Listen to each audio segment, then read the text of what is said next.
Welcome to New Krakow. I'm going to be going over the setup, the history of this time. We're going to be building a 13th century replica inspired city based on Krakow. Now, this is a Polish city that was destroyed by a Mongolian invasion in 1241. And what's great is it mixes in some of the things that I love about this game and some of the things that you probably like about this game, because it was rebuilt in 1257, adopting a grid plan centered around a main market square, and it remains one of the largest medieval squares in Europe to date. Now, what's great about this is there are some things I'm going to show you which I don't agree with in terms of them being logistically sound, but the point of all of this is to create a vibrant city inspired by history. Now, one of the key things about this was that there was a salt mine nearby called the Wilecka salt mine. I'm trying my best to say these words. I am so American. I apologize. W's or V's in Polish. So there's a lot of really cool things about this. So the setup we're going to have is a very fertile region with another region we're going to take and import salt from to create this historic setup. So the main things about this region was they had fertile soil, favorable climate, proximity to rivers, agricultural practices, a large trade and market demand, rural settlements, so there are surrounding villages and estates producing grain, meat, and other produce. And they faced constant Mongolian invasions, which we're going to call the bandits in this. Now, 13th, 14th century Krakow, as part of the Kingdom of Poland, had a diet reflecting the agricultural practices, trade connections, and social structures of that time. Here is an overview of some of the main foods consumed during this period. The main staple, of course, is bread. Bread was primarily made from rye or barley for the lower classes, and only wheat bread was reserved for the wealthy. They ate a lot of grains and porridges, barley, oats, buckwheat were commonly boiled into gruel. They ate a lot of meat and fish. Pork was the most common, followed by beef, mutton, and goat. Game meat, venison, wild boar, hares were popular among the nobility. Poultry such as chicken, goose, and duck was also widely consumed. This is great because we have all those foods in the game. Fish was crucial due to the Catholic fasting days when meat was prohibited. Freshwater fish like pike, carp, perch, and bream were very abundant. Salted, smoked, and dried fish. We're hoping we can salt fish sometime in the future in this game. We can't yet. Were preserved for transport and fasting. They had dairy products. Unfortunately, we don't have dairy in this game yet. Cheese, butter, and milk. Vegetables. The common vegetables at that time were cabbage, onions, leeks, and garlic, turnips, parsnips, and carrots. Legumes like peas, beans, and lentils. They also consumed fruits like apples, pears, plum, cherries, berries, strawberries, blackberries. Fruits were often dried and preserved or cooked into pies and desserts. They had herbs and spices like parsley, and they imported spices for the wealthy class like pepper, cinnamon, nutmeg, saffron. Drinks, of course, are ale and beer, popular beverages of that time.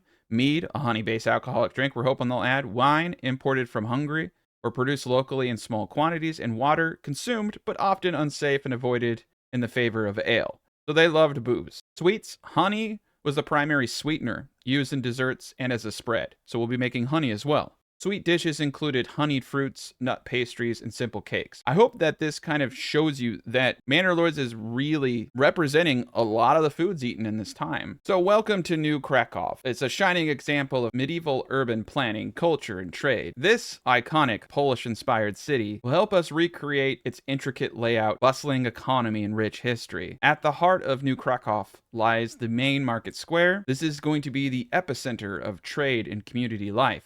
This vast square was typically surrounded by merchant stalls, a trade hub, essential services like taverns, where locals and travelers could gather to get drunk and trade. So taverns were typically located near the square or along major trade routes, serving as critical hubs of both commerce and social life. The city streets were meticulously organized in a grid layout, with burgage plots housing merchants and craftsmen.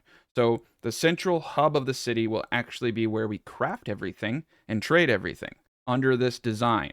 Supporting these industries were storehouses and granaries placed near the town's edges or key intersections to manage and secure the city's wealth and food supplies. Beyond the city center, strip farming layouts were very, very common in the countryside, especially for the growing population. These efficient farmlands were tightly integrated with the city's logistics, delivering produce to granaries and ensuring a steady flow of goods to the trade hub. Religion and culture was central to Krakow's identity, so we're going to have a ton of church, especially one centered in the middle of the city.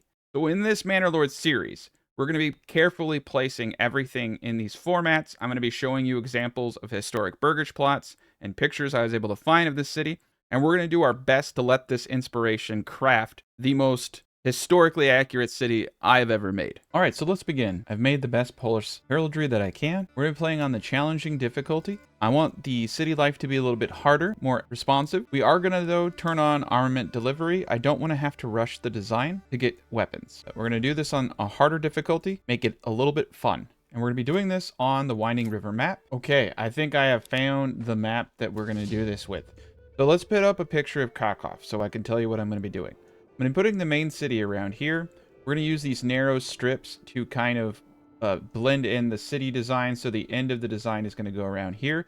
Now I'm going to have to take some liberties with the design, but the overall essence is to emulate this city design, and we're going to end it over to a castle. As you can see in this design, it has a castle at the bottom.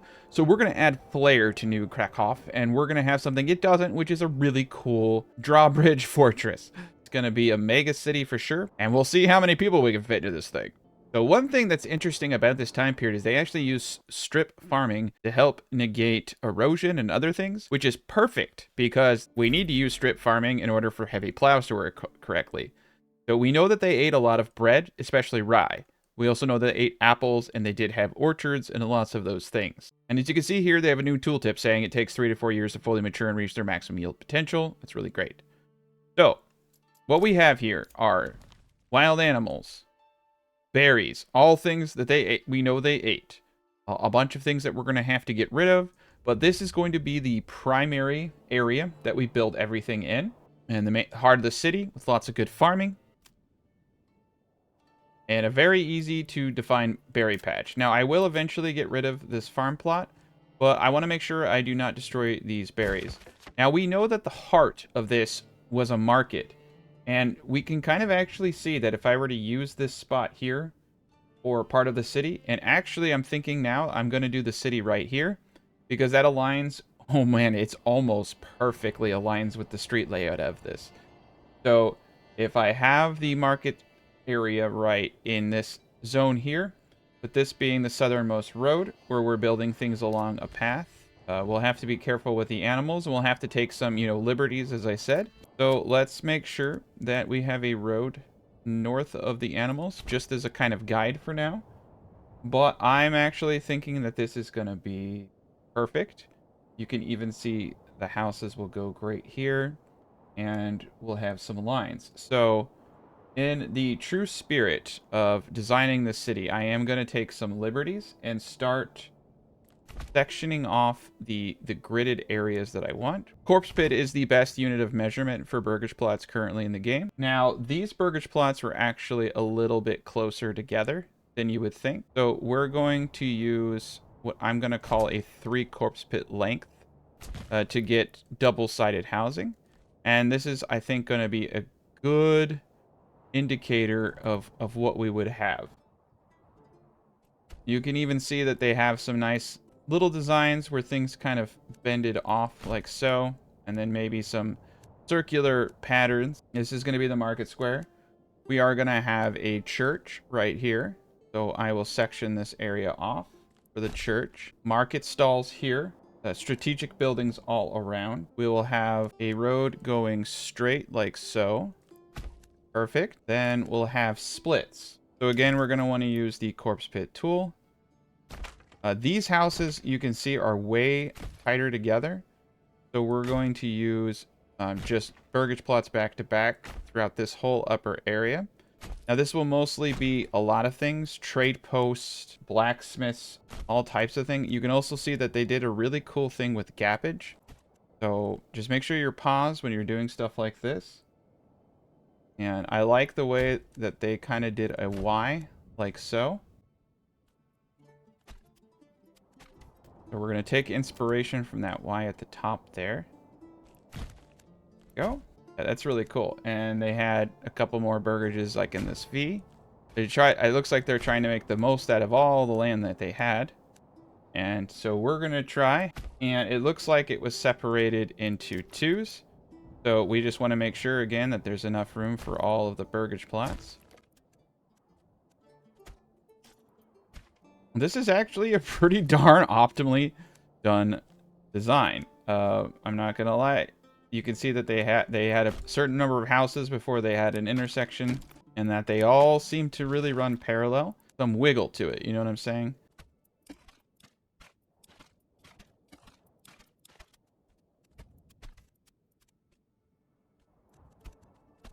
There we go. Got this all snapped in. You can see here, this kind of came down out off of it and did its own thing. And the design, it looks like right where these berries are would be the perfect place for like a granary and certain other things like that. The church right here, granary here, a bunch of houses. And you can see that the road kind of goes down like so and goes through a narrow gap. So we will have houses, yeah, in that narrow gap. That's perfect. Perfect, perfect. I like this already. And let's make sure that we're giving ourselves, like I said, we're going to have to take some artistic liberties here. But yeah, there are more houses on this side, 3 more areas. Here is the top part. So this is going to be the market square.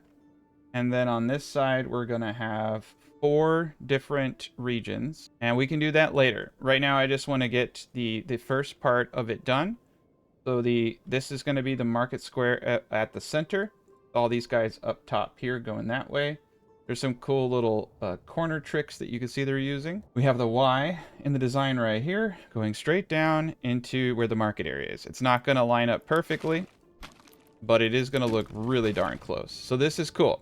We have a good start here. So part of the perfect start for this game now is in fact putting down a granary as soon as you possibly can to get food going. So we're going to place down our first granary. We're also going to be placing, like I said, per their planning designs, they wanted strategic locations. We'll be doing that as well. Now, I am going to preemptively do something like so. But part of the mainness of this design was that it had a lot of market stall spacing.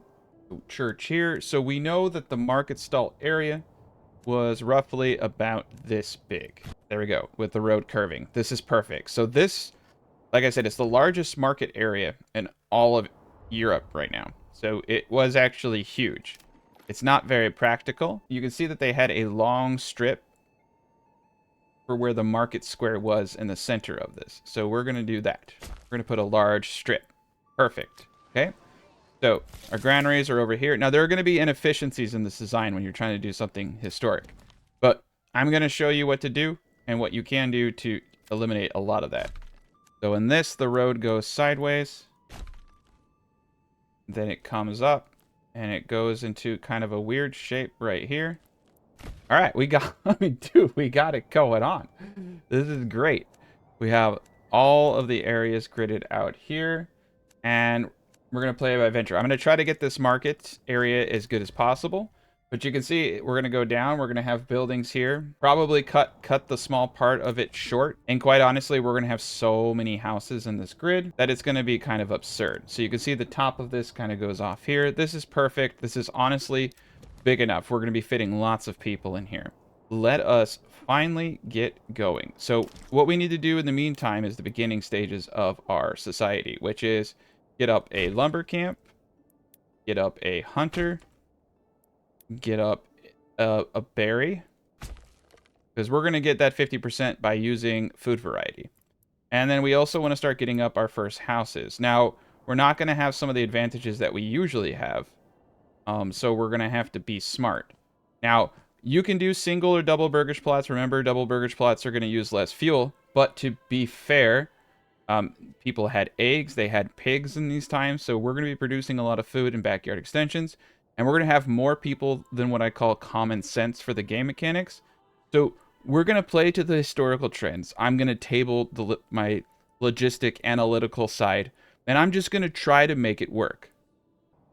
All right, we're going to get one double burgage plot up there, but we're going to be alternating doubles, singles, and we're going to have a line of craftsman shops and the such, potentially actually right here, going into a southern industrial area right here, which I think fits because the industry was at the heart. This looks like a great place for a lot of industry, in my opinion. Keep everything close together. Let's speed this bad boy up. But we have a lot of good things going. So coming back to reality, so to speak. Let's get our hitching post up, order ourselves another ox, bump that up to high. We're in really good shape. We're flowing.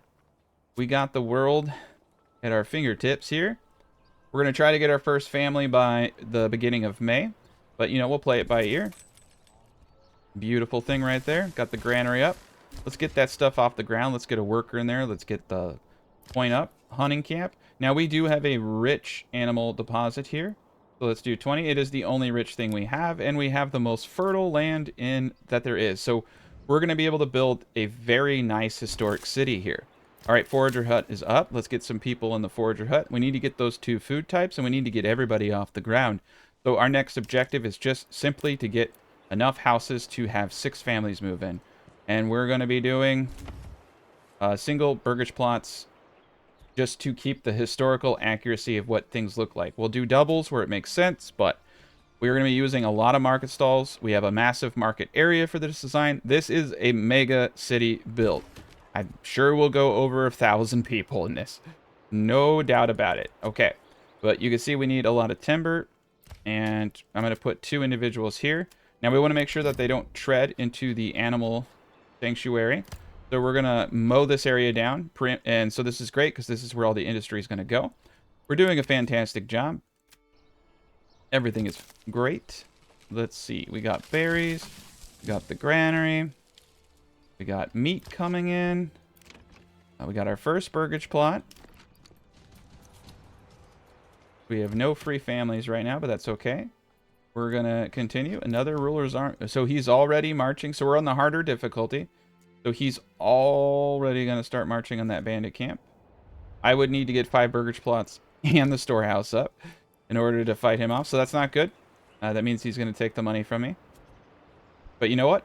I've been in worse situations. All right, we got 5 wood. We just want to get everybody off the ground as fast as possible. Let's speed this up. It's already a beautiful start.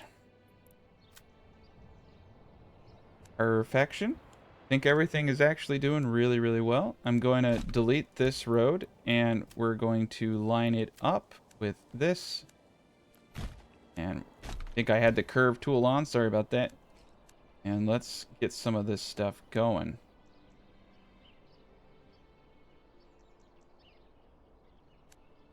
There we go. Cool. We got some good zigzags. All right. The historic town of New Krakow. We're doing beautifully. This is, and it's a really exciting to be part of the beginning of what is a mega city, because right now it's just such a humble beginning, and it's going to be massive. All right, let's take that person out. Start building. We might have to wait till the beginning of June. I did get a little behind there, but we have to get our food types in, and we have to get everybody in a house, and that can take a little bit of effort. Okay, so you can see there's plenty of room for more houses behind us. Those will be some long plots, and we could probably do veggie gardens on those back plots. We got more wood. Let's get some more huts up. Wonderful. Now I am going to want to get at some point some of the industry houses up, and so we do know that they had multiple burgage plots over here. So I'm going to get some burgage plots over here. Perfect. Get 3. And right above here is where the church is going to be. We'll put a tavern. We'll put a couple other things in here. We got our first point. We're going to put that straight into apples. Next thing we need to do, now that we are, dipping in and out of 50%, let's pause the game real quick. Now remember, our approvals are a lot harder to get right now. Need to get our storehouse up, and I'm going to put the storehouse up right next to the granary. I'm going to cancel one of these burgage plots to get that 2 wood. We're doing really well. Storehouse right there. We're going to put the trade post actually right here in the design, right next to the granary, right next to all the trade items. Industry over here. It's going to be an interesting design, and I think it's going to work out really well. Now we're going to have satellites, veggies, and farming. So apples and all that are going to be done in satellite areas. We'll probably have, thinking over here, a satellite area for veggies and apples. So we're going to take a hit not having some food sources in the very beginning. We have 1 month worth of fuel, 20 months worth of food. So, yep, we'll want to start getting up a woodcutter's lodge, and we can really do that anywhere. I'm going to put it over here for now.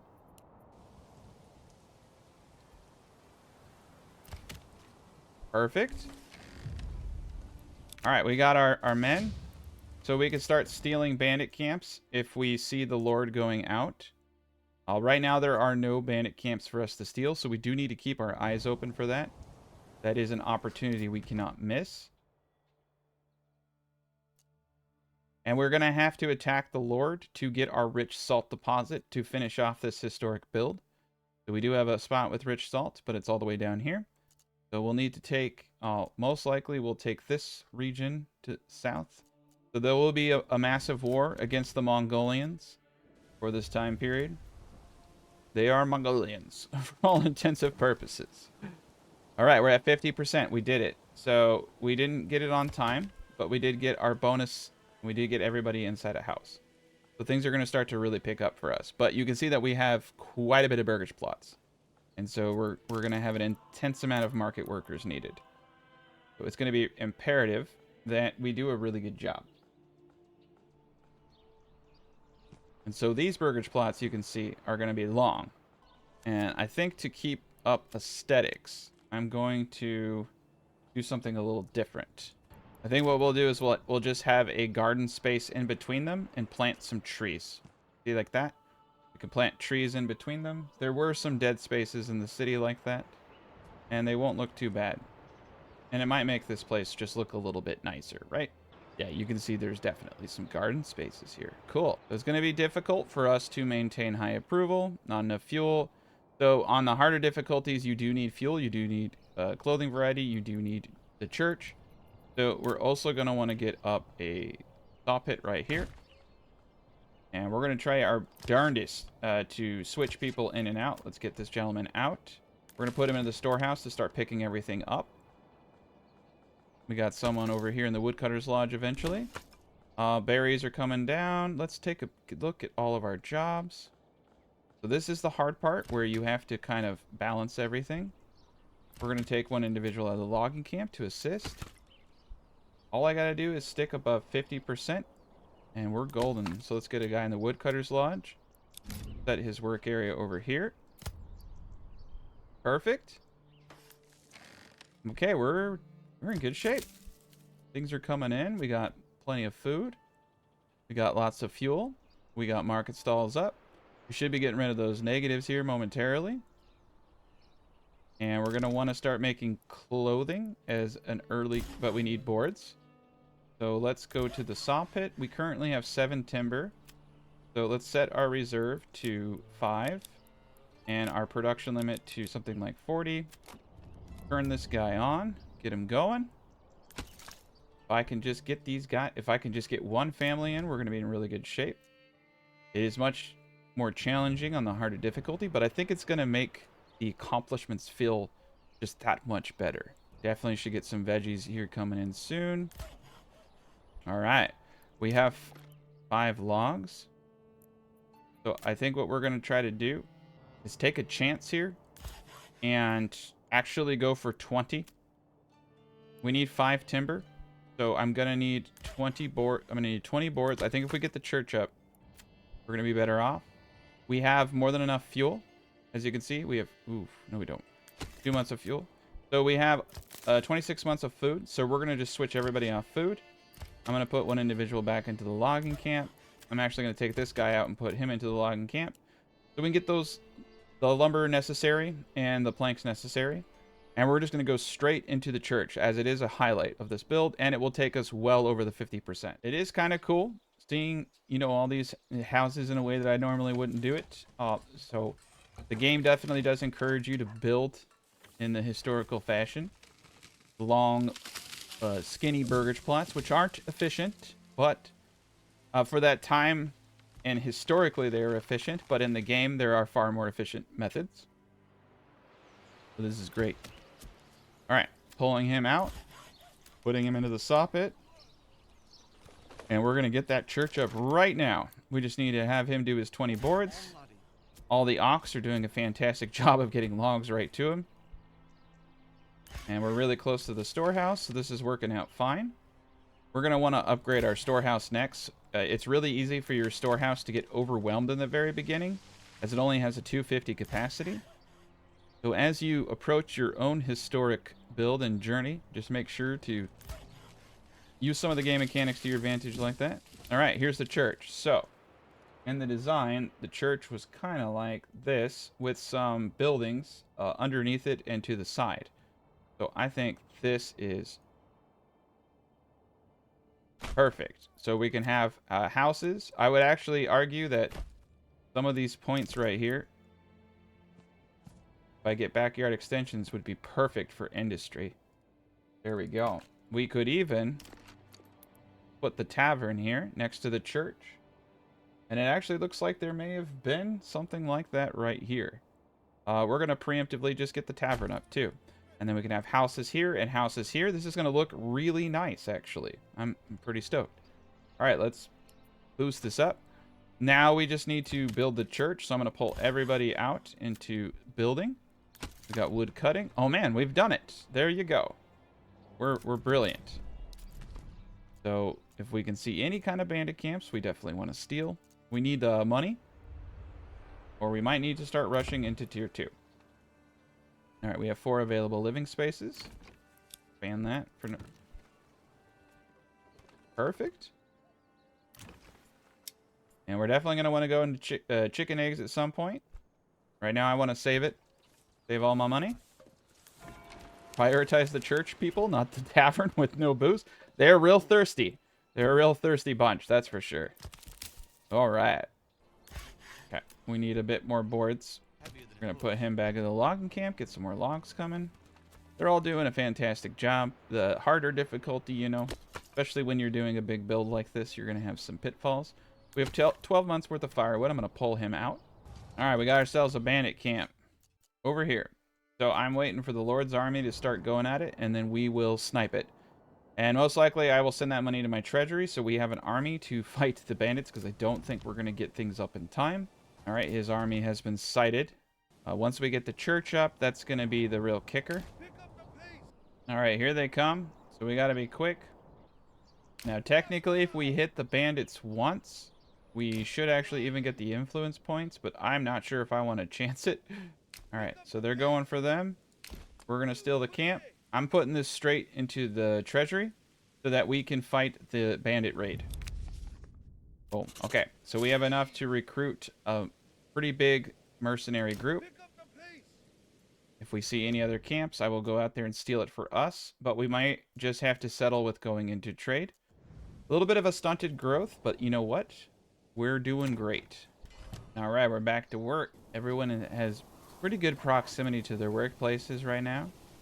The map is looking really awesome. I'm kind of enjoying this urban development. It's going to be a ridiculously big city. I am expecting 1,000 to 2,000 pop easy. But I have a couple things up my sleeve, and we're just going to utilize everything I've learned. We're going to make this work. All right, the church is up. That should shoot us above 50%. We should start getting some extra families here soon. Next thing we need to do is start getting a tannery up. So industry was kind of the heart of the city, as they said, with various buildings. So I'm going to use this sliver right here for industry buildings. We're going to put the tannery. I kind of actually want to get the trade post up just to get it in the design and where I want it to be. So we're going to do the trade post connected to the King's Road with the storehouse right next to it.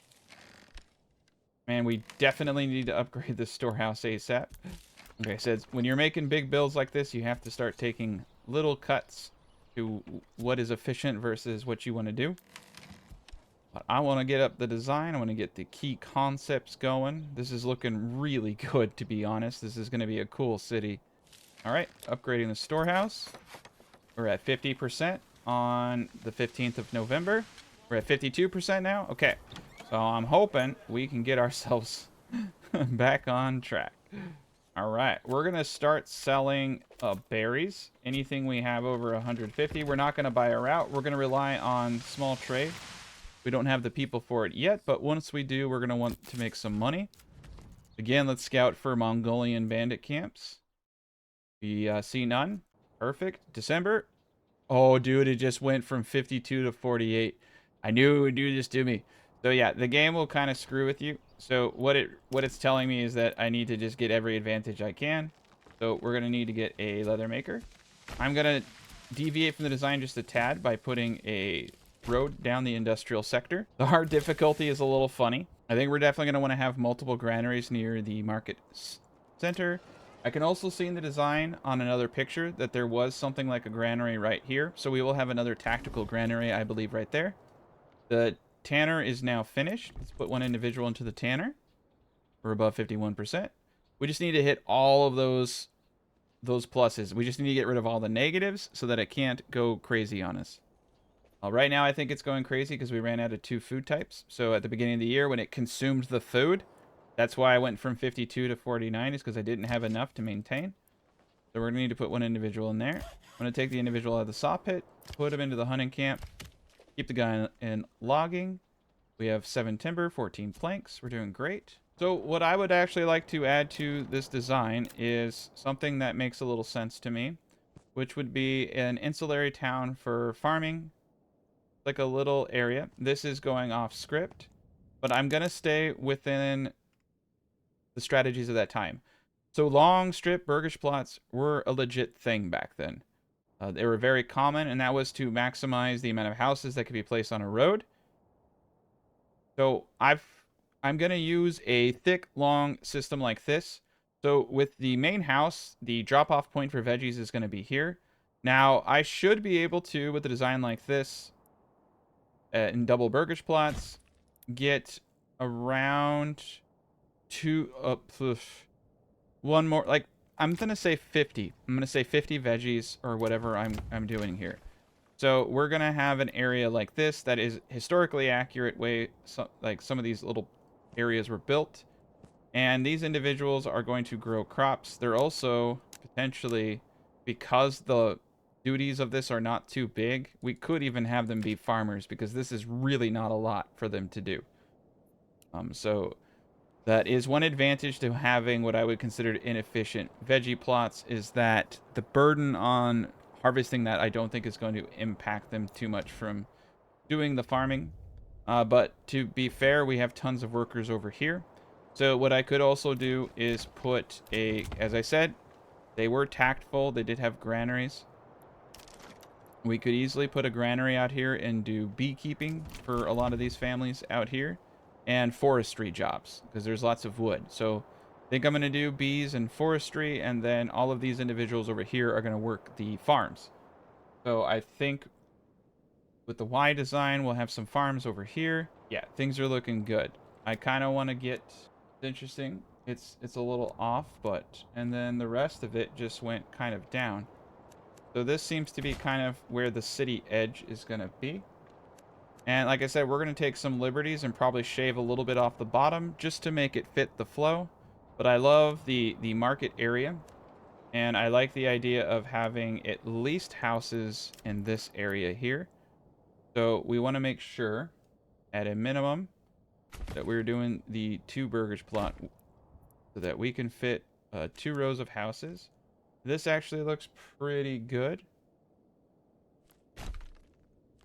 as far as all that goes.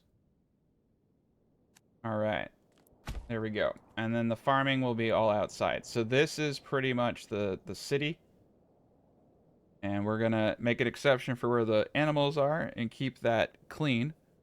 But this is more than enough housing, to be quite honest. And I think that industry in this section here and wood cutting and stuff like that on the outskirts of town makes sense. So we're just, we're taking inspiration from the city layout in the top. But the reason why in the design it's squished there is because a lot of it was swampland and marshland. And so the reason that there was a city part here is because it was the only buildable space. So in inspiration of that, we're going to take that into consideration. And we're just going to build our city out a little bit differently. Like I said, it's going to come close. It's going to take the concepts and inspiration. Another thing about the city is that we should have multiple churches. They were really big on all of that. We're also going to want to get a well up as soon as we possibly can. The market square, you can see, has ample areas for wells. So I don't see why we can't have a well in the market square. 2 wells, in fact. We're going to have a lot of burgage plots. We're going to need a lot of wells. And the wells are centrally located, which was a pretty easy core concept of the time. All the houses here. Okay. So we'll want to run roads, and then coming off of the market square, you can see that the roads usually kept shape. We're gonna kind of bend things here and there just to give the city a little bit more flair and make it seem just a little bit more like people live here. So yeah, there we go. We're gonna bend this a little bit. Perfect. Really, I'm gonna reset that. We want it to come off of the other roads. But yeah, we'll bend these a little bit. There we go. We got plenty of room for stuff. This is a great wooded area. Now another thing is because we have perfect farmland, we're gonna be doing rye. Barley we can grow pretty much on anything. So we're gonna have farmland surrounding this city, which isn't quite in the historic trends of this city in particular, but it is in trends of other historic cities at that time, as they were mostly surrounded by farmland. Again, you know, we have to take some liberties here. Perfect. I like how they kind of had this action going on over here. So we're gonna mirror it. Let's get some curvature in here. Perfect. Okay. And I think we're in good shape. I like the curvatures. I like that we use the main road as the center of town. I think that, like, when you're looking at building a historic city, using the main road is going to give you that more authentic feel, because it's curving in a way that you didn't plan on, right? So it's like you're building around it. Because if I place roads, you can see, and as you can see in the design, they were straight. So they kind of just had a main road and they built off. It feels like they just built off it in the real times too. So we're in terrific shape. All right, we have that extra family now. We have one individual there. We're going to put one individual back into the saw pit because you actually do end up needing quite a bit of planks. The corpse pits over here do not need to be there. They were there for measurement purposes. And we're going to need to just kind of focus on continuing to grow and maintaining our food, variety, and supplies. Once these individuals up here get up, we are going to start turning some of these into veggies. So veggies to go. Veggies to go.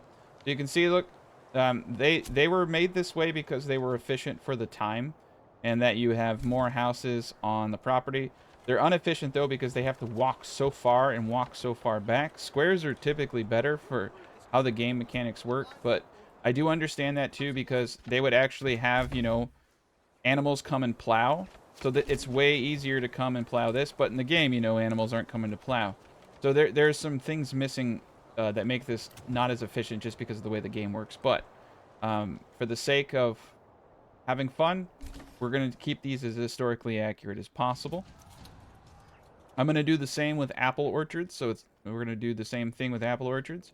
And we're going to be doing strip mining. So it looks like there is a bandit camp right there, and the Lord is marching on it. So we just need to find a way across the lake. Looks like we got a spot over here. I'm just kind of concerned about the enemy sallying out. Cool. Let's get out there. But our historic city is shaping up. It is actually looking, in my opinion, pretty nice. It's not a complete square. It doesn't have a bunch of brondos on it. Alright, we got bandits coming in 365 days, but we have more than enough money to hire a mercenary army. So I'm hoping with this money to fund additional burgage plots. So we do want to get out the other plots that I plan on making over here. So these apple orchard plots, we're going to do like this. Now, like I said, this is the historical accurate, is that they wanted to maximize how many houses there were on the roads. And people, so they like to do designs like that. We're going to do 3 double burgage plots for apples. You want a kind of a bigger plot for apples, so I'm trying to marry the historical accuracy with some semblance of efficiency. But that is the only liberty I'm going to take on the apples. But for the veggies, I'll just do these long strips. And we're going to have quite a bit of money. We can start getting in the chicken eggs and start doing a lot of things. Now, we are going to need a quote-unquote tactical granary for this area, but that's going to be perfect because it's going to align with the stone that, or sorry, not the stone, It's going to align with the future farming that we have planned for this area, but we need stone right now. And we might as well get the mining pit up, and we might as well get the clay pit up too while we're at it, and get these resources out of the ground. Animals are back in business, so that's great. We're about to go into March, and berries are coming back, so we need to put one person there. But other than that, we're in fantastic shape. So we're just going to wait for the Lord to get closer, and then we're going to steal this bandit camp. Mongolian bandit camp. All right, we got the wells up. We can start getting into tier 2 here pretty soon. But when you're at the higher difficulty, the penalties for not having ale and things like that, they start to hurt. So we're in really good shape. We got a pocket full of money, but we just need a little bit more. All right, we got ourselves another family. That's great. Sitting on 8 families. We're on easy street now. And we're going to steal this bandit camp. And we're going to use this money to get our apples going. We're going to use it to get some chickens. Probably a couple more ox. We really need them. There we go. Beautiful. We'll run these guys home. So, we're just going to start buying chickens. This is going to really help us maintain our food variety in the early stages of the game. We need to buy enough, but I need to save money over here for the 3 apple orchards we're going to get up. It's going to be a little bit more expensive because we have more plots. Another added advantage of, you know, things like the Brondo and designs that you see me make. But we're in good shape. Let's get the woodcutter back up. We just want to make sure that we're, you know, doing everything. So we can get to tier 2 now. And we have plenty of opportunities. So, all right. So one of the hallmarks of the market area, it was lined with craftsmen. So these are going to be the craftsman's location. We're going to upgrade this to tier 2. We're going to get a boyer up right now. We're going to start making bows. We can use it for early game trade. There's a lot of reasons to do this. Now I do have 168. I do feel inclined to honestly order another ox as our needs are starting to grow faster and faster. So we're going to get another ox. We'll just get 2 apple orchards up. I just need 2 coin and we're in good shape. All right, we got berries, we got meat, we got eggs coming in now. We're gonna need so many market stalls, but that's what's great about having this massive marketplace. All right, so this is tier 2. So what we want to do is a bowyer's workshop, and we'll be doing that momentarily. We're gonna let them start building things up, getting caught up, and now that we have a tier 2, we are getting 1 regional wealth per month per family. So that is another added advantage, but we did just start a clock where we're gonna start getting negatives. So we'll want to upgrade our church. We'll want to do quite a bit of things. Our difficulty definitely makes town management early beginnings much more challenging. So I'm going to hold off because I don't know if I want to go into rye. Well, I actually do know I want to go into rye. But here's the thing. I don't have to think about what I want to do with rye. Because when you have a perfect fertilized area, the whole dang thing is perfect rye. So we're going to have so much bread. A lot of the farmlands are just going to be around the city. I think we'll start up here and make our way. But barley fertility is pretty strong everywhere. So another thing that kind of dominated the landscape at this time was that they did like to have roads. And it's kind of like, I'm not going to lie, it's kind of like the Midwest, the way that they did their farms. So they just did strips like this. And 0.5 Morgan strips are the best, especially with ox. And you can bet we are going to be using ox in this map. 0.6 is fine. But they just did strips kind of like this. Oh, these are kind of slanted. But, I wonder why they're slanted. Okay. So one of them's going to be wonky. We'll call this the wonky one. All right, 0.4. But then the rest of them are going to be straight after that. Cool. 0.6, but we want these as straight as possible. But this is how they actually did their farming back then, and they alternated the strips to prevent massive soil erosion. They were pretty smart, and the way they got really good at farming and stuff, so they weren't dumb. Okay, we're gonna destroy this road here. Okay, so how many... Wait, first off, 1, 2, 3, 4, 5. Yeah, perfect 6. And nothing needs to be perfect. And you know what? that imperfection actually like adds to that quirkiness factor. Because that's how it was. Sometimes you had a little midget farm, and sometimes fine. There we go. All right, so this is what farming looked like. And what's awesome is it's perfect for the way that plows work. So but what's weird is they alternated for soil erosion. I really hate doing that. I mean, it would look more historically accurate, right? So they would go wheat. So the way I want to do this is we're going to do wheat, barley, fallow, okay? So then the second guy here, he's got to be wheat, barley, fallow. And we're just going to work our way down wheat, barley, okay? And so this would be a historically accurate way that they would do things. And we'll do them in sixes so that I don't go crazy. But I think I'm probably going to lose my mind. We'll turn this into rye. Actually, no. Okay, so I am going to buy rye because I do not want to have to come back and update all of these. But it says rye is 100%, but guess what? It's actually higher than 100%. It can sometimes be 120. The game just doesn't go over 100%, so you're actually getting like absurdly more than you think, because like right now it says wheat's 92. You're getting like this is actually more like 120, 130 in fertility. So the amount of wheat and all that we're gonna get is pretty darn crazy. So I'm gonna have a ton of farms like that, and we're gonna be making lots of food. It's gonna be kind of crazy. And it looks like I got a little weird here.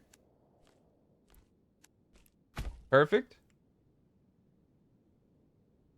But we're in good shape. We're just going to continue to grow the village. I did just get a tier 2 burgage plot over here, and we're turning that into our first boyar. Perfection. I do like all of the little roads, the way that people move around. I put some wells center of the map. We're definitely going to want to upgrade these bad boys because I think we're going to have a lot of burgage plots. I'm almost thinking instead of going into trade that I might go into charcoal burning because I think we're going to need a lot of charcoal or people are going to die and they're going to all freeze to death. When you go to these large pops, things start to get weird. And the amount of market stall workers we need, whew. Don't even get me started. All right, let's upgrade the granary. We're going to need to get another granary worker right now, but I just don't have the workforce for it. But let's try to get all of these things off the floor. But this is the historic way that they used to do this stuff. Now, they would sometimes even go a weird diagonal method, but we can't do that because the ox would just never get anything done. But for the most part, we can still stay historically accurate. All right, we got 4 available living spaces. Let's start busting these dudes out. But yeah, I'm glad you guys didn't have to watch the first hour of me trying to figure out how to map this, because I spent like 3 hours editing it down into 15 minutes of getting all of the roads right for this. Yeah, so this is the river map, and it's great. It's a great map. Supposedly they fixed a lot. I think that the bug fix is going to be mainstream soon, but before I started this, I confirmed that everything was working. And he's moving in on a bandit camp over here. I have been stealing the majority of these bandit camps, so we're going to steal some more. Actually, I'm strong enough that I can finally fight the bandit camp myself. We're going to meet him at the bridge. I want the influence that comes from killing these bandits so that I can take a region. So the salt that I want to take for this is actually over here. So I am going to have to go to war with him in order to get the salt trade. And that's just part of the historic build. This region, Krakow, was known for its salt trade. So that's just me kind of completing the historic. It's kind of like choose your own adventure objectives. Like my objective is salt. All I'm going to do is sell the salt. I'm not going to use it. Now they actually were, so they were not allowed to eat meat on Sundays, but they were allowed to eat fish. So they were really into salted fish. So I'm also hoping at some point they put salted fish into the game. All right, let's make our way downtown. But yeah, I'm gonna live stream this for you guys to kind of see what I'm doing, and I just wanted to talk about historic builds, and then I'm going to be playing this for like 15 to 20 hours and just taking chunks out, and I'm making one giant historical episode, and it's going to be good. I go over how I made the whole town in it, and but this part of the map is the fun part because you're growing it. You're trying to figure out the logistics of the game and how it's going to work with a historic build. We're for sure going to have, for instance, a granary over in these parts. I was hoping I could actually fit, because they like to have granaries at crossroads. So I feel like that this is an appropriate place for a granary right here. And that's what we're going to do. I also feel like they would have had a well somewhere nearby for all these houses. Perfect. Put a well. So we're going to make ourselves... And I think we need some Jesus here. I think that this is a great location for Jesus. So we'll put a church in here for the outside. Religion was really important. So in order to keep your builds historic, you just need to have more churches than you think are necessary. Fish. Yeah, I want salted fish at some point.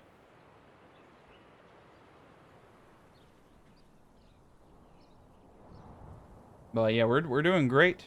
I mean, what I'm looking... When I come out with the final episode, I'm going to show the final city at the beginning.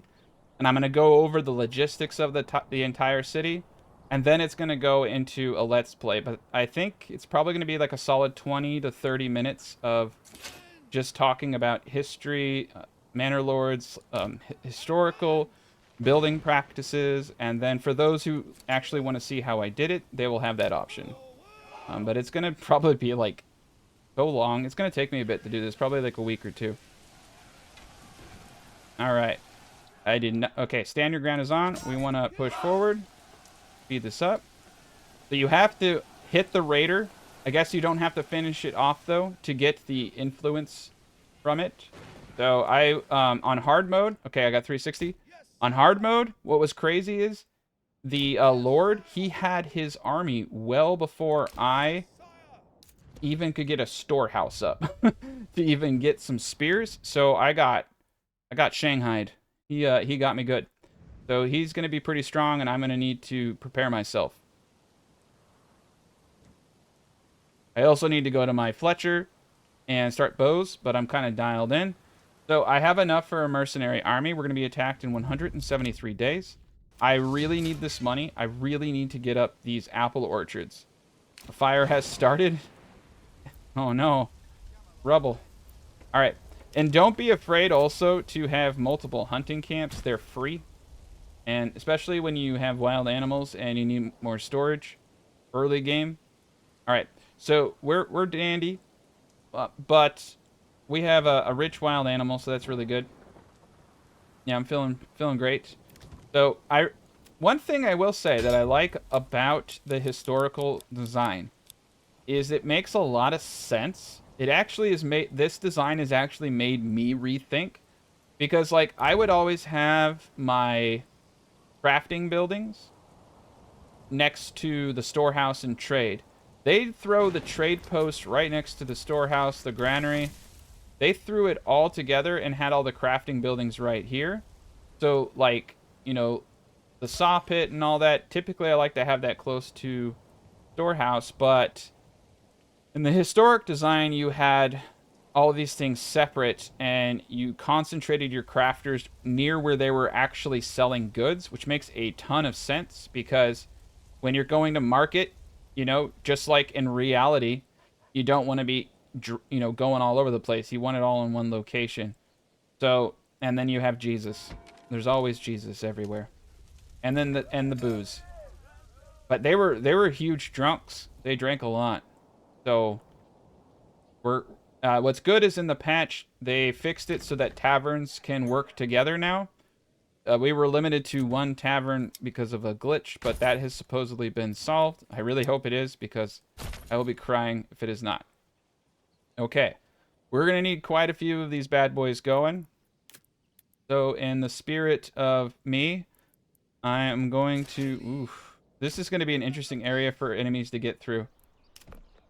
Okay.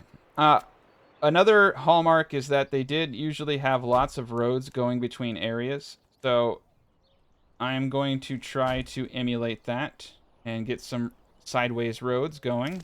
Mainly for farmland. Mainly for farmland. But we need to get more apple orchards going. And I'm going to keep them, as I said, a little small. But we need more wood. Oof. This is the hardest part of this is that my needs are excessive. So they're really like I have big needs. Like the amount of wood I'm gonna need to build this super city. I I think I counted that I'm gonna need something like over 100 burgage plots. Just for this area, and then oh man, so many burgage plots. That's not fun. We're gonna have to deforest and reforest. So with me talking to myself out loud, I'm realizing that the forester is definitely going to need to go up. I have it set so that they won't destroy Bambi's habitat, but it's always good to check that stuff. You know, check yourself before you wreck yourself. And we're hollowing this area out because there are going to be more houses in the design. Well, we'll see. This stage of the game is fun because we're building, but I guarantee you that there's going to be about 3 or 4 hours where I'm just like watching a movie and waiting for like 500 families to move in. So let's upgrade this to a large tavern. We need to get this church up. So the next thing that I want to do is also get a clay furnace. So this is my industry area I've designated next to the storehouse in this weird little area. Some of these guys already got eggs going. So like I said, we're going to need an abundance of granaries. I'm probably going to put another granary here that does not do market stalls and is just like an egg facilitator. I'm not exactly sure where I'm going to do my honey yet, but most likely it's going to be out over here. I mean, we could even do honey right around these parts. It kind of would make sense. But I'm trying to figure out how to make that look less like the industrial age is started in 1300s and more, aesthetically pleasing. Someone left a wonderful comment on one of my videos. I actually thought it was really funny. It's just this like, Manor Lords, you can make aesthetically pleasing medieval towns, and it's like everybody else. It's like the industrial age starts now. It's just like, it's kind of true. It's just like, we have that it's just like, I need 15 clay furnaces. All right, let's get the clay furnaces going. Let's get someone in trade. Let's buy a horse. So I'm going to start trading out, I think, berries. I was trading them out on a minor way. Now we're going to trade them out in a major way. And I think we're actually going to go the distance and do the full 24 apiaries to get the 2 honey per day maximum, because that's a really good trade item.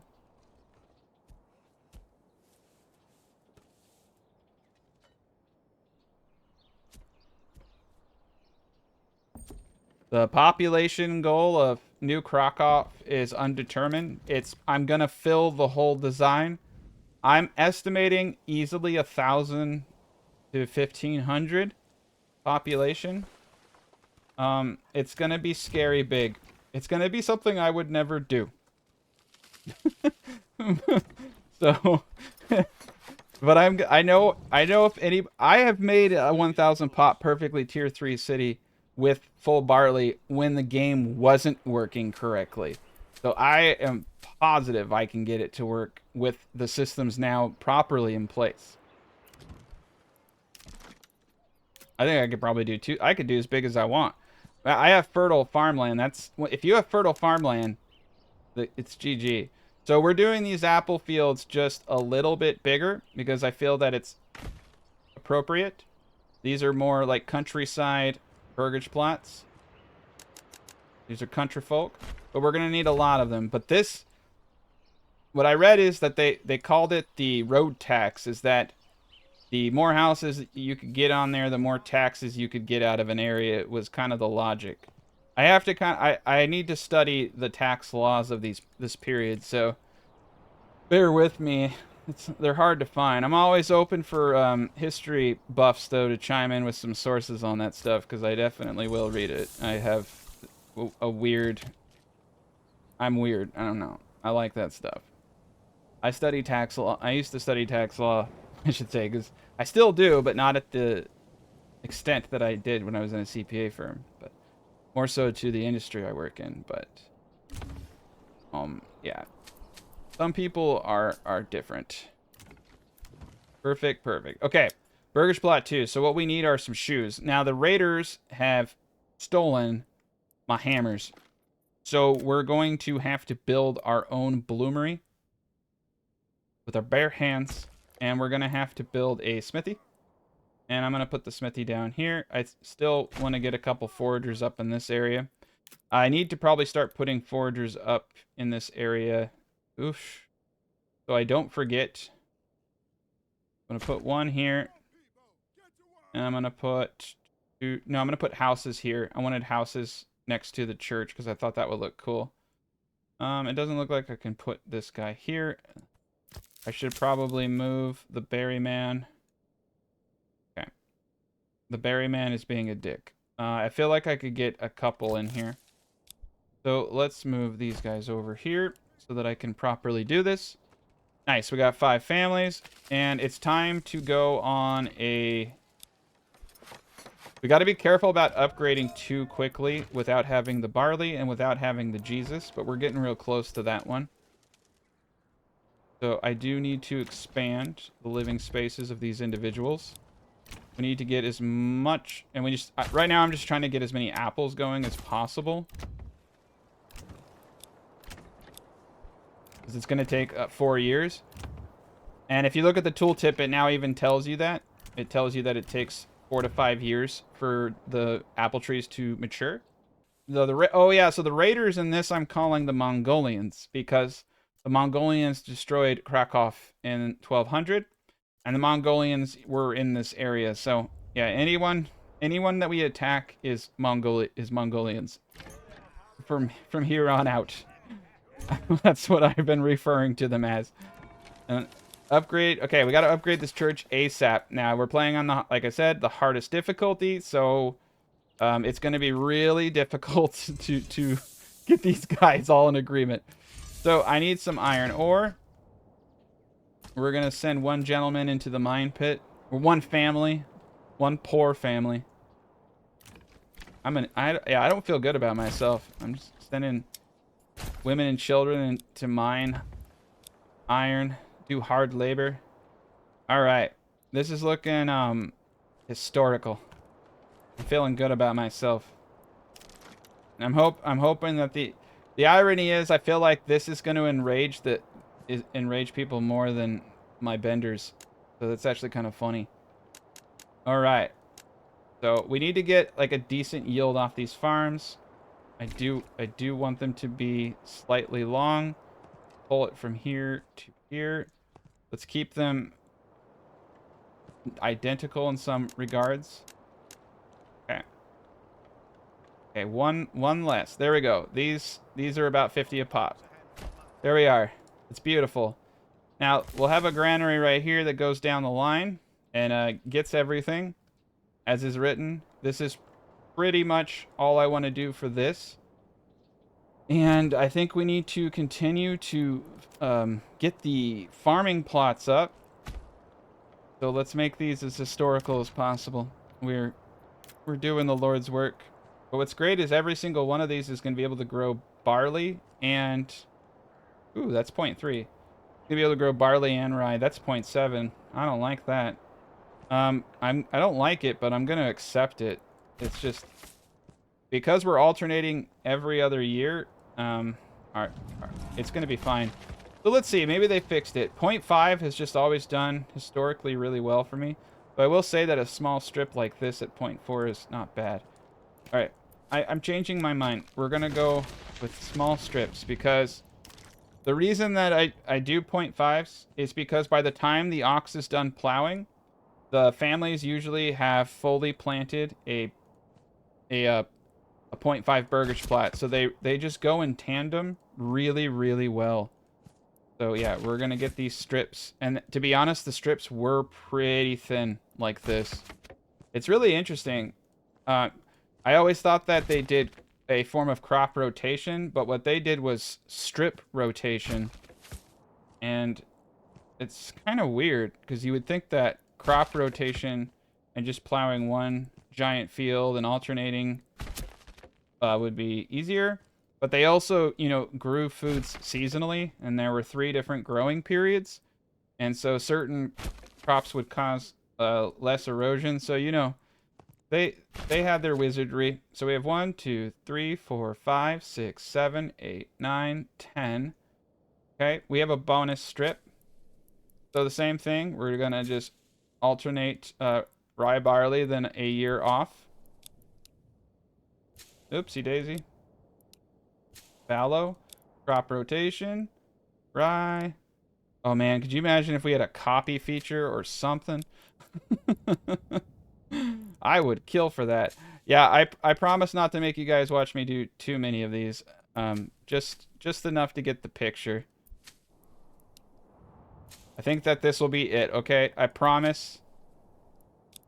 I promise this won't just be like the worst thing you've ever seen in your life.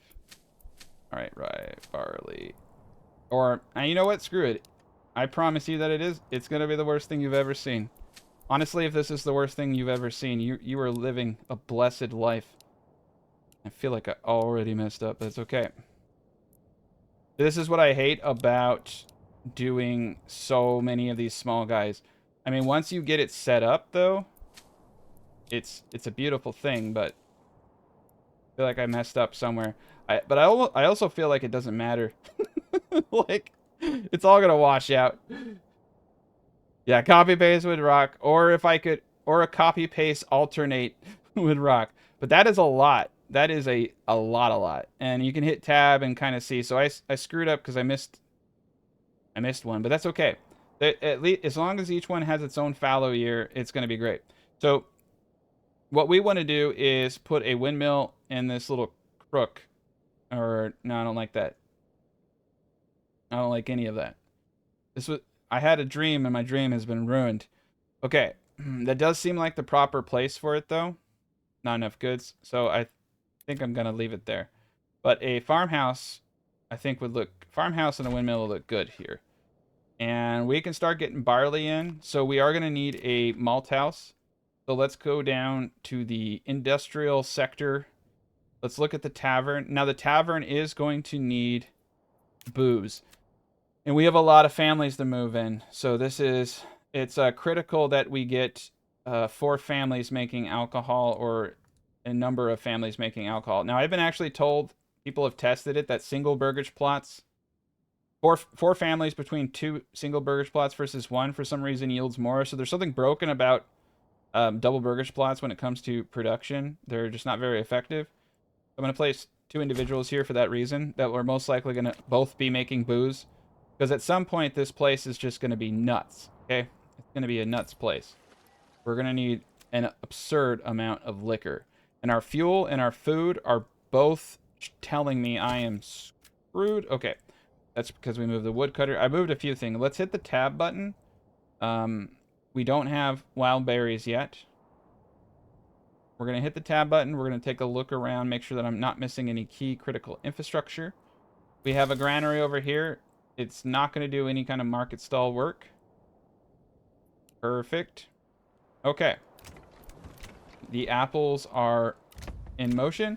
We just need to let people build up. But, so I just want to kind of point. We have 20 families. I'm not even tier 3. Okay, I am not even tier 3. And I have finished a sliver, an absolute sliver of this design.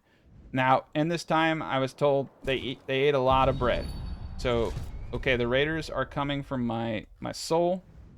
It's, I got sidetracked. It is time. Who's the cheapest? I feel like these guys are cheap. Wait. So, it will tell you they'll arrive. Yeah, they'll arrive in my region. It tells you where they arrive.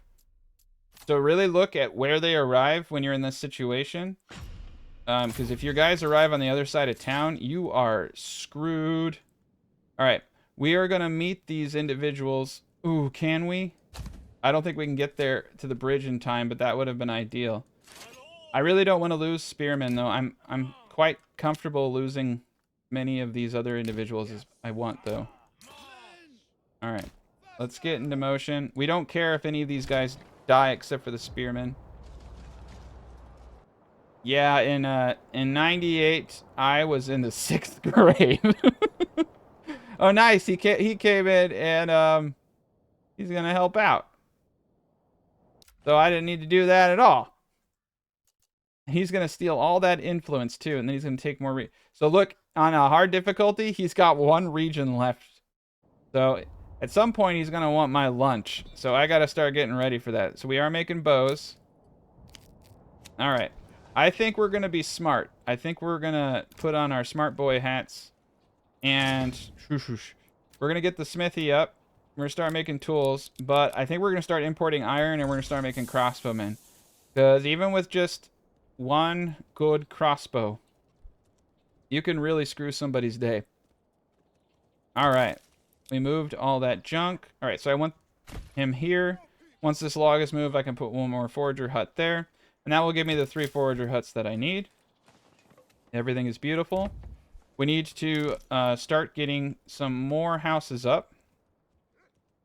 Realistically speaking, the houses here can be... Yeah, this is great. I think what we're going to do here is move... well, that was demolished. Yep, that's good. Unencamp back on. I kind of want to do... I know the designs call for houses like this, but I kind of feel like in this city, yeah, they're taking the last region, that the houses were like this, and then they were like... And then they were the sideways houses. That's how I'm feeling. That's my historical feelings right now.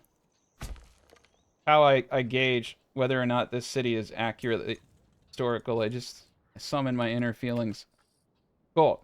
I'm going to make all of these guys producers. They're going to be blacksmiths and all types of stuff for everything that's going on around here. But like I said, we haven't even started filling out the city, and I am already overflowing with purgage plots. Okay. Everybody can go home now. I wasted some money. And we're going to need to start getting boards so that I can build the bridge. I need to get this bridge up so that I can build the manor in the proper location. If you move a manor, it gets super glitchy. And so that's why I'm avoiding putting a manor down and moving it. I want to put it exactly where I want it to be. I've just had so many issues moving that stuff. But look how great we're doing. So let's come back over here. And do I have enough road access obstructed? Yeah, it's just too big. Oh, it wanted to go. All right, so what we're going to do is delete this road. Not enough goods. Okay. And I'm just going to... We'll delete it when we're ready and we have enough goods. We're sitting at no planks. Do I even have someone in the saw pit? I do. It's an ox issue. You can tell already. It's always the mocks. Well, we're clearing this area out well. That's fantastic. We got meat coming in. Our food is kind of doing okay. I need an extra granary worker. Oh, this is going to get tough. We're going to need to upgrade this bad boy too. Yep. I'm on board. I see you. I see it loud and clear. Gonna need to get this guy up. We're gonna need to get more people cutting. Gonna need to get myself a second saw pit. We're going into the Industrial Revolution already. I probably want to get some more chicken eggs. It's time for the chickens to come home. But I'm gonna hold off because I don't want to. I already just have a massive logistic cost on this one unit, so I gotta wait for my population to catch up to my ambitions. And let's get these veggie farms out, though. I want food flowing in. Kind of actually feel like up here would be a better spot for the granary. It is a crossroad, too. They put their granaries at crossroads because they were smart. Yep. This is the spot for another granary right up here. Nice. Yeah, we're going to put a back granary. Perfect. Like I said, they eat from granaries first, so as long as those market stalls are full of food, I don't really have to worry about the distance of granaries. Pretty neat. The one thing I do have to worry about, though, is the distance of storehouses to firewood.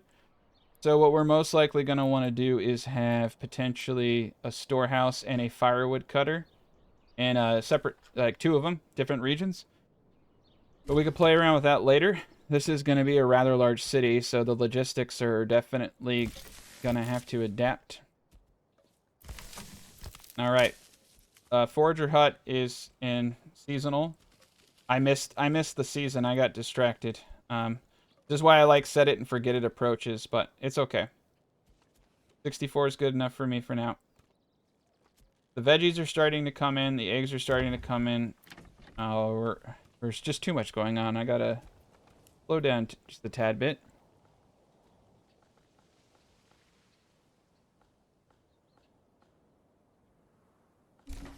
Wonderful. Perfect. The world is our oyster. All right, we're at 70%, so it's starting to catch up with us. Lack of entertainment's only giving me a -4, but eventually they're going to start demanding alcohol. Now, I typically do about 1 family per 0.75 Morgan. Holy crap. 3, 4, 6, 7, 8, 9, 10, 11, 12, 13, 14, 15, 16. So we're using 2/3 of these in any given year. 8. Okay, so that is 6, 6, 6. Okay, that's 18. That's pretty close to where I'm at, so I'm going to need... Oh, God. I'm going to need a lot of farmhouses. I think you can do more than that, but we'll find out. If we get plows, we'll need far less. So we're definitely going to have to use plows, because a plow is equal to 4 families. So 1 family and a plow is like 4 fields. Like a pretty substantial force multiplier. Fantastic. But yeah, this is actually the historical way of strip farming is actually how you farm with the heavy plows. So next skill point's going to go into heavy plow. We're going to need 1 more tier 2 house, so I guess I better do that right now. Passive wealth never hurt anybody. So the trade post I put facing the main road because I wanted it to be as clean as possible for the traders coming in. Everything is wonderful. All right. We have so much to do. It is not even funny. Cobbler's shop going up now. I am going to take this individual out of the bloomery. I'm going to allow them to continue mining because I want all of these resources gone. The stone is gone. We're going to have to start importing stone. That is a bitch. Yeah, that's not always fun. The big thing is I'm still going to try limiting myself. We're not going to buy a route. We'll just let people come in and give us stone by foot for free. I'm just going to set a really high amount of stone, like 60. And then I want to buy for sure. I want to start trading warbows whenever I can. We'll have to buy a route for that, and our cap's going to be 30. Warbows are going to be a primary export. No more. Okay. Woodcutter is going to go down to 1 here, and he's going to go up to... You know what? We're going to just go all the way. And we're going to need multiple woodcutters because we need to store a lot. With a design like this, you want to have like about 100 logs easy on retainer. And this is the only building that can give you storage for logs. So don't be afraid to spam those bad boys. Okay, granary over there, granary over here. We're not using any of them. Well, actually, they just put a fucking carrot in there. Who's putting carrots in that granary? I didn't give you guys permission. None of these guys are going to do market stalls. They're just food runners. All right, cool. We're in business. We're going to get heavy plow. So we got to get farming going here relatively soon. And like I said, the main threshold here is going to be ox. Let's get this freaking windmill up. Oh, my God. Efficiency. Okay, yeah, we're going to have to destroy the road. My soul hurts. All right, 82%, 89. Ooh, 95. Okay. My the gods of history visited me and said that they were okay with this. So we're going to do this. But they did say that they wanted a janky road going down the middle like so. Perfect. And they wanted, what's that? A granary. But this granary is, in fact, going to control market stalls. It's going to control the bread market stall. But remember, once they stock that market stall with bread, as long as I have enough bread in the granary for them to consume, it will never consume. It will consume it from the granary before the market stall, and I'll never have to fill up that market stall. Now, I could make a market stall here for that reason, but I'm going to show you that you don't even have to do that. I just like to do that in my designs because I have control issues. So, but you don't actually always have to do that. It is a little bit more optimal, but it's not cool. It's not historical. All right. So we are going to have communal ovens. I am going to be going into bakeries, though, because I do want houses to make the bread.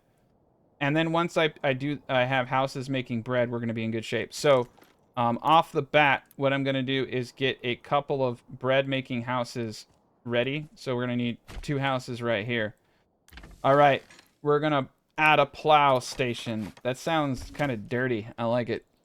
We're in good shape. We got 6 out of 9. All right. It's time for a set it and forget it approach to the forager huts. I really don't want to screw up on these berries. If I screw up on these berries, we all die. Horrible deaths. People starving to death on the streets because they don't have berries. It's literally the only thing between us. Complete annihilation right now. Perfect. We have a lot of food. We're doing the Lord's work. Let's get another archer procced. I'm eventually going to move into crossbows. So I did get this gentleman over here. Pump bows out. I'm not going to put a production limit on shoes because I need... Okay, I'm going to need as many as I have plots, and that's going to be big. I think we're going to have 200 burgage plots. So many. I'm 300. I'm gonna do 300. We're gonna have 300 burgers plots. I'm gonna probably need some goats. We really need hides at this early stage. Not because hides are not used, but they're hard to accumulate in large quantities. Well, I should say the quantities that I need. Remember, there's like around 100 burgers plots that are gonna come to this design. All right, so we have 7 months worth of fuel. We got a camp over here that I'm not putting any individuals in. We've got a hitching post over here. Perfect. Upgrade this guy. But we're going to permanently assign... Yes, let's get it going. Yeah, look at that. We're going to permanently assign 2 of these bad boys. I want this farmhouse... Oh, that is so cool. I'm actually really excited about having a proper farmhouse. I know I'm taking away from my peeps down here, but I think they'll understand. Get that freaking ox out, man. Show me the ox. He's plowing. Where is he plowing? I don't... Oh, no. He's plowing this thing, isn't he? Oh, where is he plowing? Okay. This is the lowest. All right. Hold up. I think... We'll play it by ear. If they start plowing that thing, though, I'm going to have to remove it. Okay, there it goes. Look at him go. He's off to the races. Look at them go. It's beautiful. It's like that Kelly Clarkson song. Some people wait a lifetime for a moment like this. Except I'm not going to sing it.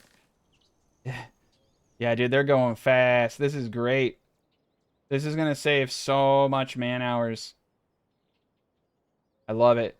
But we're going to probably need a couple more farmhouses. But I think that they're going to do a good job. The first year you do anything always sucks because it's never been plowed. So, there's so many jokes I want to make that I can't right now. But yeah, the first year, never mind. I'm moving on. You get the drift. I seriously can't. Every time I say plowed, I can't focus. All right. We're doing great. All right, so alcohol is the next thing. So, yeah, we need to get in this section over here a malt house. Oh, man, can I do... I was hoping I could put 2 Maltese in here, but... Oh, I can. Yeah, we're definitely going to want 2 malt houses here. We don't need it yet, but one day we will. One day we will. And getting the barley from all the way up here is going to be a pain in the ass. But you know what? They did it. They did it. And what's crazy is we're going to be surrounding this whole dang thing in farmland. It's going to be all the ways around. And it's going to be super, super productive. The amount of bread and everything is going to be immense. Awesome, awesome. So we just kind of need to keep everybody above 75% so we get 2 families per month. Right now we're actually not getting that many families, but I really like this layout. It does look really nice, to be honest. It looks pretty sweet. I like the church centered. I like all of the crafting centered. I like that people have to live in these shitholes. Great. Makes me feel better about myself. All right. 88, 94, 85. So we're not at 100% because I don't have max people in my granary and storehouses, so I need to do that. Yeah, trading overhaul is supposedly in the works for the next patch. So I'm hoping that the next patch is going to really, really open up the game to a whole new world. There we go. That should get us into the 100 percentages. 78% approval, which is really, really good, all things considered. We got a lot of good bow production. Crossbow production is definitely the next thing. I need to get a lot of boards, so let me actually come down to my planks. I believe I probably set a really weird cap. We're going to need to go to something like 150. I'm going to slap another dude in the saw pit. We're going to get this sawing action going on. We need absurdly more ox. We are out of money, which is never good, and it's probably my fault because I got greedy. We're gonna stop importing stone for a bit. We're running really low on stone, and that makes me sad, but I can't afford it. I'm broke. I'm broke! Look, we got some apples. We got some veggies coming in. We got some foods. Okay. All right, it's time to put someone in. I'm gonna say this granary just because of its proximity, and we'll upgrade that one too. But these are just food runners. But this will reduce the logistics of these guys having to come over here and help. I'm not gonna set ranges on these dudes because I really just want them to kind of like work it out themselves. All right, we don't have any money. What do I have to do? All right, so I got 1, 2, 3, 4, 5, 6, 7 of these bad boys. I'm saying 50 a pop. That's almost 5. Yeah, and the same here. I think we're good. This is probably around 4 to 550 in veggies and apples right there. That's gonna do pretty decent. If I get the bread coming in, I get the barley coming in. We got 33 barley, 72. So look at this, guys. 72 rye. And 33 barley, 38 barley. That is so much for like 0.4s and 0.5s. And over here, you can see we got higher, but 0.5s are where it's at. We're getting... The fertilities here are just immense. The food we're going to be making out of just this small area right up there is pretty significant. Now, we have Tier 2 Jesus, and that's really good. That's keeping us at 75%. Yeah, we're doing great. We got 58 war bows for sale. I'm just hoping a war bow type guy comes around, but I don't have... I need to get the 100 clams. Okay, so we need to save up 100 clams so that we can get a nice little trade route going. Perfect, perfect. We're going to upgrade the gents over here to Tier 2 first so that we can increase their pantry size. It's the most important thing is that your pantries don't get overwhelmed. Nobody wants an overwhelmed pantry. I have like... sometimes I say things and I feel like the lamest person who's ever lived. Just like, that's my quote. That's my phrase. Nobody wants an overburdened pantry. What the fuck is wrong with me, man? I gotta get control of my life. Alright. We're at 11 regional wealth. Okay. Upgrade. Some of these to small stables. I'm thinking I might... We just don't have money.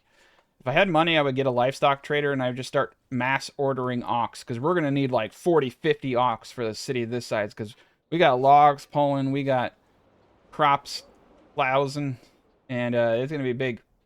This is pretty sweet. I'm actually really surprised how much food we're getting here.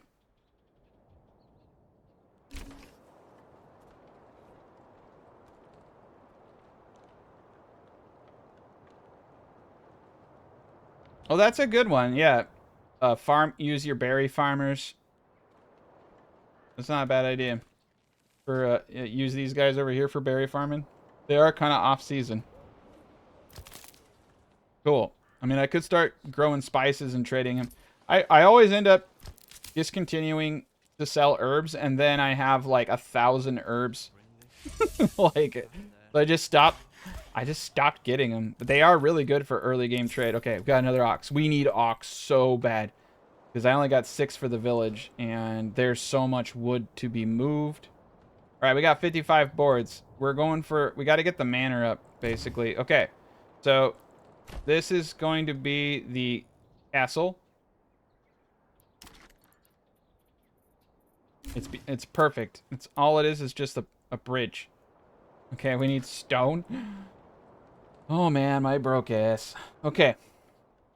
It's the story of my life. I spent all my stone on my big ambitions, on my garage band of life. And now I have no stone. And I don't have enough money.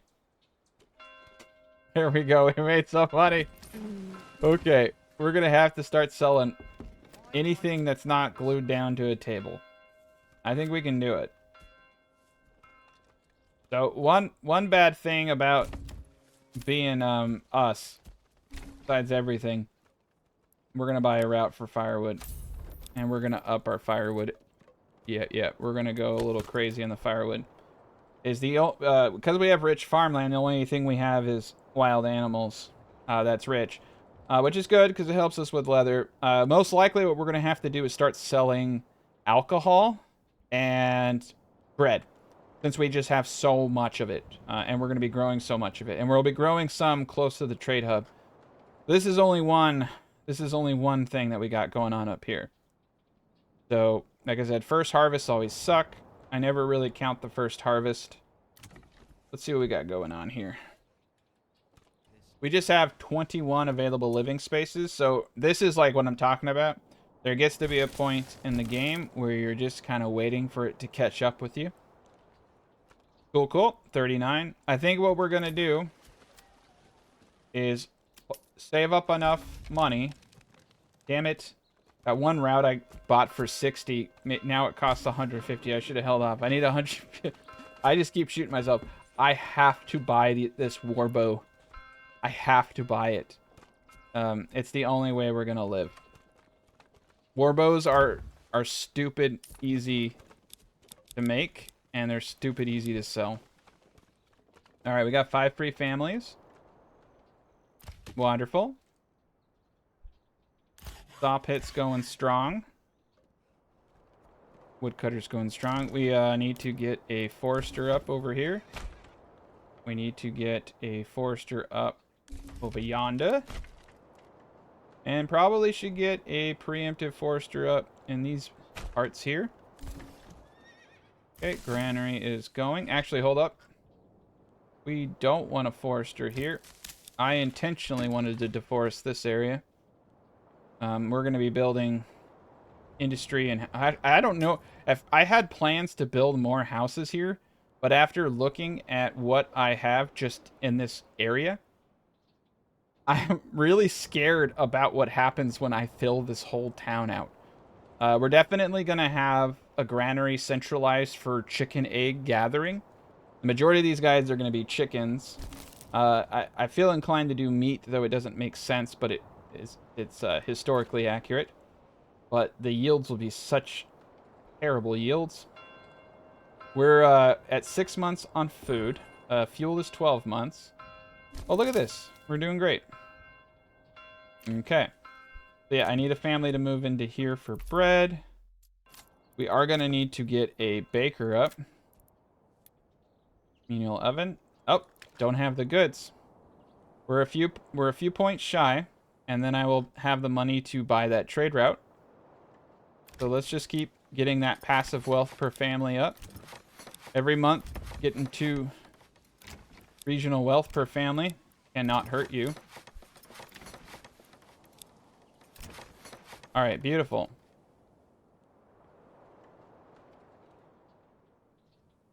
Yeah, you sooner or later you get smashed like this. That's why I was saying it's probably going to take me 14 or so hours to fully do this, but what I'll end up doing is just editing out a lot of that downtime. But the most interesting part of the build is always how do you get there, right? Because I will get to a point where I have more money than I know what to do with and everything like that. I have more food. But building up to that point and dealing with the logistical early game hurdles, that's where the challenge really is. Always has been. And we need more storehouse. But you can see that I'm going to need a lot more storehouses. And I'm going to need a lot more everything else for market stalls. So we're going to put another store. We're going to put 2 storehouses preemptively here. Granary I can't do because I don't have that stone. I have 183 clams, so now we're about to buy a very lucrative... Almost brought that one back. Wrong route. We're going to buy a warbow route, and that's going to start really bringing in the money. At some point in the future, I will start selling other things. We're going to have to boot the berries up to selling anything over 250. We're going to start needing more of our own food. Plank production, I can start selling anything over 100 planks. We just really need to ramp up our trade, get this flowing, get ourselves into tier 2. The booze, ooh, look at that. That's looking nice. I did kind of screw up. No, that's rye and that's barley. They look the same. But yeah, they would alternate, but we're playing to a different beat of our own drum. And that's going to be a beautiful yield of food for us, man. All right, so let's get one individual into this windmill. Let's get that bread pumping. I need 10 stone. I got 5 stone for the granary. All right, I need to get the bread in order. Like I said, this granary is going to have a market stall, and you can see it's going to boot over into the main. So it's going to control the bread. That's going to work out just grand. Like I said, remember, as long as I have bread in this granary, I don't have to worry about that marketplace. Once the bread's out of here, then they'll eat the bread from the marketplace, and then it just has to restock it.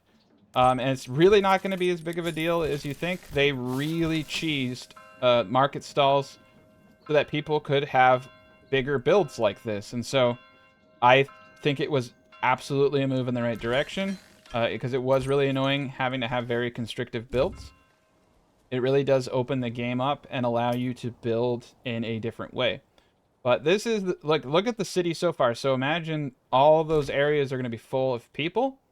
My 4090 is going to heat my home to a healthy 80 degrees. Because it's like 66 right now. But this thing is going to burn a hole in the ozone layer. And, yeah, I think it can definitely handle it. It's going to be great.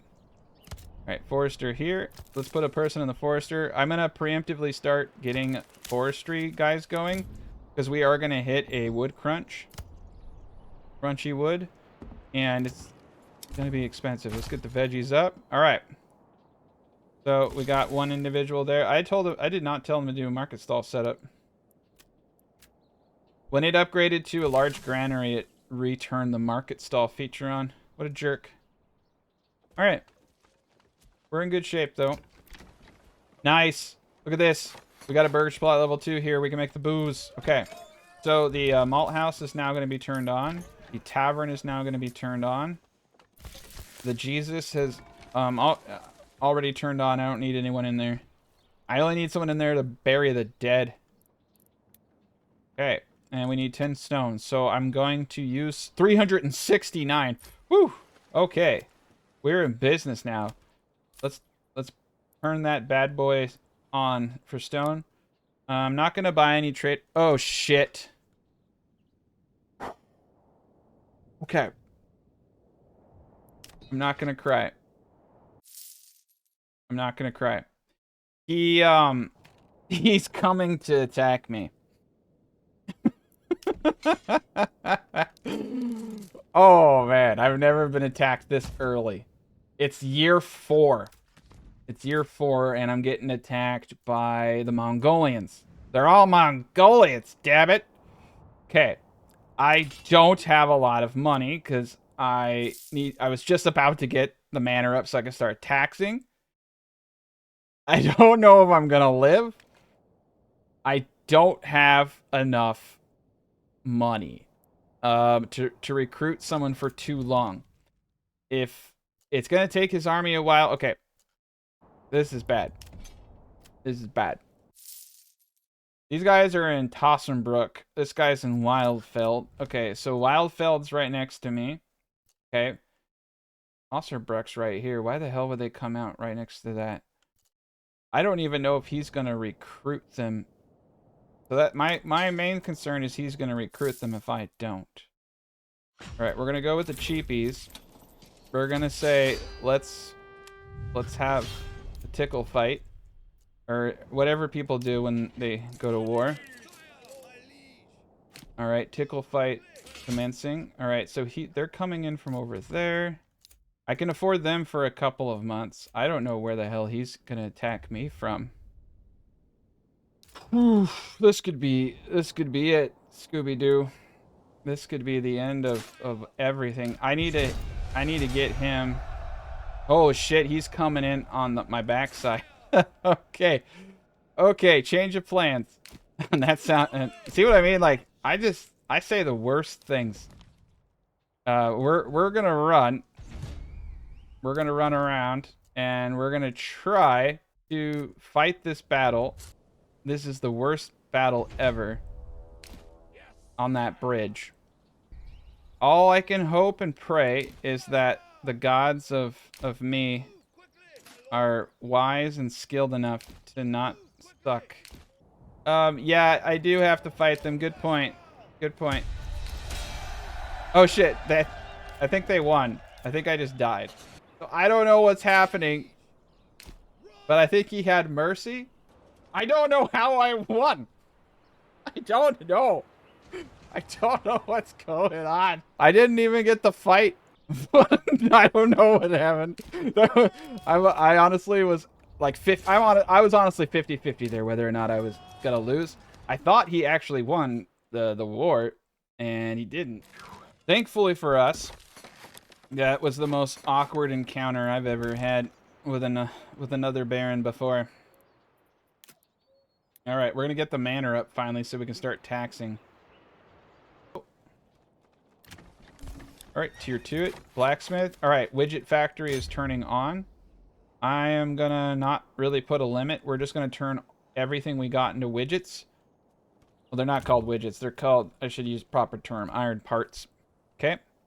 Iron part makers on. So our money train is about to take a halt while we build towards something a little bit better. But as I retire Bowman, we'll get our trade items better. So we're going to set production limit of such. I'm actually going to retire this individual to get this crossbow going. I think I'll retire this guy too. I want to make sure that the bows are getting up to speed. We want to get crossbowmen ASAP, as we're going to get attacked again. And I don't think he's going to get bored next time. I think next time he's going to slap me around. So I want to be ready for that. We also need to get a joiner up. So here we go. Let's get the joiner. Start making shields. We need to start importing iron ore so that we can make more of everything. So let's get this show on the road. Let me see what I want to do here. Yeah, we want to get iron ore. We have 64. I'm not going to buy a route for this yet. I'm going to let people come in and trade small amounts of iron ore to us. And because we're doing that, we want to be smart. Let's set a production limit on big shields. We do want to have at least one spearman for the time being. The blacksmith, I am going to set a production limit to 30 on these. We don't want to overdo it. We don't need to. I need someone to build. I'll wait for a family to move in. 11 people don't like me, but we have a 76% approval rating. Ooh, here we go. Now here's the question. Is this enough families to harvest everything? I'm going to say no. Oh, God. What happened to all the pretty pictures? What happened to all the pretty pictures? I don't think we had enough people. We did not have enough people to harvest everything. So that's crazy. We're like literally gonna need so many farmers. This is awful. Okay. We do have... Okay, I don't want booze stored here. That's crazy to me. I also don't want any of this stuff. I only want bread. Yeah, all the other stuff here is good. We don't want any of this jargon. Let's upgrade this bad boy. Oh boy. Well, I'm a little sad. Actually, I'm a lot of sad. We lost out on a good chunk of work there. But it will work out. And it is kind of teaching me that I need more houses over here, so they're closer to their jobs. Oh, Lord. Let's get the whole block out. Yeah, that's cool. That's a double ply. That's fine. Perfect. Alright, well, at least the plows are working. And we need a lot of families right now. We're just going to keep going to tier 2, especially in the section where we're making all of our workers. Joiner is making his stuff. I think we're in good shape. Crossbows are coming along. How many crossbows do I have? Not too many. Start making spears, but as I import and as I get my bloomery going, we're going to be in really good shape. We don't really need to smithy too much anymore. Everybody else is doing fantastic. We're at 100% except for clothing because we're trying to catch up with boots right now. So you can see I'm easily hitting my 100% food variety bonuses. So don't worry about spreading out too much. Just worry about the location of your granary in proximity to this stuff. Do not store booze in this granary. You can almost say don't store booze in any granary, but I don't want malt. I certainly don't want flour or grain or any of that stuff stored here. Herbs. Okay, all this is good. I don't think I want berries over here either. Right, we're in great shape. He's just running resources. Like, why do I have barley all the way over here? I mean, if he'll bring the barley over to the malt, more power to him. All right, we got malt going. We got a little bit of booze going. I can go to tier 3 now because we have an entertainment supply of 31%. We're not going to do that because we don't have 4 food types. You have to be really careful about upgrading to tier 3 if you're not ready for it, and we are not ready for it. But we do want to go to tier 2. We're at 393 wealth, so the money is pouring in. The people are kind of being dicks, but it's okay. And the manor is still not up. So put that to highest. I need, yeah, it's because I have no one building, but that's okay. I need to get that built. I do need to get taxes coming in. But everything else is great. Let's get another ox. We need to get taxes going as soon as possible.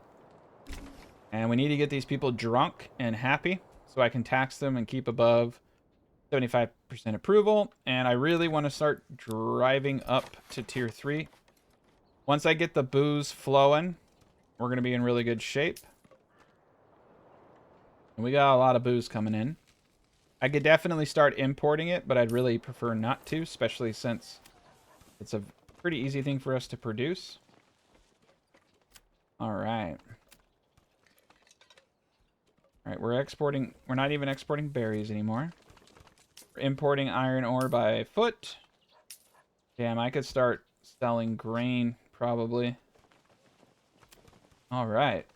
Shoes I could technically sell at some point. We're going to start losing money because we're not producing war bows. How many crossbows do I have? 0. All right, so this puts me in a kind of conundrum, right? Like, getting crossbows is temporary. Like, once you have crossbows, I'm like, do I want to build another boyer shop? Do I just want to keep waiting it out? I need to get my trade back on. So we're going to take a slight break and start producing warbows again because I need money. I'm broke. I need a more efficient trade item. That is one difficulty with not having a rich supply of something is I do need individuals to generate my wealth, which is the farmland. I need to start growing. So it's very intensive. It's like a lot of people. So it's like I can plow this no problem with 4 families, but harvesting it, oh my god. That's going to be a challenge. All right. We have enough to do quite a bit right now. 2 families. All right. Let's put one more dude in the trade shop. We need to get the trade really bustling out. Let's also make sure we're reserving the horses. Get our own trade routes going. Got Jesus. All right. 69. 31 large shields. I'm going to switch the blacksmith over to spear making. And we're going to try to get up to 36 spearmen. 1 full unit of spears and 1 full unit in the manor. Man, they were really taking their time to build that. But they got to... That's the problem. They got to really walk it. But this thing is going to be a decent castle. It's going to be really hard to penetrate. Man, place is humming. The food is coming in pretty darn well. Got everything going. Looks like we're able to keep everybody warm. Lack of entertainment starting to get everyone down. We're keeping a small amount of booze coming in, which is really making all the difference. Starting to think tier 3 possible. I am kind of scared to go to tier 3 though, because it's more families. The last thing I need is more families. All right, tier 2. All right, we're gonna keep a few families. We need a lot of families right now to help build. Oh, thank God, Manor's almost up. Got all the materials almost, just a few things of stone.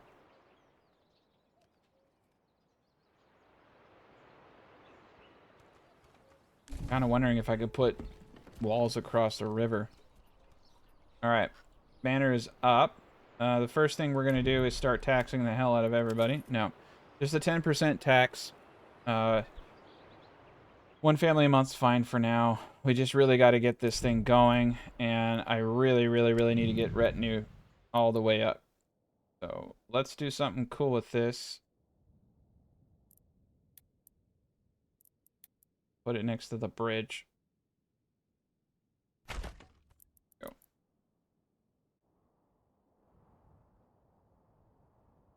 So that's the back side of it. Perfect. Couple things I need to do though first. Well, let me do it. Okay.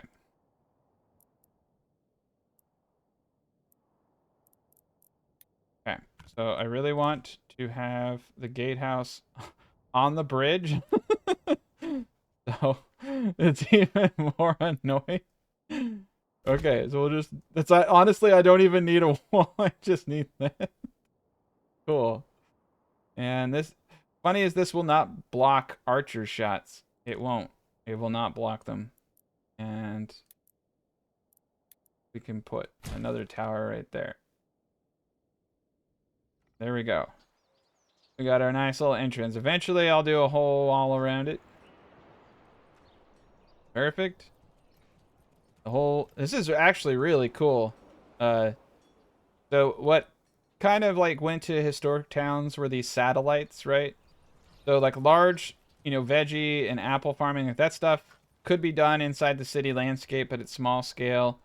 Then you'd have, you know, areas that kind of like dedicated themselves to it, plus other things. So we got that going on outside, and we got the main city here, and we got the farming sector over here. Eventually, though, that's why I'm going to release this whole thing as one video, and it's going to be like 12 or 14 hours. The introduction, though, is going to go over the final build, so you don't have to watch the whole thing to see the results. I'm going to like make a movie and take snippets of all the things, but eventually this whole city will be filled in. This whole area will be farmland, and it's going to be a very, very cool city. Oh, damn Mongolians, man. Ooh, we got four 4 ranks of Mongolians, horseless Mongolians coming at us. Okay. So we're going to fight them in our super cool, not totally ready fort. And it's going to be a wonderful experience. We're going to fight them from across the bridge, though. This is going to become pretty vital. Yeah, well, like, Burgish plots like this were efficient because they would plow in straight lines. But since these plots aren't ever plowed, it doesn't make sense. Like, you don't have an ox, you don't have to ever plow the field, so... in historical sense, they were actually very efficient. But in game sense, I don't think so. But they're not terrible. They're not with the new extension plot for how veggies are harvested. They're not as bad as they used to be because that is usually like more towards the outside now. So that made them a little bit more efficient, more practical. Oh great, I'm stopping production. I'm gonna kill so many of my ox. I am going to kill so many ox. Oh god. Okay, let the ox. We're gonna kill like 17 ox if I don't get you guys out of here. Oh, this is not good. Okay. Alright. Well, it's not a Tacticat special if I don't obliterate all of my ox. Because you can hit your own ox with archer fire. We got 25 crossbowmen, which I am incredibly stoked about. Okay. Yeah, we need to let the ox get in here and get their jobs done so that we... Oh, 32 logs. You've got to be kidding me. Alright. Okay. This is going to be a nightmare. Well, I'm probably about to blow through around like 300 or 400 regional wealth worth of ox here in a second. So, there's nothing I can do. Wait. I could pause. Pause it. Okay. Gotta think on your feet sometimes. That would have been bad. That would have been bad. Oh my god. Why do I have to carry this alone? Okay, here they come. The town will be safe. But this will be the fort, so anyone coming in here will have to deal with archer fire. This will be great. I think this will actually line up as a very decent tactical point for the city. Like right on the southern tip, you know? So we can quickly rally or sally out there. Alright. Okay, my crossbowmen are grand. There we go.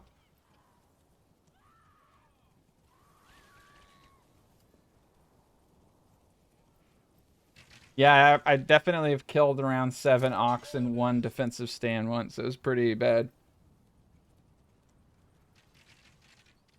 But, you know, I still think that the ox in my village live blessed lives. It always chooses the wrong times to save. Alright.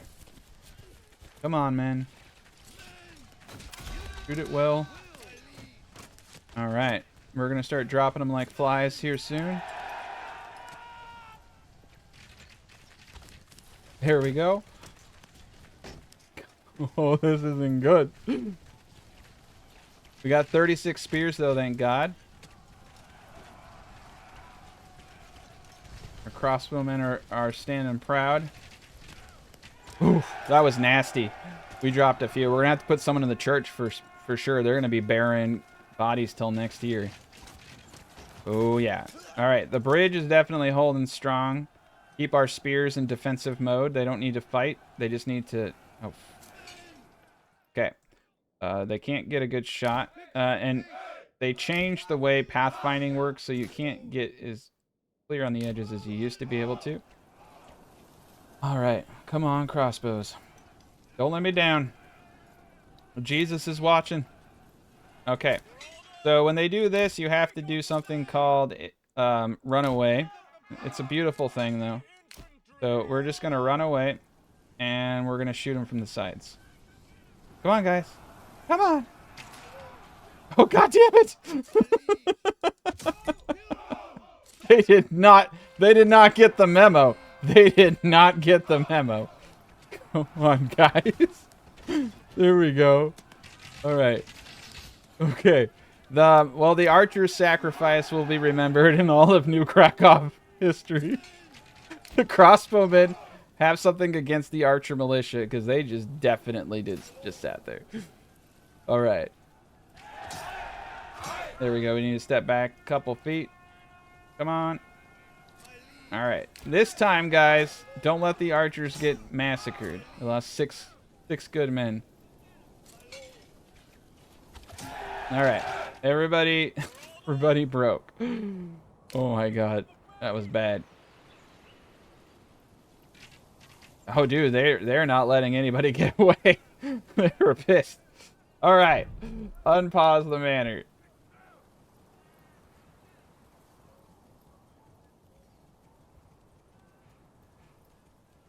Yeah, that was pretty decent, but that's why crossbows are so important, because you got one unit of crossbow, you got one spear, you can pretty much kill everybody. Except for this guy. He's magic. We also killed a wizard. So, yeah. Crossbowmen are definitely the most valuable people ever. Killing wizards. Alright. People are back. Let's get them to work. 4 free families. It's berry time. We need a total of 4 families to get all the berries. I'm gonna put 4th family there. I think that should do it. We got food coming in out our wazoo. Best place to put food. And a little bit of wood. Good amount. 54 roof tiles. 49 flour. A lot of iron parts. A lot of iron slabs. Perfect, perfect. We are importing iron. So we are going to need to put a production limit on slabs to 30. Otherwise, we'll just make an unlimited amount of slabs. Let's check our blacksmith. I don't think I put a cap on spears, so that was dangerous. All right, 25 spears, perfect. Let's put that cap to 30. I'm gonna go back to trying to produce crossbows now. We have no money. Screw it. We just gotta get the crossbows, man. We have 52 bodies to bury, so I gotta get someone in the church to start burying bodies. It's going to cause a pretty impressive negative. We are pulling in tax dollars. I also was able to get the most Poland-like heraldry that I could make, too, on this, so I was pretty proud about that. Everything is at 100%. So we're at 100% on everything in the marketplace, which was not possible to have a build like this and get that far before. We're waiting for a big old haul of barley to come in. There's quite a bit, 88. Ooh, okay. Now, I want more farming everywhere. I do really believe that we're going to need a substantial investment in farming. So I am going to put... I haven't decided what I want to do in this region. If I want to do more farms or if I want to do people. Kind of thinking farms around these guys would be pretty cool. But I'm also thinking that... right here makes more sense. We're gonna have farms back here. All right, 7 months. Firewood is becoming harder. Let's see what our boys are doing down here. I got 3 of these guys out here. Yep. Gonna need to get me some firewood. There's Lodge. Oof, we got some nice places up here. I'm gonna put a woodcutter up in these parts. There's a good amount of wood over here I can start cutting down. All right, we got all of the berries. I'm just gonna, like I said, set it and forget it approach. It's my favorites. Crossbow's going. Got the mark of the beast for food. A lot of flour. All right, so the bread maker, I never got up. All right, let's get this bread maker up ASAP. Start getting some bread into our diet. We're getting close to having 4 food types secure, so I can start doing tier 3. Once we start getting enough of anything that I can start selling it, I'm going to start. Veggies. we can start selling anything over 250. I really don't care if they sell just a little bit of it. Like, we just need to pull anything that we can get. Our economy is kind of in shambles right now, but it's going to get there. But the village is strong. Yeah, the village is very strong. Oh yeah, we're going to be able to defend this location really easy now. One unit. Man, they're going to be... What's great is the further back I can get them, like this, the easier it is for my archers to shoot from the side. So we're going to have a little bottleneck area. I actually think I can do this now. So all you do is you have a little airlock.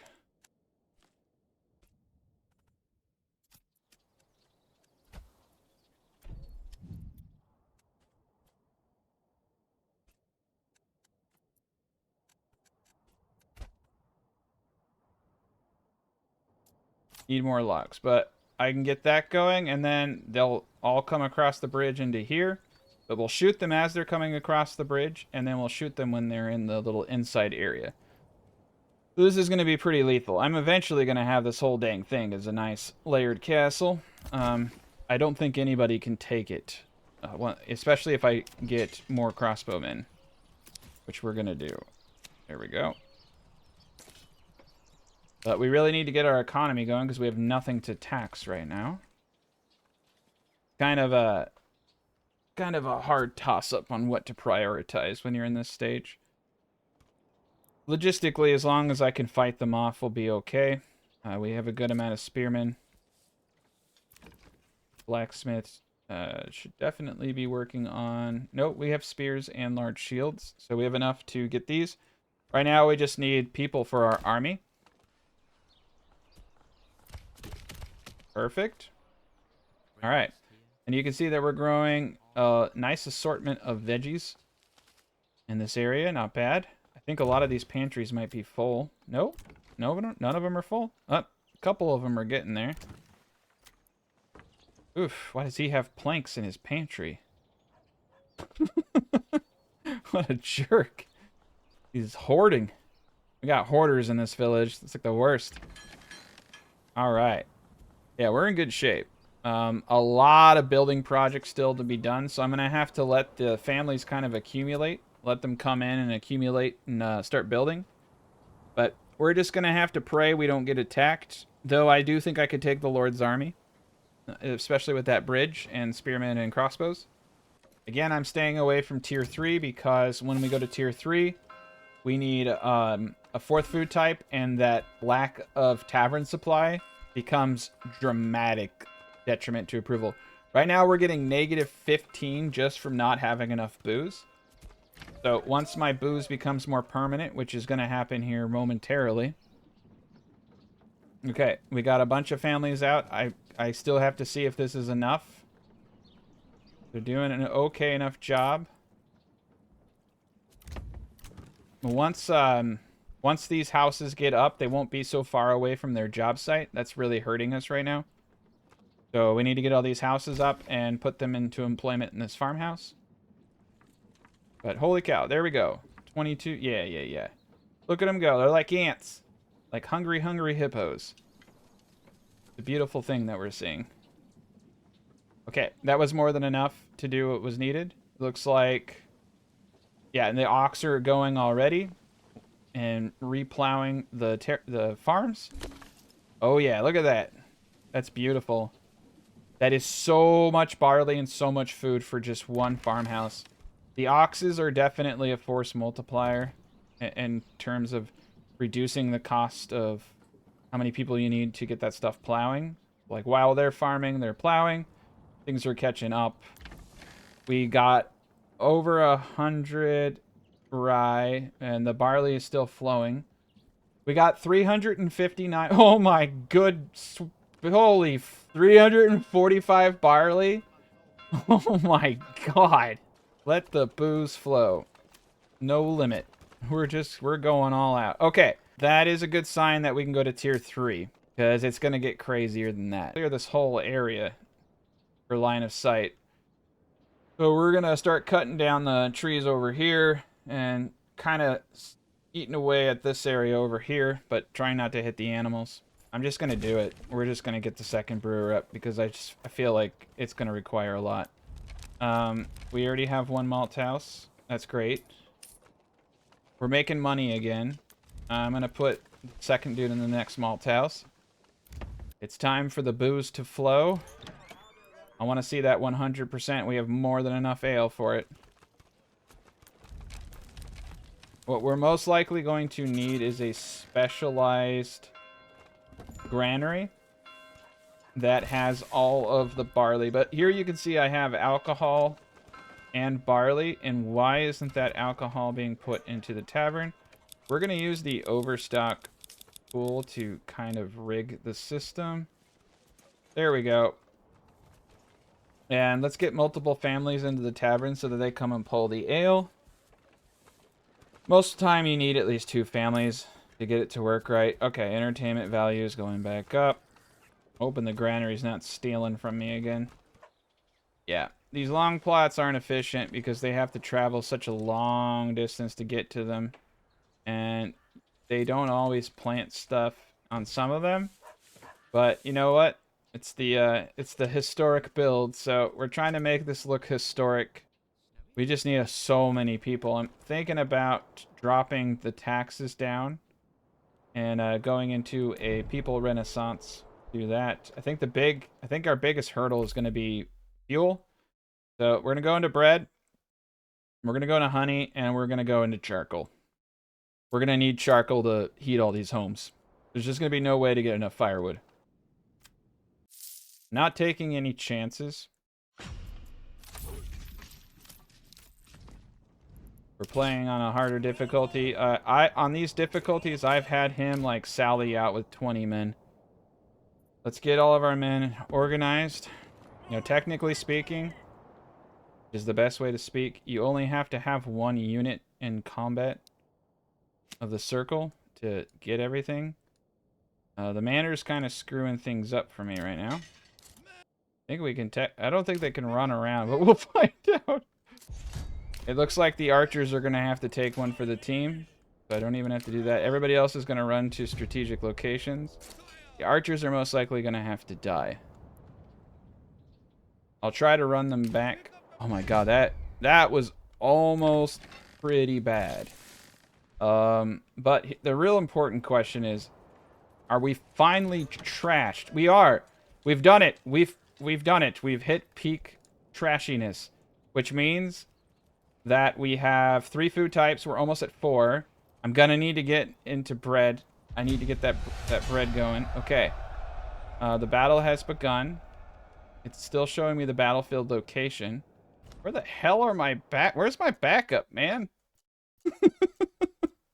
Oh no, they're all the way over there. Run! Okay, I think if I run him, I can get him over here. Oh, here he comes. Oh, that's gonna hurt. He's gonna shoot us with his units too, though. But it's okay. Hold up. You can see he's going for my crossbowmen, so I'm gonna put the mercenaries like so to shoot back at the archers. Do this. Okay. We gotta figure out where their archers are shooting at us from. I can't see them. That's okay. Our crossbowmen are gonna start ripping these dudes apart, man. This is not gonna be very good for them. There we go. Crossbowmen, go! They're kind of shooting like wildly. It's the first siege of the castle. We can watch from back here.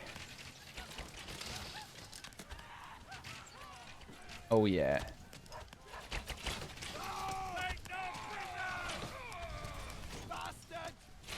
Alright.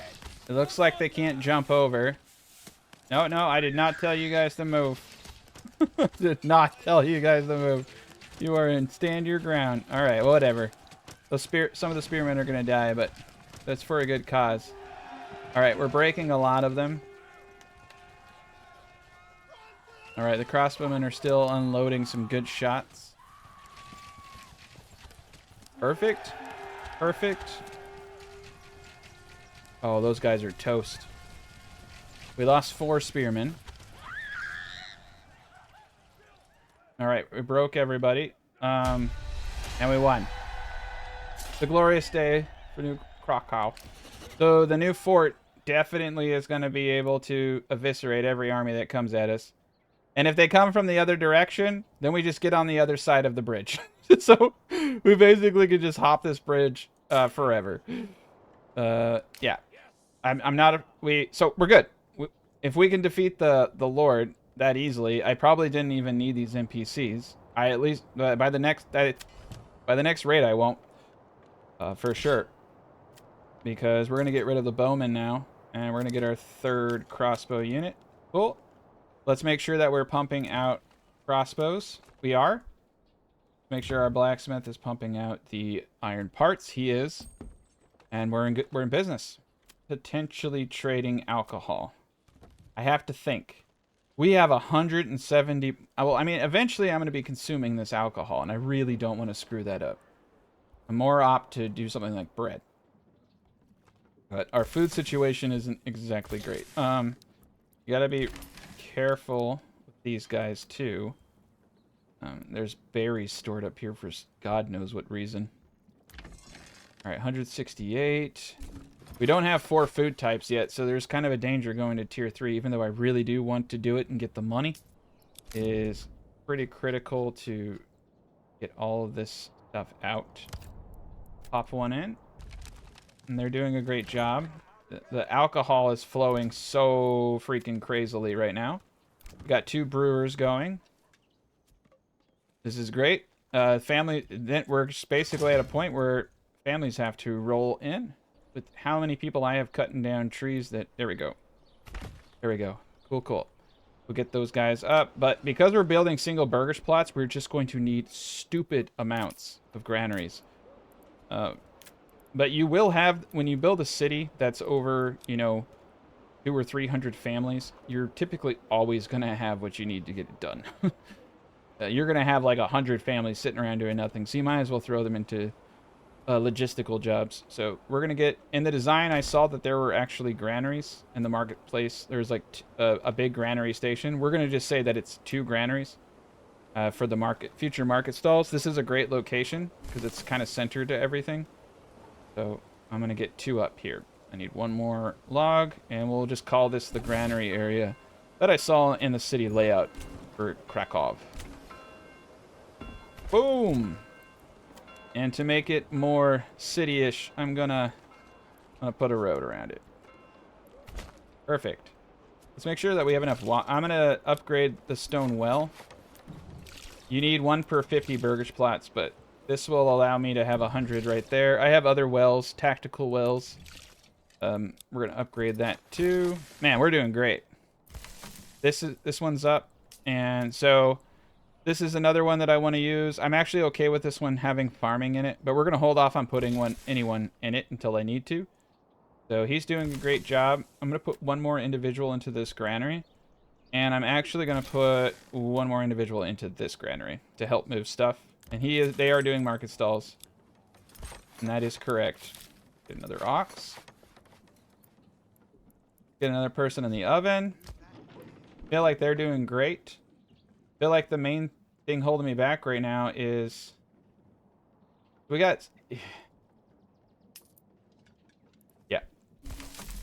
I need to get bakeries up fast. Bakeries are just amazing. So you make 2 bread per flour. With that expansion, you make 4 bread per flour. So not only are we pulling in a dumb amount of flour and barley, but we're going to be pulling in a stupid amount of bread. We're going to be selling bread, for sure. We are going to be producing thousands of bread. It's going to be a big staple. All right. Once we hit 4 food types, we're not there yet. I don't want to go to tier 3 and regret it. That seems to be what happens. On hard mode, if you don't meet demands, it's much harder. They are much more pissy. Alright, we're gonna boot this up to 3 dudes. I really need to get some logs coming in for this major expansion phase. Forester hut, I'm gonna put... you really only need 1. So this is a conundrum. I'm gonna need additional stuff here soon.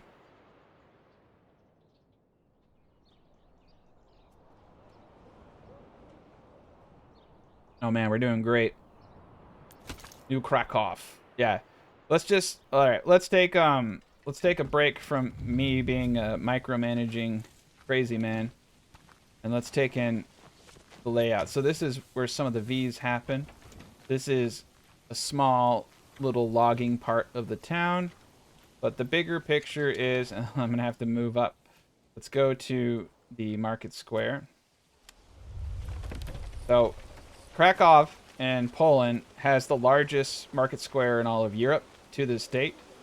So what's interesting is it was, it had like plaza-like flooring. It looks much better than this.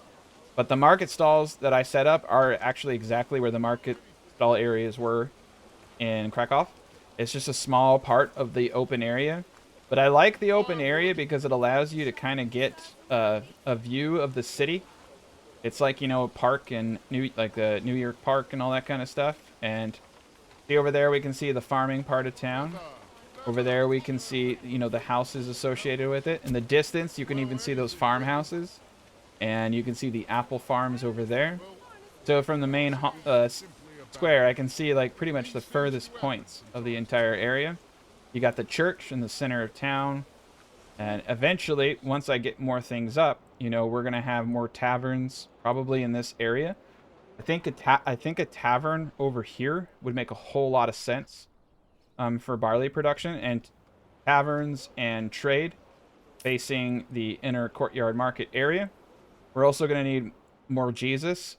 Yes. We do need to get another church up for the aesthetics. So that's just it. Like when you're building historically, you build things that you don't need because you're trying to add to the, the aesthetic value. Let me see. For some reason, I kind of feel like this church be weird. All right. See if I can do this. See if I can. Okay. I'm going to build it like this. And I'm going to have a road coming down. Perfect. And then what I like to do with the churches is use the shrines because they kind of look like gravestones. So I like to create the gravestone kind of effect around all of it. It definitely adds a little bit of zest into the design. And the more imperfect they are, the cooler it looks, kind of almost.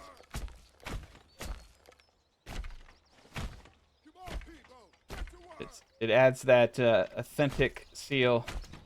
But yeah, we're gonna surround this thing in shrines. The holy of granary with a nice little church around it. So that will be the secondary church for this area, because religion is important. They need a place to pray before they go off and plow the fields. All right, so we got sector over here. We're gonna preemptively get these guys the large granary so they're ready to go. Look how close the marketplace. I'm changing my mind. This place is definitely going to do market stalls now.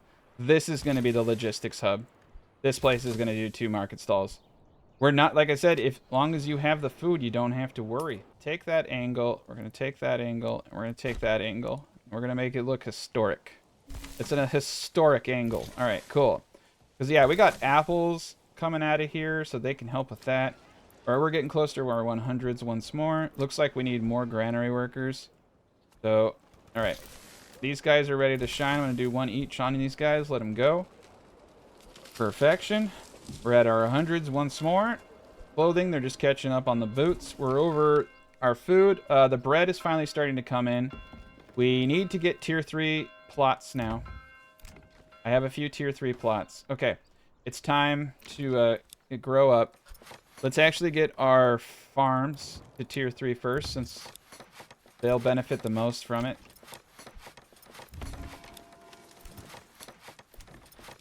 There we go. That should get us a lot of points right there. So I can either go into bread or I can go into beekeeping. We really need to get these apiaries up. We need 4 food types so that I can sustain. But I don't know how to make them look aesthetic. Okay. We're going to say these are the plaza pieces. These are sculptures of our victory. They're not honeys. So we're gonna have a ton of apiaries. I think I might do apiaries all in this area. This little corner right here. To me, this would be perfect for more apiaries. 10 free families. So we could do something smart with them, or we could do something smart with them. And we're gonna go into the bees. Now, if you don't get the honey out of the apiaries, they stop regenerating. So you need to get the honey out as fast as possible for these guys to really move. You almost are going to want a granary that's like just basically dedicated to moving honey. So we're going to put another granary right here. These are granaries for market stalls, and trust me, we are going to need them. We're all because we're placing single burgage plots, we already need another one. But we're getting there. But we're going to do one for just the honey guys, because we're going to need to move this stuff as fast as possible. We're going to do bakeries now. Okay. So this is a tier 3. All right. Well, it's just the way of the world works. Bakery extension it is. No more ovens. Kaboom! No more ovens. And we're going to do 2 bakery extensions. And now the bread is going to start flowing. We just doubled our bread production. We're going to make twice as much bread from the flour. We have 146 barley. We have 113 flour. We have 238 grain. This windmill is popping up to 3. We are getting into motion. We're going to need additional windmills. I'm going to place them strategically. One right there looks pretty good to me. Oh boy. So we are in a massive blow-up phase now. Oh, nice. The church is looking snazzy. You can see all the dead people around it. I'm loving it. Perfection. I do want it to look as snazzy as possible. Nope, nope, nope. We want it to go this way. Oof, no backyard extensions, eh? I kind of like that. It's weird. Let's go with it. And I think for the rest of this, we're going to go with the creepy graveyard thing. I like the way it looks. It makes it look a lot more churchy. Church is not a church without a distinct graveyard of its lovely people around it. Can't wait till they add more decorations, man. There we go. This is looking sharp already. We need to start getting some of these houses in here too. These houses, ooh, I likes that. There we go. I can do something unique here. I can I don't know, have a carnival. All right. I need one more piece. Boom, boom, boom, boom, boom. I'm hoping and praying.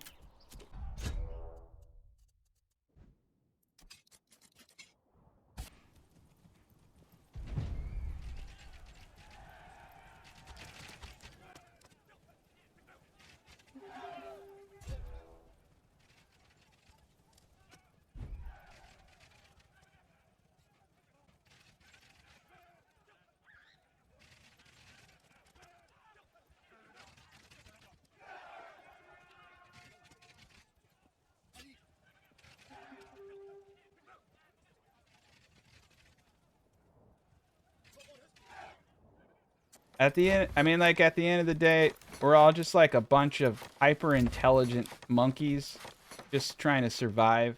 There are, of course, people who are pieces of shit, but I think most people are actually pretty decent. Or they're as decent as their experiences have led them to be. Oh, man, we're doing really decent. We got some good wealth in since we're not buying alcohol. Look at that, 789 bread.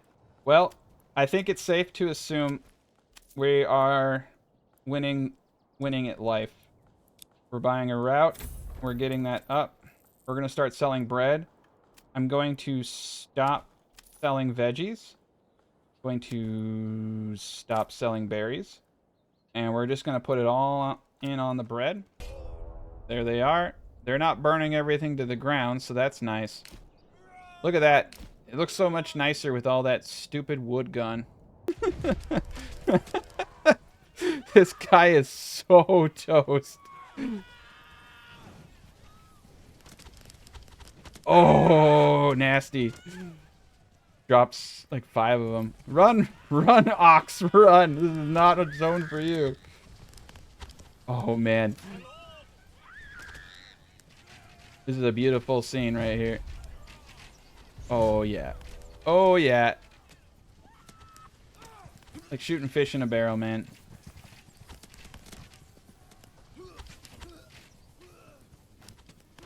I'm going to cinematic mood. Whoa, dude, they're still coming hot. These guys got balls. Down to the last man. All right, here they come. Oh, man.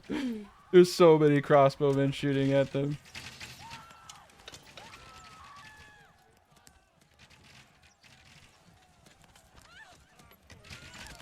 Yeah, this is really brutal.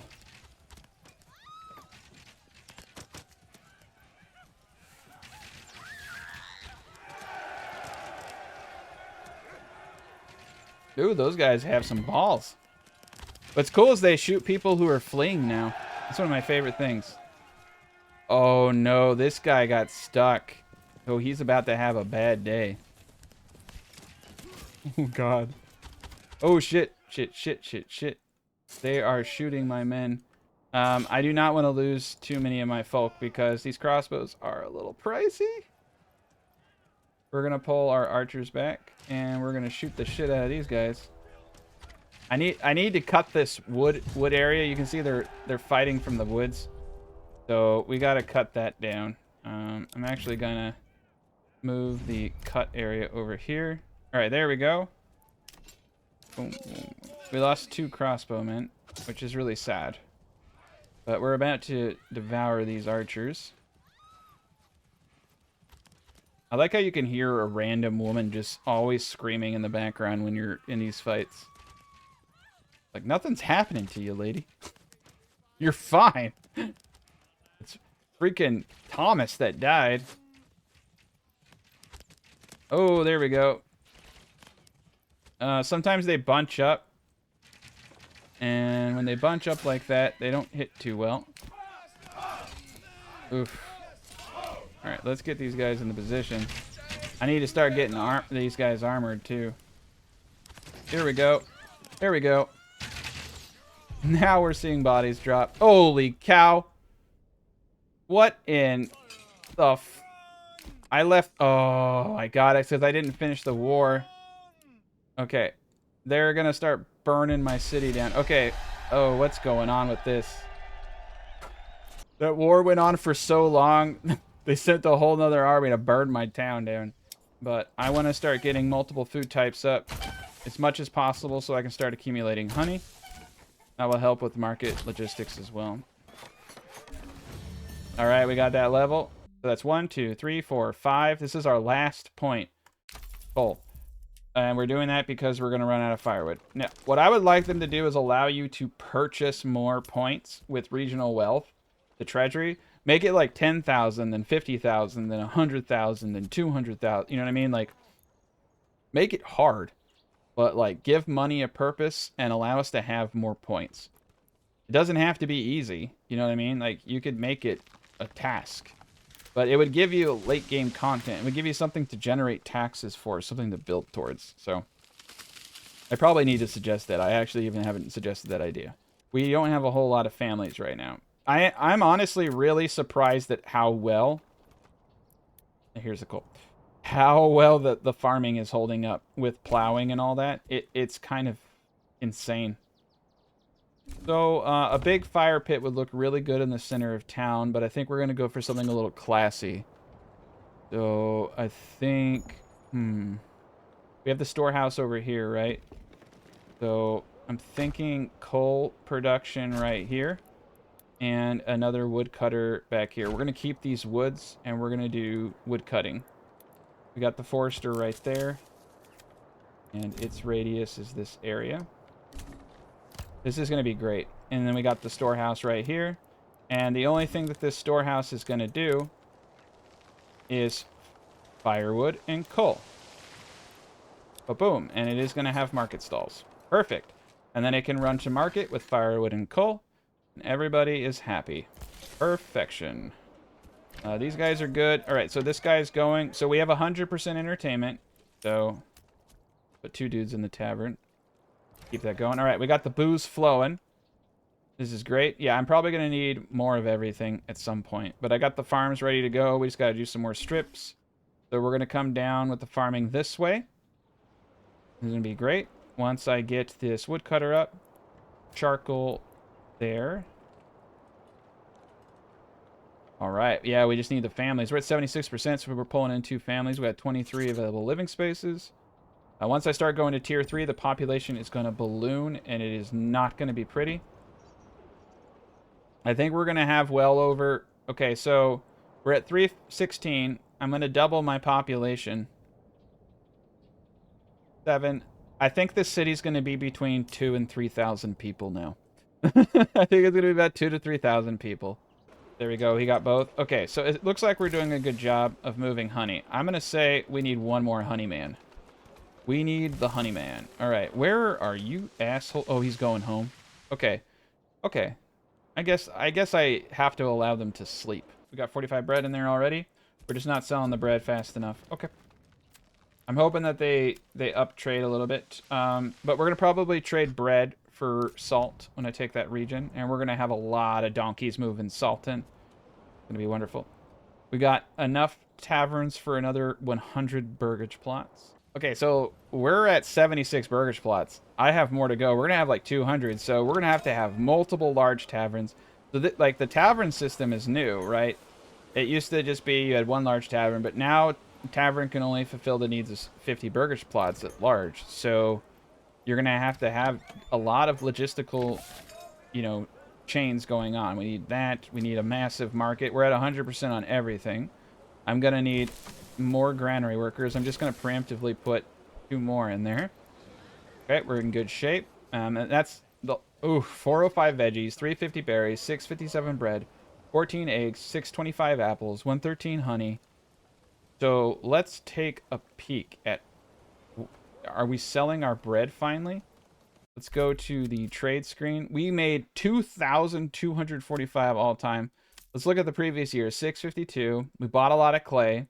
We sold some bows. We sold some berries, veggies. We bought a lot of stone. Sold barely any firewood. I might stop selling firewood. We purchased an enormous amount of iron, and that was to make our crossbow units, and we sold a lot of boards. So it seems like firewood is just taking up valuable logistical time. So I do like to look at this stuff. That's why I don't do herbs, right? Because they sell for 2, and they just take up time relative to some of the better items you can trade. So we're going to stop selling firewood. We might start selling large shields or something like that. Large shields could be a good one to sell, because you can just take the planks and make them even more valuable. We're going to hold off on purchasing anything else there. We're probably going to get attacked here soon. We have 6 months of fuel. Let's get 2 more individuals into the kilns. And let's get 2 people in the woodcutter. Storehouse is doing okay, but we need to really up the amount of fuel that we're producing. We also need to start purchasing more ox. Though I do believe we have enough. Yeah, we have plenty of ox because we have ox that aren't even doing anything. All right. 2 people in the saw pit. I think we're going to keep that there. It looks like we're starting to finally clear this area with the logging camp. Ooh, okay. I'm feeling good. I think I want to bring him over here and just really solidify that. We got 3 people in that camp. And this forester is doing a good job of rebuilding this area. The woodcutter is doing a good job of cutting down any new trees. I want to have a main road type energy. Okay. So we're going to do something historical, but also we're going to use corpse pits just to make sure this is lined. I'm going to do this. All right. And I want to try to make a pier if I can, because I love making piers. This is a little trick for all y'all. If you like Boardwalk Empire. There we go. We made a pier. Now they can look on the pier and look over and be like, man, this place is cool. We're going to get veggies and apples up right here. Here we go. Okay, so in proper grid format, right? Every 2 corpse pits about is where they would have intersections. If you look at the way they style their stuff, it's really cool because there's lots of good breaks and logistics. The really neat style. And then we're gonna go like so. Just like that. That's gonna be veggies, and then the next one's gonna be veggies. And then these guys are gonna be apples. But we're gonna need this food. We're gonna need these hubs. And they got the boardwalk, so they're gonna be happy campers. There we are. Yeah, vodka from potatoes would be sweet. There we are. Cool. We're going to make this all kind of connect. Unfortunately, you can't connect bridge to bridge. You got to kind of do things like this. There we go. They can take multiple routes now. So they for some reason, they like going across bridges instead of roads. I don't know if they travel faster on bridges or something. It's just something I've noticed. See? He went, instead of going, that guy took the right. But that dude walked around just so he could go on the boardwalk. He's like, oh my god, the boardwalk. It looks really neat. Yeah, we need grapes in this game for sure, man. I would love anything to differentiate this game. One of the things that Greg talked about was for future DLCs having themes like Japan, Roman times, and stuff like that. So he's like, technically speaking, like once the system is, you know, hashed out, they could change the aesthetics. Our approval's going down though because of taxes. We're able to pay the king, so I'm gonna drop taxes down to 5%.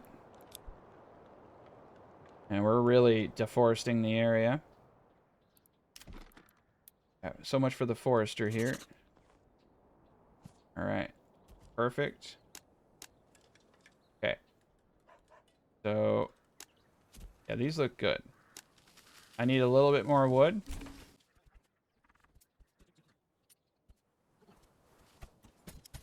And then on this side, I'm going to do apples. 2 different sectors of apples and veggies. I think it will look good. Hard to see where everything is. But this should do well. I say 2 long burgage plots per. Like that. Oh, that's good. Those are good. Perfect. Those are going to produce a lot of apples. There we go. Cool. So we got our veggies. We got our apples. Like I said, no thought. You just make big old lines. No brondos, nothing. Veggies. Veggies. All right. This is looking pretty sharp now. We got our little intersection road here, so it's got some breakups. Apples there. This place is coming along really nice. We'll have this guy. We have to stay close enough that they don't start burning things to the ground, so. And I also need to to show my people what they work so hard for. We need to hear their screams. Okay. Oh, that's gonna hurt. Oh yeah. That's what's great about crossbows is you can take out any unit from the front. They're all gonna get hurt. All right, they're coming in hot. We're not too concerned about really anything. All right, we broke them.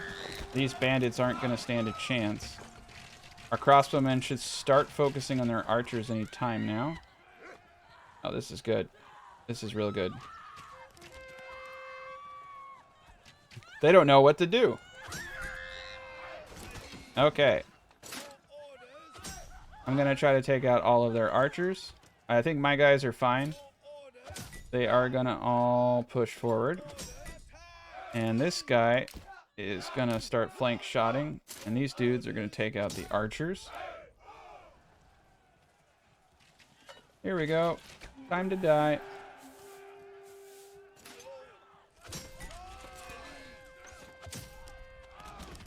There we go. They're going to start falling down big time now.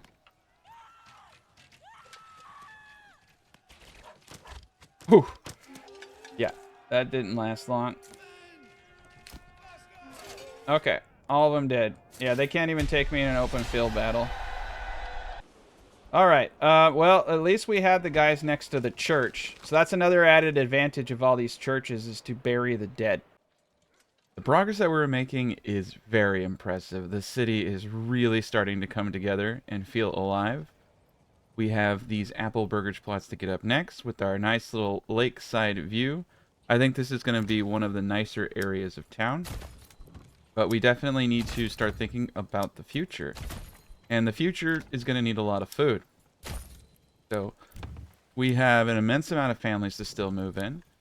The alcohol consumption is going to dramatically increase. Our bread is still very impressive, but I think we need to get out another farming region, and luckily we have these farmhouses here. Now, I was thinking about building farms around this sector right here, and I think that that is a good move. So that is what I am going to do now. So let's get all of these farm fields up in the strip farming fashion. This sector is going to be the majority of bakeries, so I think that we should try to get another windmill up. And I am going to use a road around this and a road in between. Keep things moving. Okay. So let's get out our strip farming. Now, typically, your first farm plot isn't going to be ideal. What you want to try to do is get it as flat as possible so that the rest of your plots are as decent as they can be. The great thing about having a fertile map like this is everything is just just so great. Just so easy to grow here.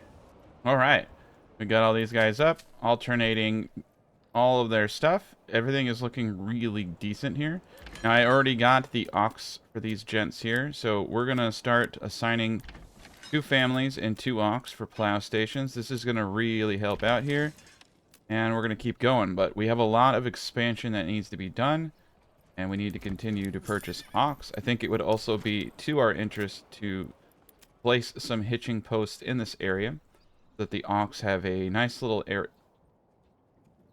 spot to live. We have a few hitching posts over here that we're going to get up right now.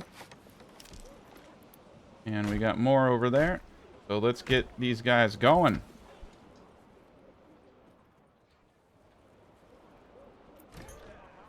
Still got 100% booze going on in this area.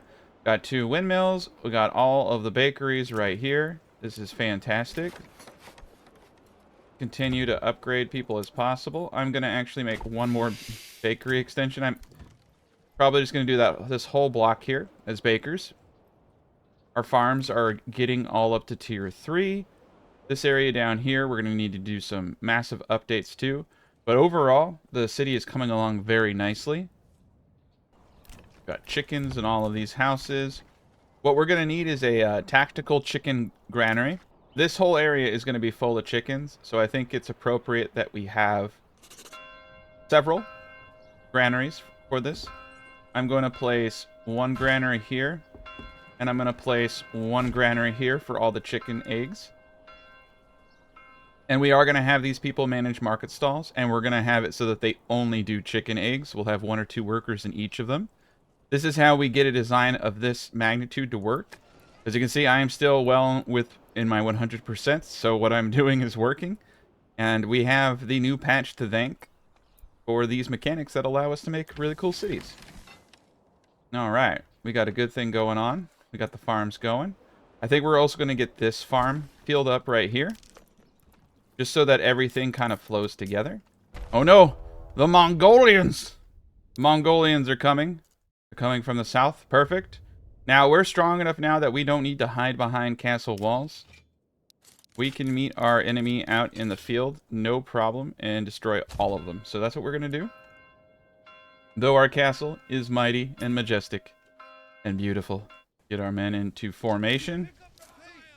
Get our spears into their killer formations. This guy's just waiting for us to get the hell out of the way. Alright, we're going to go a little bit off the road. We don't cause traffic jams. He was patient. He was nice. Well, this is beautiful weather for people to die. Alright, here they come. Oh, they're going to try to come from behind. This is actually a massive advantage. They decided to come through the worst part of my base possible, which is right behind everything.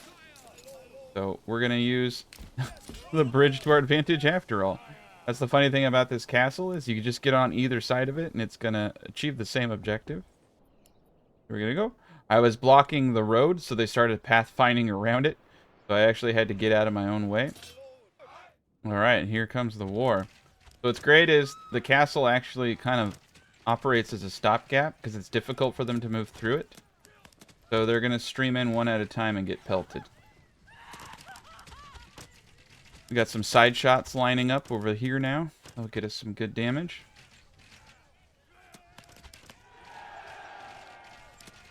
Oh man, that lady is dodging bullets.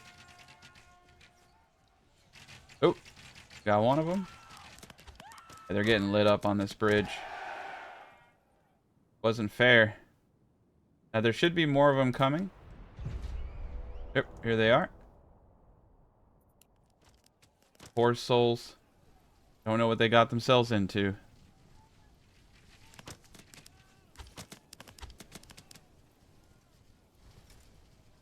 Now they're in the fishbowl right now, so they're kind of freaking out, having second thoughts about their actions.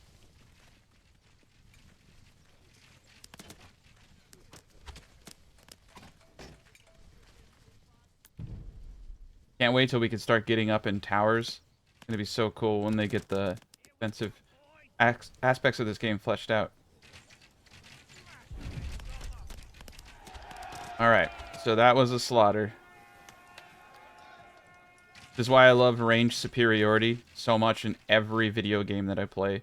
Doesn't matter if it's medieval, prehistoric. I don't care if I'm throwing rocks or throwing javelin missiles. You're always going to have a much better time killing your enemies with range. Get our guys into a better spot. Here we go. All right. War is over. Very good. Get people back to work. We got a corpse pit over here. I'm gonna put one individual into the corpse pit and take one guy out of the logging camp. There we go. We got a bunch of bodies to bury over here. I'm gonna use this corpse pit quite often in this area. The majority of conflicts have been here between us and the Mongolians. We got a great thing going on here. Now, we are going to need a granary for this area as well. So we're going to move some of these guys over so that I can get a granary right here. Perfect. All right, just got to move two of these stables. To the stable over there. Wonderful. All right, we're getting families coming back in. Going to get this granary here to facilitate the movement of these goods. We are going to give him a market stall as well so he can help out. It seems, like I said, market stalls are really, really easy to stock now with the new mechanics, and you can have pretty impressive distances on them, so they don't have to stock very often. And when they do, there is a code. It's a preemptive stock code. When it knows something is going to be consumed, they're already moving goods to make sure you have that 100%. So they did a fantastic job with the recent patches and making cities feel a lot more alive. Okay, so back to the farm plots over here. Okay, we got them all flowing now. We're doing great. I think this is going to do a fantastic job of getting us food. So the farming sector is doing great. We can see over here I did large fields, but over here I'm doing the more appropriate fields for this time period. These are still fine. We're doing fantastic. 76% approval rating, and that is with a pretty healthy tax of 5%. Not very healthy, but we're getting a lot done. We're cutting this area up. This spot right here, I actually want to remain as a forested area. So we're going to overlap these two foresters here for wood. This is going to be very important for the fuel for this society, making sure everyone is warm. But yeah, it's looking really decent. The corpse pit's definitely helping out. And we need more market stalls for the amount of burgers plots that we have. We're getting close to at capacity. All right, here they come. Now, I want to get my percentage up to 75%. I feel pretty good about where we are in taxes. We're starting to really make money now selling bread. You can see we're eating a good portion of bread. We're making a lot of apples and vegetables. A lot of this is going to change as I expand, though, because we are going to go pretty crazy here in a moment. So let's start getting more houses up. Let's start upgrading these granaries, get them ready for the chickening. And we're definitely going to need a lot more logs than what we have. I think a lumber camp back here would probably be a good idea. Start cutting down all these logs back here. All right, so this guy did a really good job, and he's going to need to start concentrating on different areas. Eventually, I'll have another gentleman over here, I think, logging camp. That will help out a lot. All right, we're in good shape. Still have 51 free market stalls, and I think I'm going to need every one of them. Yeah, this is looking really nice. The farmland's all kind of lined up now. All right. So this granary is just going to do apples and veggies, and we're only going to have maybe one worker in it. I'm going to put him in now, and then I'm going to upgrade this. He's going to help out with everything going on here. Our honey is starting to build up, 286. Eggs are starting to build up. Everything is just doing so amazing right now. All right, with taxation and the bodies buried, I'm expecting us to get back up into 80-90% approval ratings. Let's get all of these farms over here to tier 3. Get that passive money coming in even more.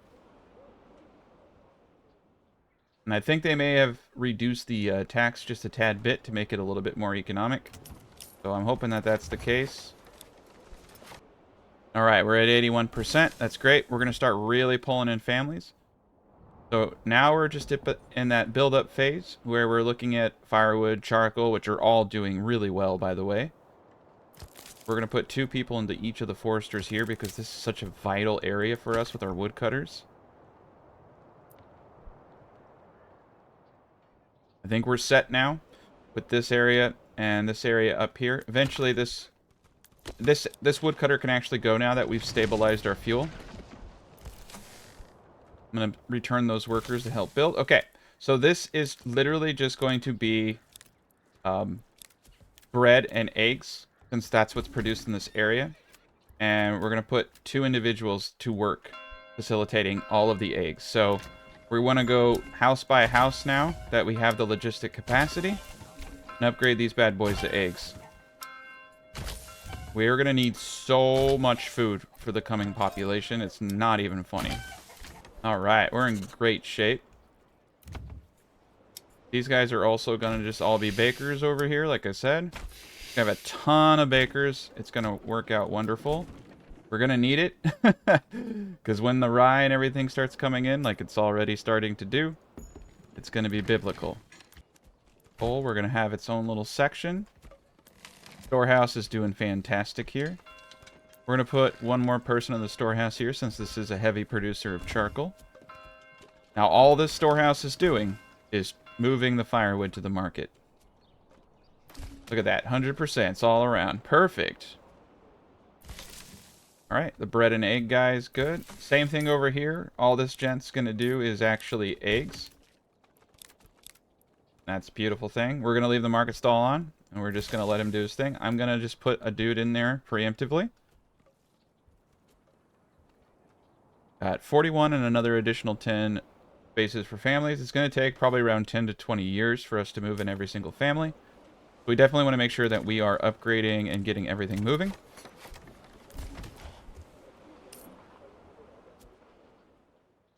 Our food is doing absurdly well. The honey is just starting to really pile in because we're not consuming a lot of it because we have like almost every food item in the game outside of fish and sausage. Continue to buy ox all the time. Now we could get a trade post and have them purchase ox, which I'm going to do because it will get eventually very tedious and tiresome to do this over and over. So let's do that. Upgrade. We have a pretty good synergy going on with the hunting camp right now and the one individual. Our money is really starting to flow. We have 30 months of fuel, 16 months of food, which is kind of crazy when you look at how much food we have, that's only enough for a year and a half. That's how big this city is. Our population hasn't even hit its potential. I definitely think we're going to be over 2,000 pop. What's great is with just like a lot of redundancy, you don't really have to micromanage too much with these builds. I'm essentially just utilizing my large population to make up for any inefficiency in the historic design. And it's working out very well.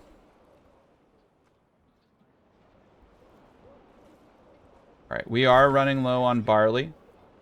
We are running low on ale already. So we need to let these guys catch up. And I need to make sure I have enough people in the farmhouse to harvest all these crops.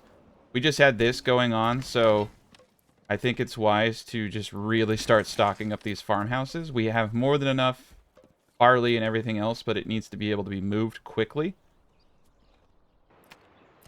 Okay. We're just really low on wood, so I'm going to get that spot up. Get this spot down to 1 gent. Get him up to just whatever he needs to do, because there is a lot of wood over here to cut. We're going to cut it all. The families are moving in. Fantastic. Like I said, primarily ale is going to be the bigger issue. We have lots of room for more farmland, though. So we're just going to continue. If I have to, I can bust out some of this land, too. Most likely, though, what I'm going to want to do is do farmland around the 2 farms in here. And I think preemptively, we're going to just kind of turn this into a super farm hub. I have kind of an idea here, actually. I would like to get a good road system in between all this. And then have one of the farmhouses poking out right here. One of the farmhouses poking out right here. And now we can build farms around this as well. I'm sure I will have to. We're going to utilize this logging camp to just start clear cutting. Since we're going to be using this area for farming, we might as well get the wood out of it to help build our structures. Oh man, this is great. 100% on everything. We're doing fantastic. The booze is starting to go down, but I think once I get this barley in over here, everything's about to change. Bread production is still going to be one of the main things we sell. You can see we're pulling in a lot of money from bread. If I go to trade and I go to the previous year, we made 1,600 off of 500 bread. It's doing really well for us. All right, livestock trader. Put 1 individual in there so we don't have to keep buying ox. We are going to import up to, I'm going to say 60 ox. And we are going to need that many ox. There's just too much going on. We have space for 44. So we're going to need to kind of think about a revolutionary ox strategy. And I think putting ox around this mid-section part here is going to be to our advantage.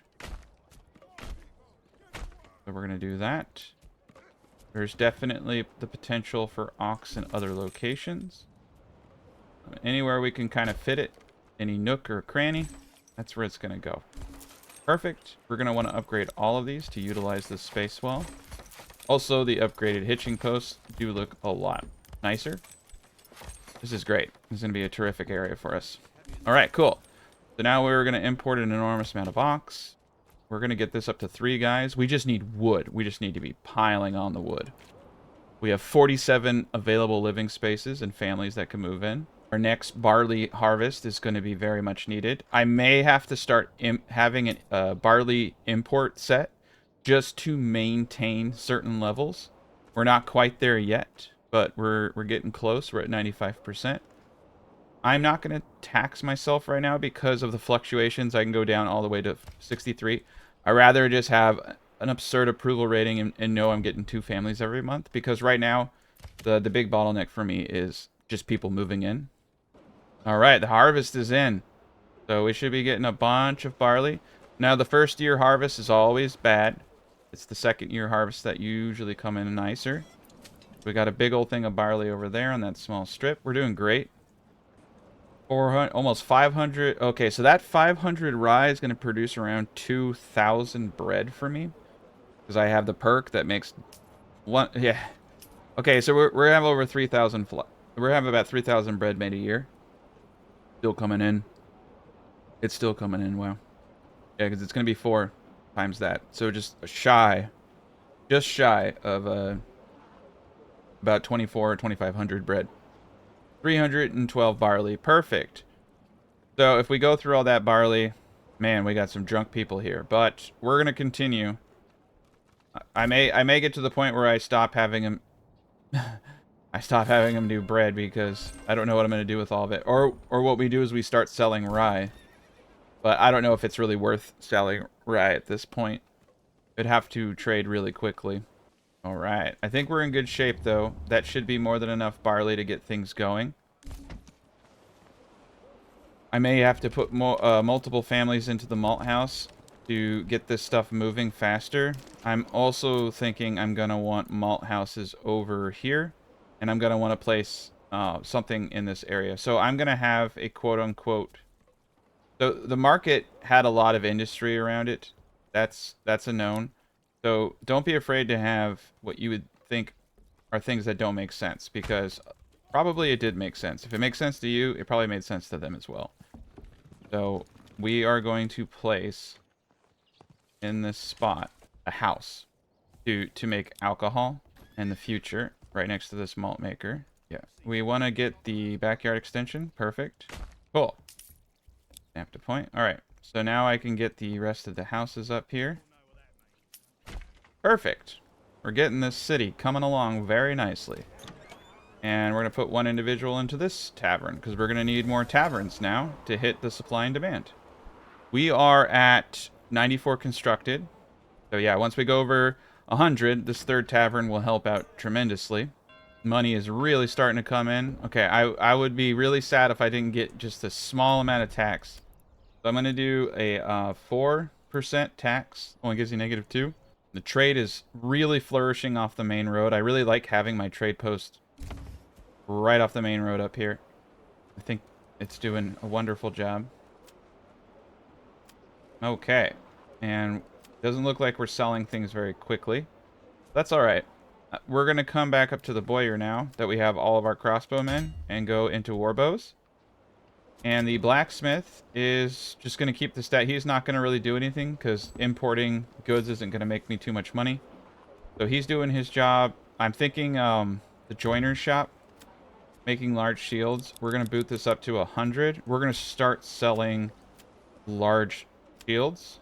And we want to maintain 30. That's cool. We're going to make 100. And we're also going to start importing mail armor. And we're going to start importing helmets. And you only need to have a small stash of those, because once they're put on a person, they're not included in this minimum. So after everyone is equipped, I will then have an additional 20 and 10, and that's really good. We definitely have the money for it, so we're going to start building up the just awesomeness of this force. 4 crossbow, 2 spears, and a retinue. Very good. I also at some point need to get 4,000 influence. 2,000 for each region. So I hate doing tithes because tithes consume food equally. But we're going to do a really stupid tithe on all of our food. And it's going to hurt. We're going to do a 20% tithe. I just need to get to 4,000 influence and then I can pull away. Now I can get influence from random bandit raids, but I think it is time to start expanding and getting salt for trade, especially because of how much bread I have. I'd really like to start trading for salt. And potentially even doing some meat too. So I can turn this region over here into a salt meat producer and do sausages. I could just straight up make sausages here and trade it for bread, which may actually be really smart because I am going to have thousands of bread. So with that in mind, that we're going to do that, and I'm going to have more people than common sense here. I'm going to want to start getting up pack stations near where the bread is stored, which is kind of around these parts. So this is going to be right here, next to the market stall. They're going to come up to this granary or that granary to get the goods. But this is going to be an impromptu kind of like trade square off of the main area. Perfect. It's going to be a really big part of our economy is getting in the trade. Wonderful. And they'll bring, so when they'll come up, from here, they will walk up to the granary, get the bread, walk all the way down here, pick up the sausages.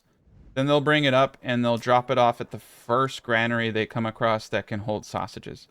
And then they'll walk up and repeat the process. So yes, we're going to need quite a bit of these.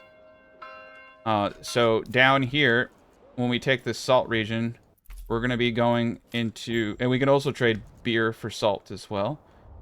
Or, I'm sorry, beer for sausages. And we can sell salt out of that region.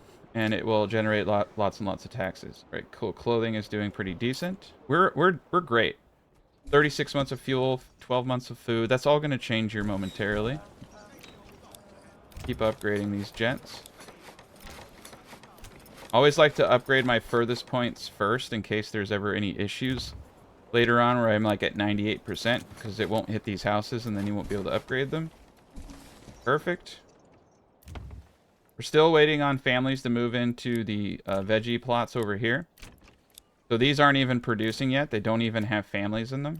So do not worry because there will be food for years here. I get one individual in the malt house right here. This is going to be a tier 2 someday. I'm going to put 2 people in this tavern because we're going to need it. I'm actually going to put 2 people in this malt house. And we are going to do a reserve fuel because it's so far away. 10. Alright, we're in good shape. Alright, we're being attacked by the Lord once more. He likes to burn things. He's a jerk. We're strong enough now that we never have to run away from this guy. He's very weak compared to our power. So we're going to meet him right on the battlefield. He usually comes out of the top right here. So I am going to just be waiting for him right here. Going to put our spearmen down. And then I put the retinue behind the crossbows to intercept the flanking force that they typically send. Get all of our men into position before we agree to combat. There they are. Like I said, they spawn right into the area, so this is great. We're going to ambush them with our mighty crossbow units. We've already annihilated a lot of the brigands right there. They're going down fast. That's great, because they're the most annoying out of everybody. Looks like they got armor on all of their men. I need to get my men in armor. Right now, they're pretty squishy. All right, we broke their retinue already with our crossbowmen. I hope they're not burning and looting over there. There we go. The brigands are going to go down next. We're going to take them out with our retinue. This is great. Okay, we're going to split up our units. Crossbows are going to start taking out their crossbows. Oh, everybody's just running. Cool. Well, that didn't last too long. That's why crossbows are stupid overpowered. We're not going to do any of that. So just sit in missile alert mode with your main defensive units. And let your crossbows do the work. Otherwise, the archers just run away. And they're a little hard to kite unless you have other archers. So we're just going to take them out the good old-fashioned way. Crossbows don't care about your armor. Ooh, yeah, but you can tell that the armor definitely has an impact, right?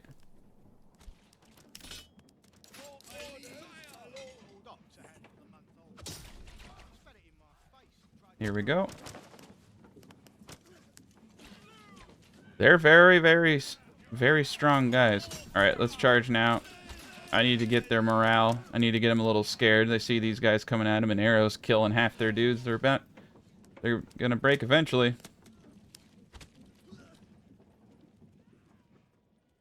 All right. Well, that was a good battle.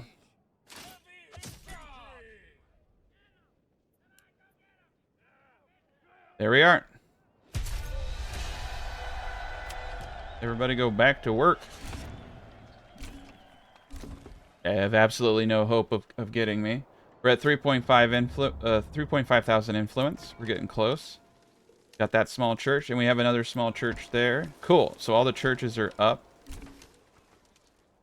The churches do add a very nice aesthetic to the game. All right. Entertainment's doing fairly well. The barley is going very fast. We have 105 ale. I'm hoping that the next harvest is going to be much better. We can see that it looks like it will be. All right, and the coal is really helping that malt house out.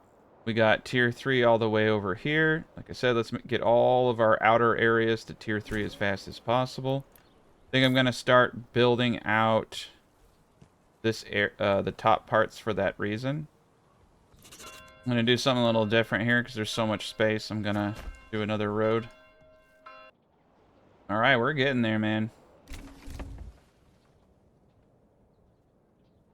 Like I might need to turn the toolmaker back on. Some of these upgrades require quite a bit of tools. Bloomery is on. Clay furnace is on. Smithy is now on. We're just going to maintain 5 tools. Make sure that we're also importing clay and everything else we need. Iron ore is coming in. Clay is coming in. Okay, we're in great shape. Burning through a little bit of cash, but we're getting all of our men into some of the better gear. Mostly all of them have helmets. Half of them, or a third of them, have changed shirts now. Food supplies are starting to go down a bit from the tithe. We're at 4.2 thousand. I'm going to turn off this tithe now. I just wanted to get that over with. Perfect. All right, get some more houses up. This is going to be a weird sector over here. I'm going to put an extra well for this area over here. We kind of want to start looking at where we can place more wells. That people don't have to travel too far to get water. Over here's another spot that might be a good one.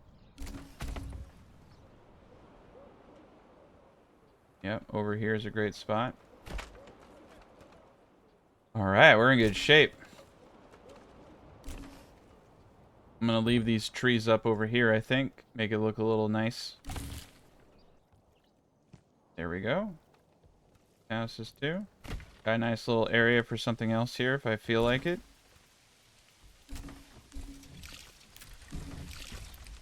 Actually could fit another granary right here, which we're going to do. This is a really good spot for 2 or more granaries to help out with things. Always good to have extra food storage, especially when you're going to need thousands. But we're filling it out. We got a lot of houses to put in here and a lot of food to grow, though. I may or may not need additional veggies and apples. There we go. The pack station is up. We're going to just automatically start making this area assigned. So we need 2 mules per station. We need 12 mules in total. So what's great about having our livestock traders, we don't have to sit there and think about that stuff. So we're going to import 12 mules.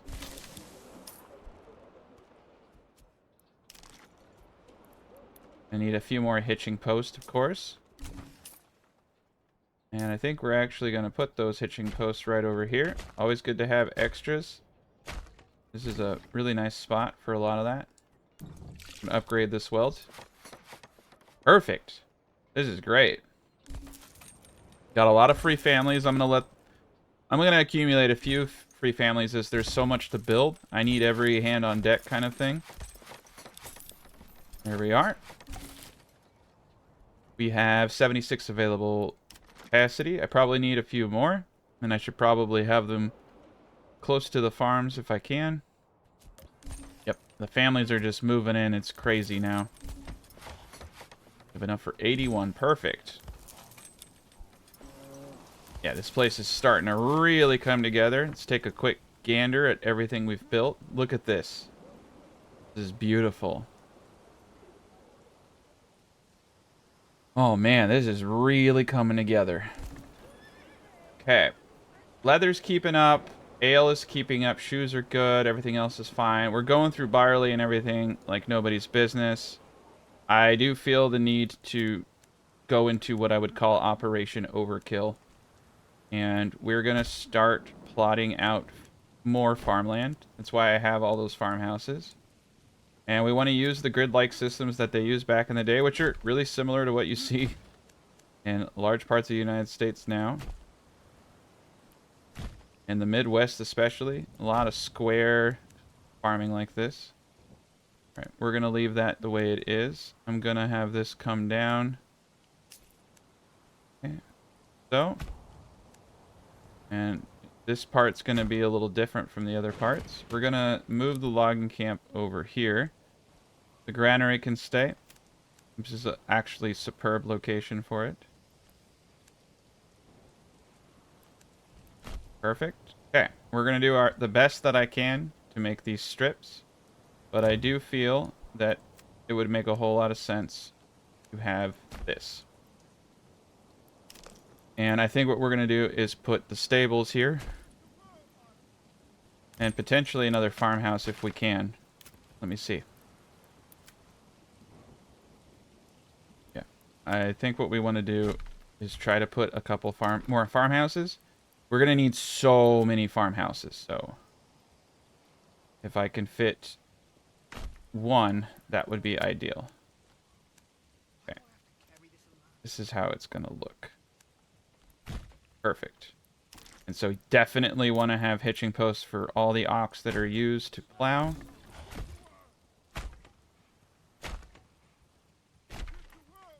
think it's good to have extra roadways, help people move around. We already have the granary for all this right here. Okay, so we're going to get 2 people in here. Plowing station, 2 people in here, plowing station. Extra farm. I think we'll have more than enough families, and we're gonna farm out this whole area now. We're going over... Operation Overboard has commenced. Because it won't be overboard when we get this full population. Alright, there's one done. Yeah, looking at the barley fertility, you can see that this wasn't the best area, but over here we'll get some good barley. There's lots of good spots for barley. Here is a good spot for barley. I'm kind of tempted to actually do barley farming over in this area behind everybody. But we got a good thing going on over here, so this should all work out in the long run.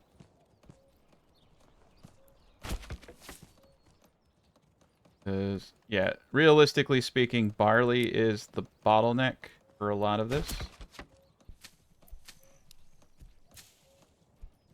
Okay, so I'm at a point now where I've made more rye than I can possibly consume.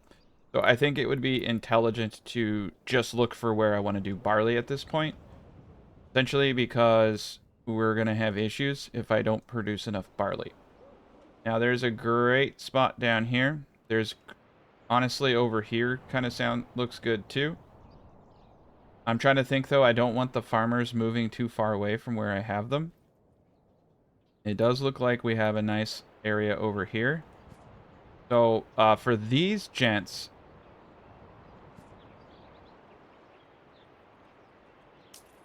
I would honestly just really like to make one giant barley field on the outer sides. The strip farming makes sense for the industrial sector, but for the agricultural area, I think we're gonna go old school and have just 3 massive plots for barley. And if this doesn't work, then I will revisit everything. I know that's a lot of trees that we could have used, but that's the way that I'm going to do it. We don't need any more bread. So I'm going to try to limit these guys to just barley only, and we just need some big producers, okay? So this area here is definitely going to be doing barley. No bread, no grains, no malt or anything else. Actually, none of this. The only thing I want him storing are the crops, so he's not going to have a market stall. Put 3 people into there. Some of this stuff is going to take a lot more than what I got, but it's time to go crazy. So let's go crazy. Alright, let's speed this up. Get these posts up. But this is quite a bit of farming, as you can see. Now, they did this to prevent soil erosion, but since these are... because they would alternate every other year how they did that, but since this is for large barley production for the booze, we're going to allow it. I think it actually makes a whole lot of sense from a lot of perspectives to have one giant field, though I am kind of worried about certain things. Mainly, there is one thing I screwed up on, though, so I'm going to delete this real quick. And that is that there definitely would have been some type of road access, like so. So let's do this real quick. We do want to make sure that we have good road systems for all of this. Perfect. Yeah, right here you can see we have really good barley. This is perfect. I want to get as much of it as possible. Wonderful. This isn't a terribly good area for barley.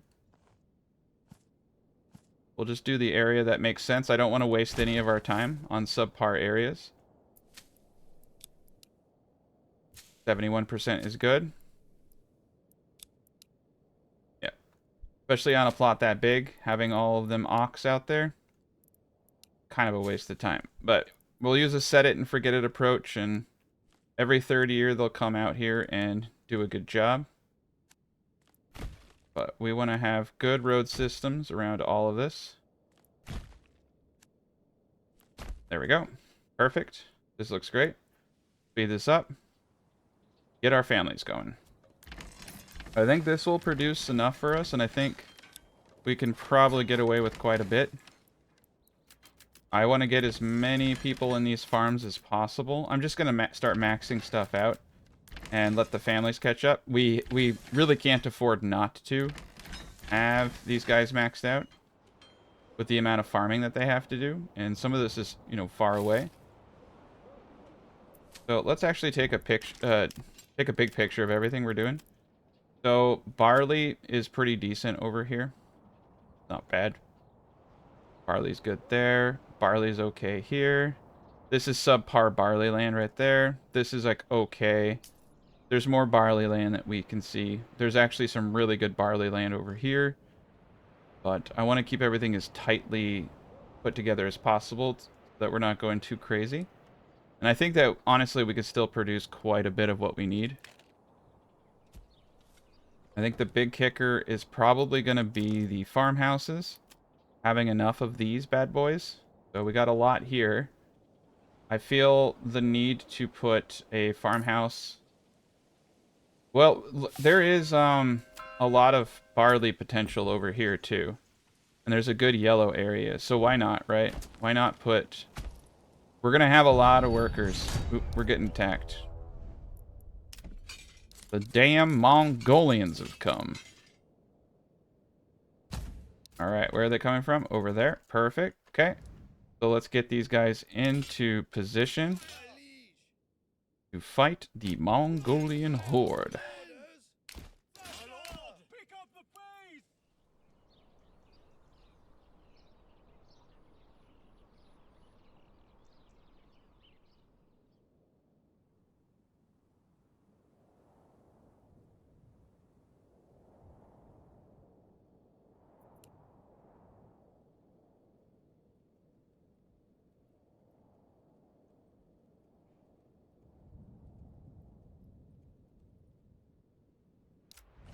Alright, they're coming. Yes, sir. Move quickly. Men, my lord. Stand and fight. Move quickly.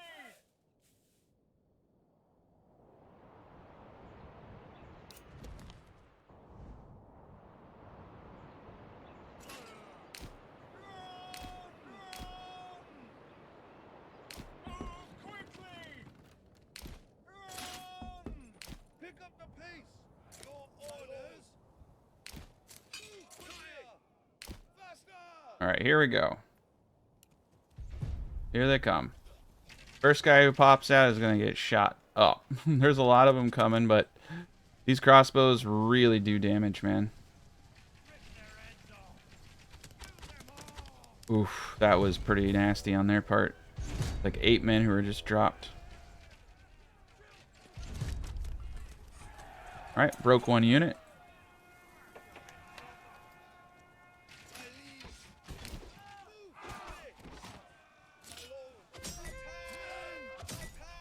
We're just going to start attacking. Nice, we're getting some influence.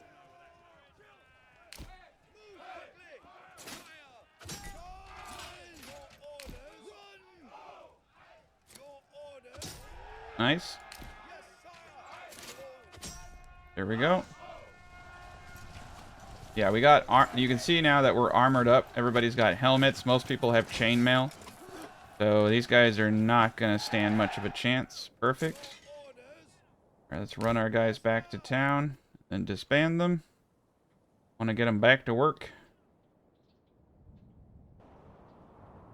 Yeah, there's some amazing barley potential around these parts.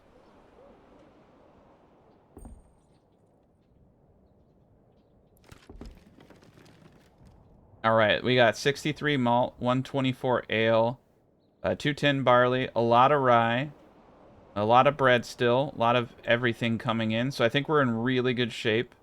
79 available living places for people. Our market stalls are doing at 100%, so everything is working exactly the way that it should.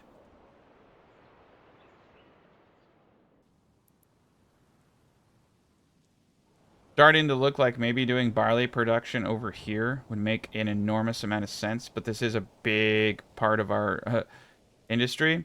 Satellite camps were very common in this period of time. So what I think we're going to do is actually utilize the wood of this area for a lot of our lumber. But that means that we need to, you know, repopulate it. So this is going to be a pretty serious zone. I'm going to want 2 foresters over here. Have the houses like so. This will give us more than enough living spaces for everyone that would have been working out of here. Also, we're going to get ourselves another logging camp up.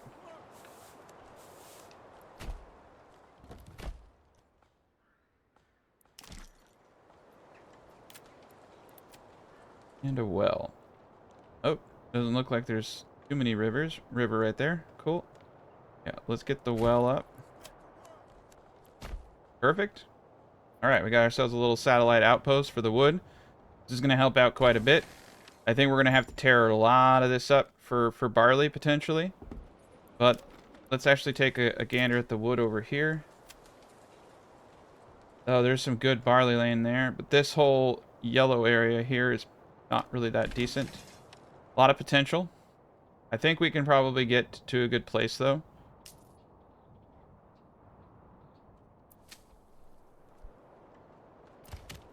All right, let's put 2 individuals into this.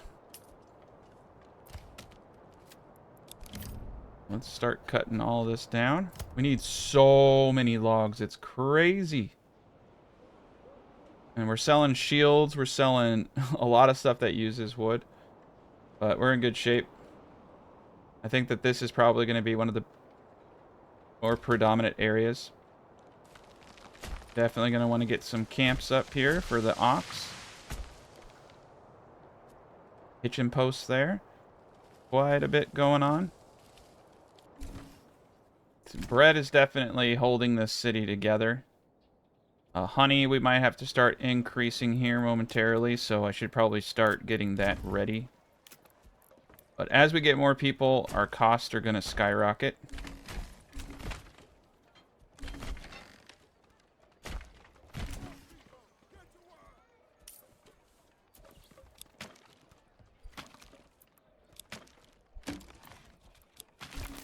Can get up to 24 apiaries, and then after that, the returns are pretty much dead. I found 24 to be right about where it is.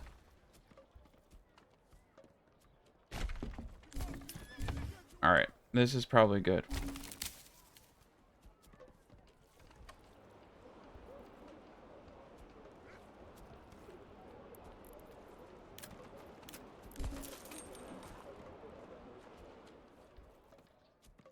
Alright. There we go. That's about 20-ish right there. We got 21. I think 21 is going to be a good number for us. Very cool. I'm going to need a lot of honey, guys. But it's going to work out well.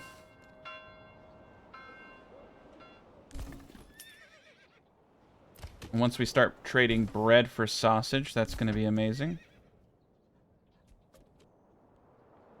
I think this spot up here is honestly a really good location for some additional farmhouses. We're going to place them sideways with roads down. I think I can get more of them in here.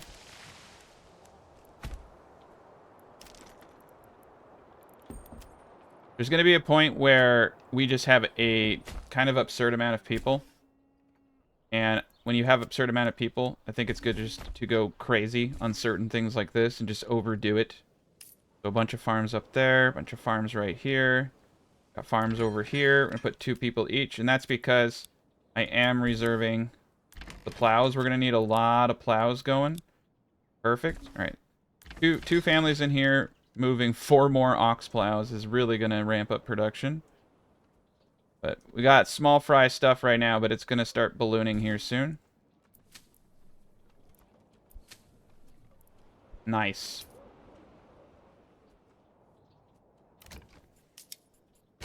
Alright, it's time to go on a chicken adventure. We have so many houses to upgrade to chickens. And these chicken eggs are going to really help us out too. Since each one of these plots has 2 families, we're basically producing half of each plot's food needs with chickens. We could pretty easily go to meat even though we don't need to. But these things are really important to keep everybody alive. And we just have to have a lot of granary workers moving this stuff around or it's going to break down pretty easy. Alright, we got lots of firewood and charcoal, so that's really, really nice. We got a lot of grain. Got a good amount of malt. We got 286 ale, so the alcohol is definitely in a better place than it was. Let's keep upgrading these homes. Every bit counts, like all that passive wealth really does start to add up.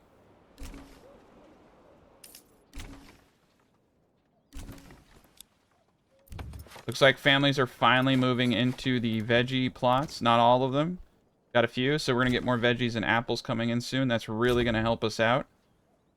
Over 2,000 food, though. We're doing great. The eggs are going to start really piling on. Bread, we're over 1,000.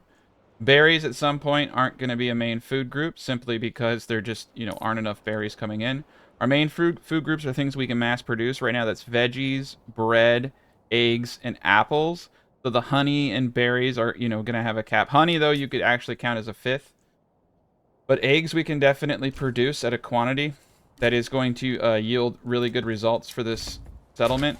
It's going to be one of the most produced foods in the entire village once we get everybody with chicken coops in their backyards. Perfect. All right. Let's get 2 livestock reserved and put at least 2 people into this farmhouse. Let's put same thing here. 2 people, plowing station, 2 people, plowing station, 2 people, plowing station. We just need everyone, all hands on deck. We need enough people for all of this. This is pretty good setup, though, I'll tell you that. Tell you what. Alright, we got 3 people in the granary that are going to be doing all of this. We do not need 3 people. I'm going to boot that down to 1 person for now. Okay, and the satellite is doing really well. We have a total space of 103, and we have 54 oxen. So let's go to the livestock trader. We put this to 60. I think we're going to need something more like 90 ox.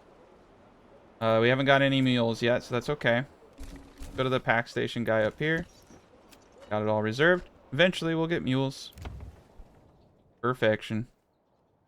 What's important is we start getting these forester camps up so we can make this area actually feasible. There we go. So let's get 1 individual in each of those. I'm going to put 1 and 1 in each of the logging camps. And I'm going to stagger where they work. 1 over there. And 1 over here. Pretty much the same areas, but just a little bit different. Perfect. I don't think I'm going to do any, extensions for these guys, because then I'll have to have a granary worker come in. So So we're just going to leave them the way they are. But it gives people a way to work. No one's living in these areas yet, but eventually this little satellite village is going to be very important.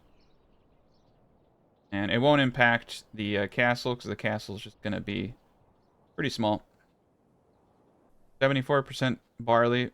It's going to be decent. It looks like we weren't able to get it going quite yet, but I think next year it will...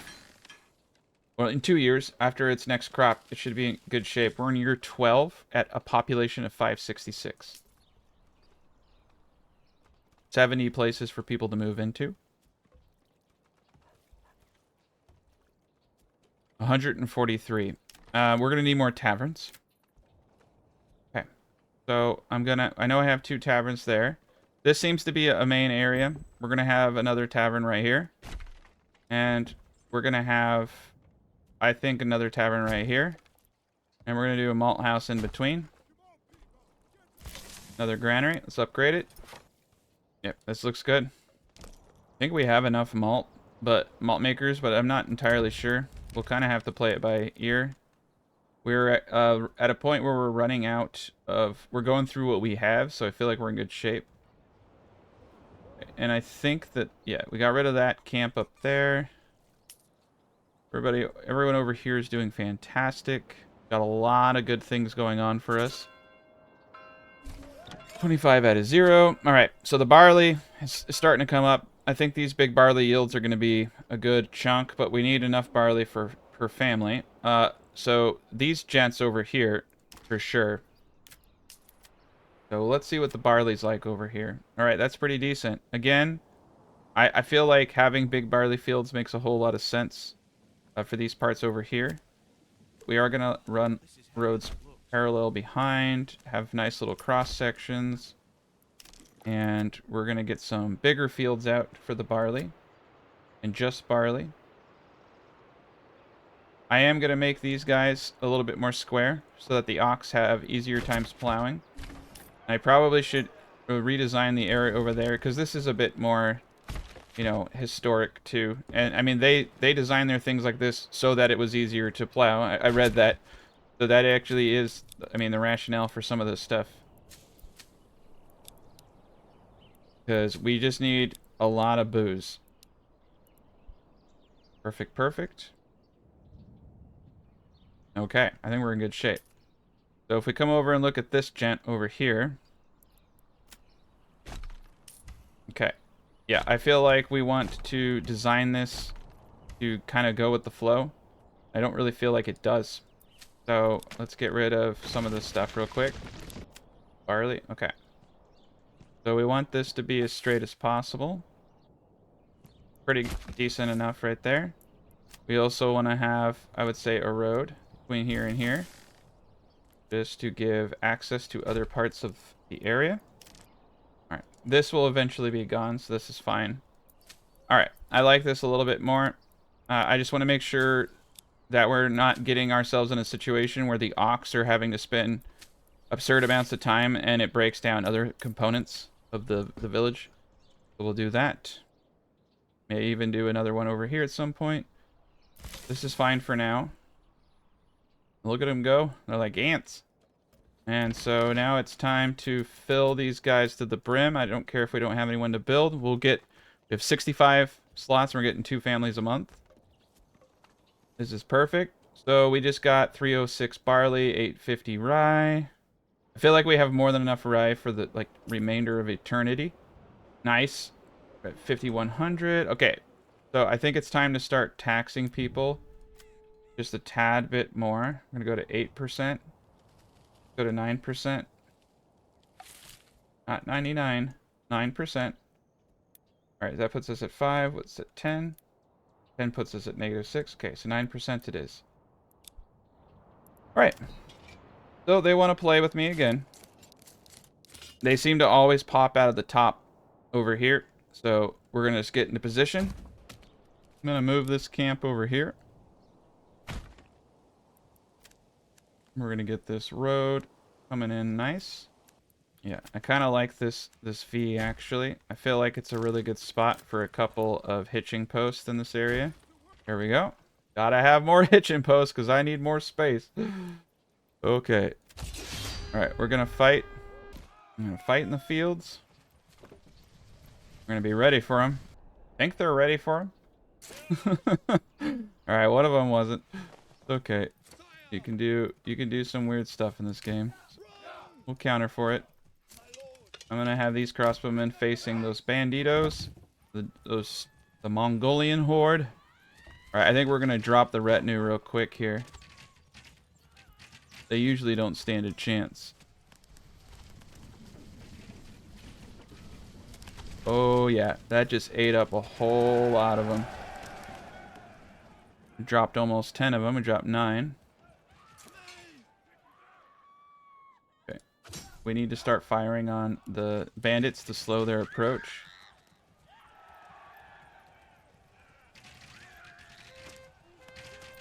Nope, nope, nope, nope, nope.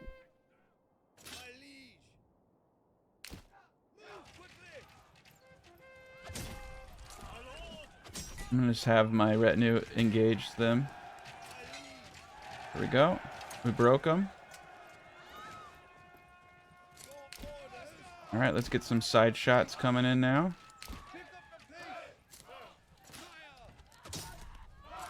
I think I need everybody shooting the banditos.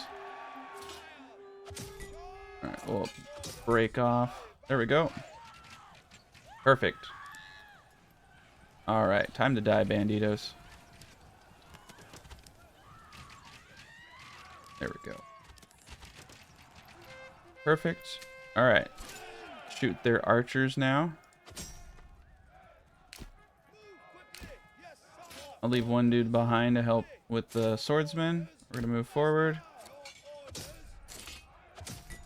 Slap them in. They got it. Yeah, we're shooting at point blank range. Perfect. There we go. Perfect. Yeah, so everybody's got, you can see everybody's got chain and helmets now. So we're stupid powerful now. Reload. Oh, this is gonna hurt. They're gonna shoot all at the same time too. Oh man, that was bad for them. Good for me. Oh yeah. I think they would get the message. Message is, don't come here. We didn't lose anybody. The armor protected every single one of my dudes. Maybe we lost one. They could have, when I disbanded, they could have refreshed, but it doesn't matter because we had enough to restock everything. But yeah, we got one person in the church, we got one person in the corpse pits, and everybody's doing great. We have a lot of ox. Like, this is going to take the longest to get done, but once we get everything in motion, it's going to be great. You can see we have a lot of fields to plow. We got ox reserved at each one of these. And I think I have ox reserved at each one of these. Nope. We want to make sure that we're reserving these ox. Permanent livestock assignment. There we are. This is great. Winter is coming, but we have 5,000 firewood. Okay. I guess we can start booting down some of the woodcutters here. We're doing ridiculously well, which is actually kind of interesting because I didn't think we would be. Guess I have to be more optimistic. There we go. So many houses to upgrade, it's kind of absurd. Okay, so this is the tavern. This is going to be another brewery extension. Eventually, I am going to have more malt than I can keep up with. We have a lot of ale. So you can see the taverns, we're easily hitting 100%. Let's upgrade this tavern. Yeah, this is great. So, and part of the patch improvement is they made it so taverns can work together. That's why I've been hesitant to do a monster build like this, but now I can. So yeah, it's going to take this ox forever to plow this field, so this is why fields like this are pretty bad. Quite honestly, I hate having to do too much. And also they cannot plant on this until this ox is done. So I wanted to test this. You can see that this is really bad, right? So we're going to have to actually do the strip farming, but we don't have to do it in these micro strips. So What we found realistically is that 1 Morgan is typically the best plot size for a lot of this stuff. So let's do it. You can see that's 1 Morgan. That's not bad, right? You know what I mean? Well, 0.5 usually works pretty well. But if we want our oxes to get this stuff done in enough time for them to start planting, we're gonna have to put this into bite-sized chunks. That's 1.4. It's still going to be difficult, but it will be a lot more practical. You know, divide and conquer, as they say. We are going to group these, though, so that they're by 2s. And that does actually kind of fit the strip mining a little bit nicer. So the same with this. It's too much. So if we divide these in half or even in thirds, it's going to go faster. 1.6. I mean, as long as it's long like this, that's what really matters for ox efficiency. So we'll do 1.5s each. I think that this will actually do really well. It'll do a lot better than the 2s and the 3s. That's what's funny, is the ox are really bad at optimizing.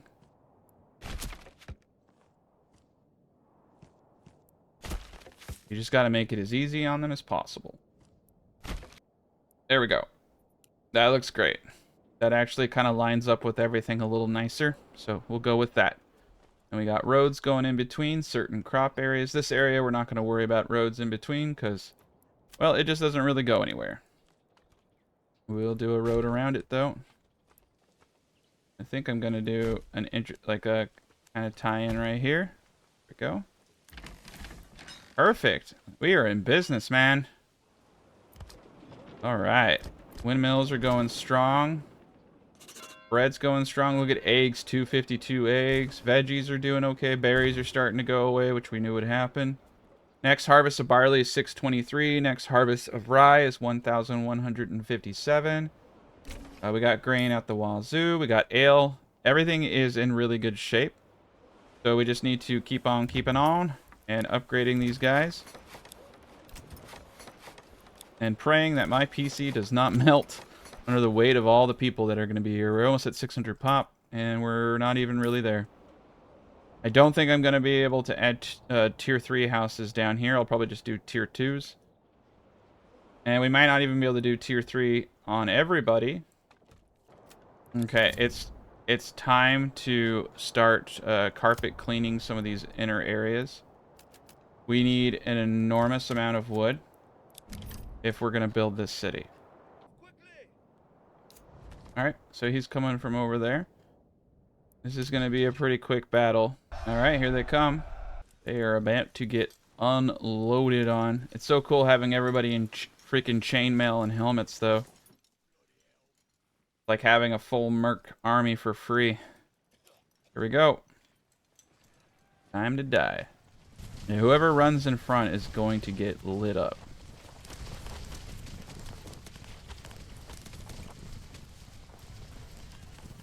Definitely leaving behind a trail of bodies here. I'd love to have some javelin men or something though, something to spice it up. All right, they're trying to flank from the other side. We'll use our retinue.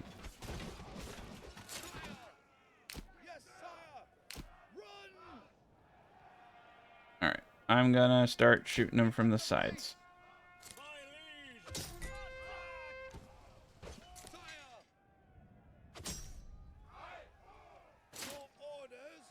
Let's actually get rid of their archers first. We did lose 4 spearmen already. That's okay. We're in good shape.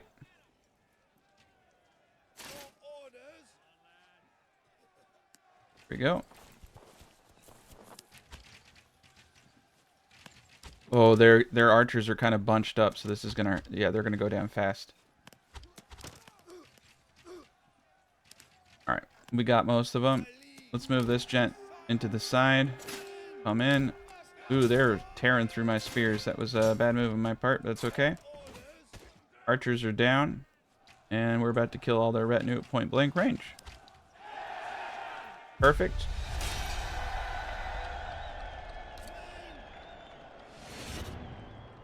All right, we're gonna go in here and then get reinforcements. Okay, let's make sure that we are producing in the blacksmith some more spears. I already know we're making shields for trade.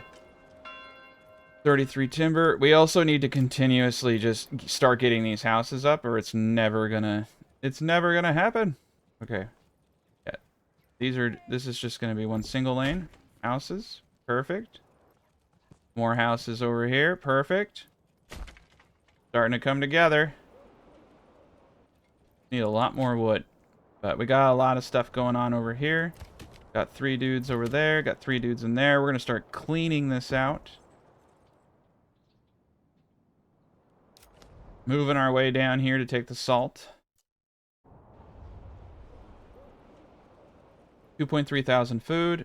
A lot of bread, veggies, eggs, apples, honey. Honey is like really keeping us afloat right now. Got a lot of people returning home to work. This is great.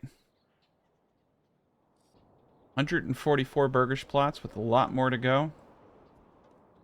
I don't know if I have enough taverns, which is really scary. 320 ale. So ale production is doing fantastic. I think these strips are going to start paying off in dividends here pretty soon, so that should help us out too. Alright, we're getting close to our thresholds. So 2 more granary workers. And we might need to start maxing out the storehouses. 2 more in there. Help us out quite a bit. We still have 40 more stall spaces. Great. I actually kind of like the juxtaposition of tier 3 and tier 1s and all that. I think it does. Like if they were all tier 3, yes, the town would look very affluent. And like this looks nice over there. But having the differences just kind of shows like the wealth of that area, you know what I mean? We definitely want to get these house plots to tier 2 so they have bigger pantries. I mean, tier 3 is ideal. But for sure you want tier 2 on your... to get that pantry size increase. Because if they don't have enough pantry size, they can't continue to harvest. I get another horse just because I think it's good to have horsies. I do kind of like having the tier 1s, to be honest. I think it makes the town look like it's still growing. They're having a little bit better luck on these strips. Really starting to come along. It is really starting to come along. So we're in a very special moment in this build, which is essentially we have the infrastructure, but we really need to get up all the houses, and most importantly, we need the time to get all the families in here. Now, one thing I would really like to start getting in process is this castle. We also need to take the other region and start getting up our salt trade. That will be very important if we are going to start exchanging bread for sausages, salt, and the like. So let's open the castle planner and look at what we can do here. So essentially what I would like to do is get up some walls. But we are going to have to, unfortunately, use outer towers to get our area up. Perfect. So now we can take the wall tool. We're going to come back around like so. Perfect. Then we can actually start moving these gents position. Give it that nice little feel of being a small castle-like area. There we go. Balloon it out a bit. Perfect. So I just need a little bit more boards, a little bit more wood, but at least we have that traced out. So the next objective is to go to war and take that salt region. Now, one thing that makes that salt region a little scary is if I do need to get my men down there, it's quite the journey. So we're going to have to be really smart about this. I cannot stress enough how important it is to have multiple sources of food. If you start consuming too much of a few amount of food groups, it becomes really difficult to sustain variety. So the best way to fight that mechanic is to just overdo it on variety. So that is what you see me doing right now.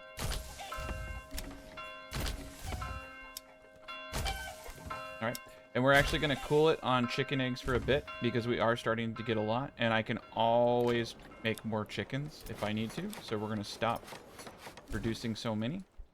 And we're going to come over to this granary here, which we got up. And this is going to be a chicken egg only granary. Only going to do chicken eggs. And we're going to put 2 individuals into there. 2 of them will be managing market stalls, and the rest of the family members will be helping out in other areas. We're doing great. This is a beautiful setup. And we're about to take this region down here and start getting up our salt mines. This is grand. So let's start the war. Alright. I think we're going to cheese right through these guys with our individual. Man, look at these flag units. That's really cool. Great as it has our symbol. Polish eagle. And then it has the symbols of their houses or guilds, it looks like. Speed this up just a tad. Here we go. Oof, those are some nasty hits we got off. But all of our men are in full armor. Nice. Those really good hits right there. Oh yeah, we took out a bunch of units right there. Put them into defensive mode. Defensive mode. There we go. Broke the units.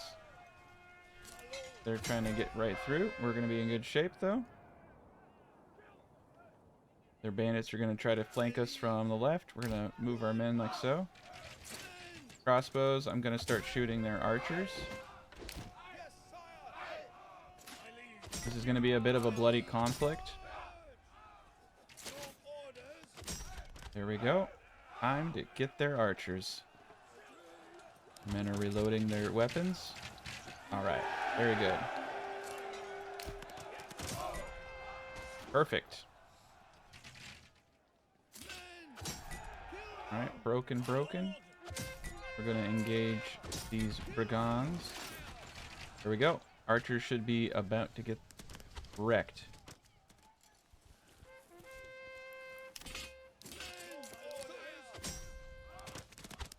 There we go. Oh man, that was ridiculous. We just wiped out half their army in one volley. Crossbows are stupid powerful. Alright. We won. So what we're gonna do is get moving. You can see that the taxes are becoming pretty crazy, so we're gonna have to rely on a bit of trade. We're gonna send all of our men home, and we're gonna start by building out potentially the middle region first. So I think it might actually be helpful to have multiple economies, right? We have wild animals over here. So let's get up a very wealthy settlers camp right next to the fishies. And we're going to build a small little outpost camp to help out here. It's all the basic stuff. I'm going to just keep this name for now. And then I'll rename it something historic in a second here. Pause the game real quick. So we want to immediately start getting up the basics. Fish would be nice. Maybe even be something that we can trade to the region above us for bread. Trade fish. Get 2 fishy guys up. We're going to get a lumber camp up right here. And we're going to use a common kind of design for this time, which is the, big market square area, like such. Surrounded by a lot of nice little buildings. So we're going to get ourselves a granary. And we're going to get ourselves a storehouse up right here. I'm going to have a road going up between it for industry and other things.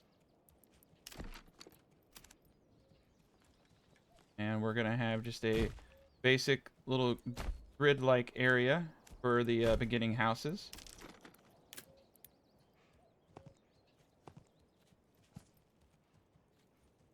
Snap the road tool off. There we go. Perfect. Church and things like that can come next. We are going to want to get up a saw pit. I'm going to do that right next to the storehouse. And we will want to get up a wood cutter. I'm going to put him towards the end up here. Let me put the snap to row tool back on. And yeah, that puts us in a nice spot. And then we also want to start moving this wild animal. Right there's perfect. And pause the game real quick. What's kind of good about us having rich wild animals is we do need meat. So I could even trade I could trade fish for salt from here. And I could make sausages in this town and then exchange it. So I can use kind of a trade network. And this will make the trade here closer. This actually makes a whole lot of sense to actually use this region to help us in our goal. This is fantastic, to be honest. We're going to need meat. We're going to need policies. So we're going to get the hunting camp right about here. Connect a road. We're going to be in good shape. And we got everything that we need. So we're going to let them build up. We're going to want to get a manor. We're going to get a bunch of stuff. But this is going to be a small little outpost town. And we'll probably trade bread, and we'll probably do eggs in these burgage plots, and we'll probably also want to get some basic guys going here. So I think I like this area a lot. I think it would be kind of perfect for some veggie plots, right? We do want to have a little bit of veggies coming in my opinion. So when I get some more wood, we'll get that stuff all going. But for the time being, we want to get a well up. We can. Right around here is grand. We want to get some market stalls going. I'm going to have them around here. 9 for now, I think, is fine. And we'll definitely want to get some pack stations around this area. But we're in good shape. So we're going to keep him here as a way to keep this place safe. And we're going to try to get our retinue. So let's build out the intermediate point, get these guys going to their respective fields. We're doing fantastic. Look how much food we have. I mean, we're not in trouble whatsoever. I have a lot of firewood and coal. We're actually going to start selling coal because it has gotten to a point of abundance, and coal sells for 5 each. So I really do need to bring in more revenue, right? And so our limit is going to be 1,000 on coal, and we're going to buy that really expensive route. Another horse. This is great. Fantastic. This is wonderful. Just a lot of good food coming into the settlement. A lot of tier 2 homes that we can upgrade. Now, you don't have to have something in every backyard unless you want to. Remember, every one of these causes logistical issues. You know, you need someone to come and get those goods. Settlement level increased here. So the first thing we're going to do is up the pond so that we can get a perfect amount. Wonderful. So we're going to set our cap to 580 on this because we can never harvest enough. So this is a really good threshold to over harvest the fish in like that perfect little synergy. So you'll get about 1,100 fish this way. And we definitely want to get some things going. So let's get a granary worker, get a storehouse worker, get someone in the saw pit. As soon as I can get a timber limit of 10, I'm going to say. We'll do saw pit here in a little bit, actually. Woodcutter's up. We want to get someone in the logging camp. We don't really care where he cuts as long as he doesn't kill those animals. And we need to get multiple food types. We need to keep ourselves above 50%. You can see we're doing really well already. So this is great. And we want to get ourselves another ox. So let's start building some hitching posts. And we can build the hitching posts quite honestly over here. Get those guys up. Accidentally built the one shrine from when I moved this. I'm just going to keep the shrine out there in the middle of nowhere. That's fine. Alright, we're in good shape. We're getting fish in. We're getting food. We should do really well. I'm going to move this hitching post over here. And yeah, we're going to keep the defenders in the town hall looking super sexy. Perfect. And we're going to want to get the church up as fast as possible. So once I get everybody going, it's really important to make sure that nobody dies in the early stages of all of this. Now, the leather maker and getting 2 types of food is the most important thing. So I'm actually just going to go straight for the meat. We're gonna look at our timber. We have 1, 2, 3, 4, 5. All right, so we need to get a couple more houses up. That is not a problem. I think ideally we would want to get a couple veggie plots up. So let's do some long historic veggie plots. This is great. Get 2 of those. We're not gonna, I don't think we're gonna do apples here. I haven't decided yet. We want to use our points really wisely. So I do want to get trapping and advanced skinning. And I want to make really good use of everything here. I might have to go into piggies, but we'll play it by ear. We want to have a good trade and synergy going. We have 9 people. So let's make sure our farms are at capacity. I think they're actually doing fairly well. You can see we're starting to get some... The next year, we're going to get the real yields of barley on this. First years always suck. Yeah, first year always sucks. Not bad. Got 2 individuals. We got lots of ox. Man, we're building a very strong society here. Perfect. Right. Now, I don't know if all of these guys are going to be able to have extensions. And you know what? They don't need to. Like, we're already at a point where, quite honestly, we're built up in a way that is kind of silly. We just have so many houses to build. I'm not going to allow it to stop us. And we could actually easily because we're doing single burgers plots, we could way easily overdo a lot of stuff, especially with eggs. So yeah, this is kind of where the edge of the town's gonna go. This blank area right here, to be honest, doesn't have to be housing. Look at all that wood. Okay, so we're getting all them houses up. That's gonna be the end of that. And so this is the last area of houses. And not everything has to have a backyard splat. Alright, we're catching up. So once we get all those guys, that's going to be the end of that. I also think we're going to need another tavern. I know it's crazy. I'm going to put 2 more taverns here. And I'm also going to put another malt house. And we're going to put a road behind it. Perfect. We'll do houses around it. But yeah, the taverns were all in the main market area. This is looking really good. We're definitely going to need more granaries. Our honey guys are doing well. Do 1 more there. And let me check my storehouses. We got such a great little settlement going here. It's pretty dialed in now. 1 more there. 1 more there. Okay. Keep the flow going. So we'll let them build that up. Let's come down to our midpoint. Make sure that they're doing a decent job. Cool. We're going to pull this gentleman out. Have him start building. We need to hit 50%, and we're going to need 2 food types. We got meat, bread, and fish still. So that should, I mean, that honestly should have done it. We have fuel, clothing.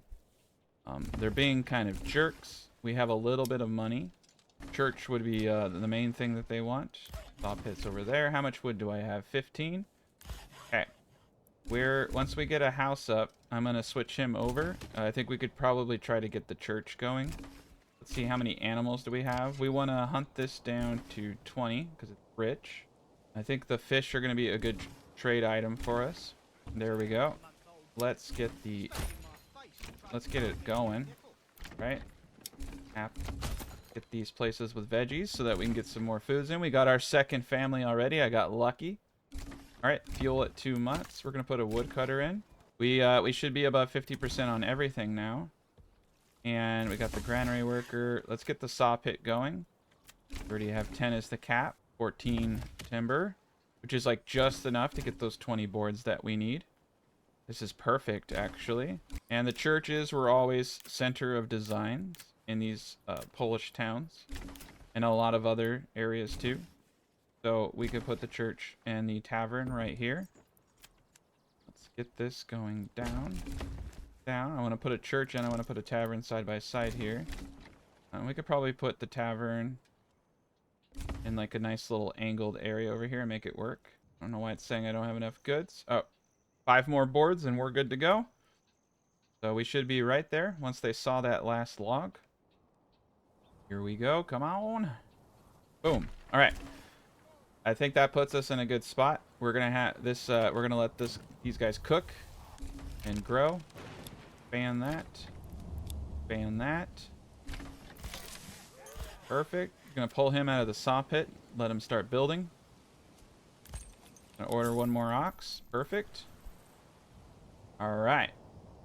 So that will help us out a lot on taxes. So these like I said, these trade posts are going to generate way more money than the cost of the people. So these small little towns are going to actually be really important to maintaining the massive cost of such a large settlement. So that's kind of funny. All right, let's upgrade these guys to tier 2 where we can, and upgrade these gents to tier 3. These are some of the better plots to upgrade to tier 3 because the more families, the better. Help them with all that farming. All right, we're at 4,000 food. Berries are starting to go down. Apples are great. Veggies are great. Honey is starting to take a hit. We're going to need to increase the amount of apiary workers. So let's start getting honey up to speed. We're going to need 4 granary workers helping with the honey. Or I should say families. I think we're going to get this into full gear, actually. I want all the honey producers going. This is great. I think this is going to work for us.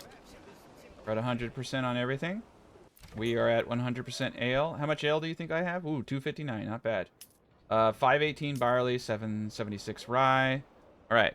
So it's starting to all come together. And, you know, with all of the ox and plowing that I have, it really is helping out tremendously to keep these things going strong. We can see over here we're really bringing in the wood. Got 38 timber. Once I'm done building all these houses, my needs are gonna, you know, shift. So, not gonna be like this forever, where we need an absurd amount of wood. All right, and I think what I'm gonna do is kind of spice it up, and we're gonna have a road coming down the center. We're gonna have houses coming out like so. Perfect. More houses here. More houses here too. I think I'm going to do something a little odd. Oh, it might seem a little odd. We're going to have kind of like a halfway hitch post. This area just gives some more routes that they can take because, you know, there's a little bit going on here. But everyone seems to be doing a great job. We're bringing in an enormous amount of alcohol. Once the church gets up down here, we're going to be in really good shape. All right, to get to tier 2, we're going to need the church and we're going to need the clothing stall. I'm going to pause the game because we're being invaded by those darn Mongolians. All right, let's, we need planks. Okay. All right, and we're not above 50%. Not enough clothing variety. Church level 2, though. All right, so once they get that church up, we're going to be in a good spot. The bandits are coming straight into burn it down mode if I don't get these guys out. I'm going to spread them out, even though I don't like to technically do that all the time, but I feel really confident about my crossbows. We're going to bulk them up so that we get our first shots off in a volley. I do like to do the long formations when I'm holding like a point or a bridge, but as soon as they come into view, I want everyone shooting. Here they come. So yeah, these streets actually have an added advantage in that they really confuse the enemy. Perfect. Oh yeah, we just dropped half of them right there. Oh, I did not tell you guys to run. They felt like they were missing out. All right, here we go. All right, broke. And then there's one more dude over there. He's getting a little messed up, but we're just gonna speed this up and get this done. Ooh, I may have accidentally killed a couple. Oh, I killed an ox. It had to happen eventually. Everybody get back to work. Not like you haven't seen a dead ox before. All right, and get these houses built. But we're gonna keep plugging along. Eventually, we're gonna get to the point where I have all of my burgage plots out, and that's gonna be a good place to be. We're almost there with all of the housing. It's starting to really shape up.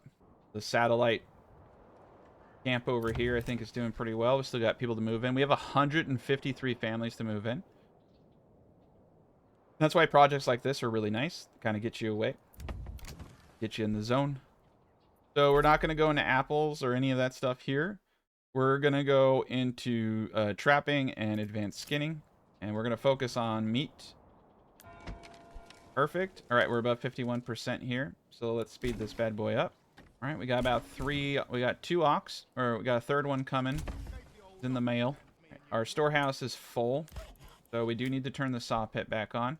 And we need to turn that on. I'm going to pull our gent out of the hunting camp. And I'm going to pull our gent out of the fishing camp. We're going to focus on getting more wood.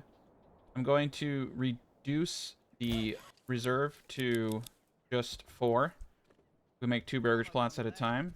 We need to get those boards going. And I'm going to put 2 people into the logging camp. We should be attracting a lot more families now. We have all our food types. And we want to make sure that the tannery goes up next so we can start making clothing. Right, the main town is coming along really well. Here we go. Some of these guys aren't going to have back expansions, and that's fine. Not all of them need to.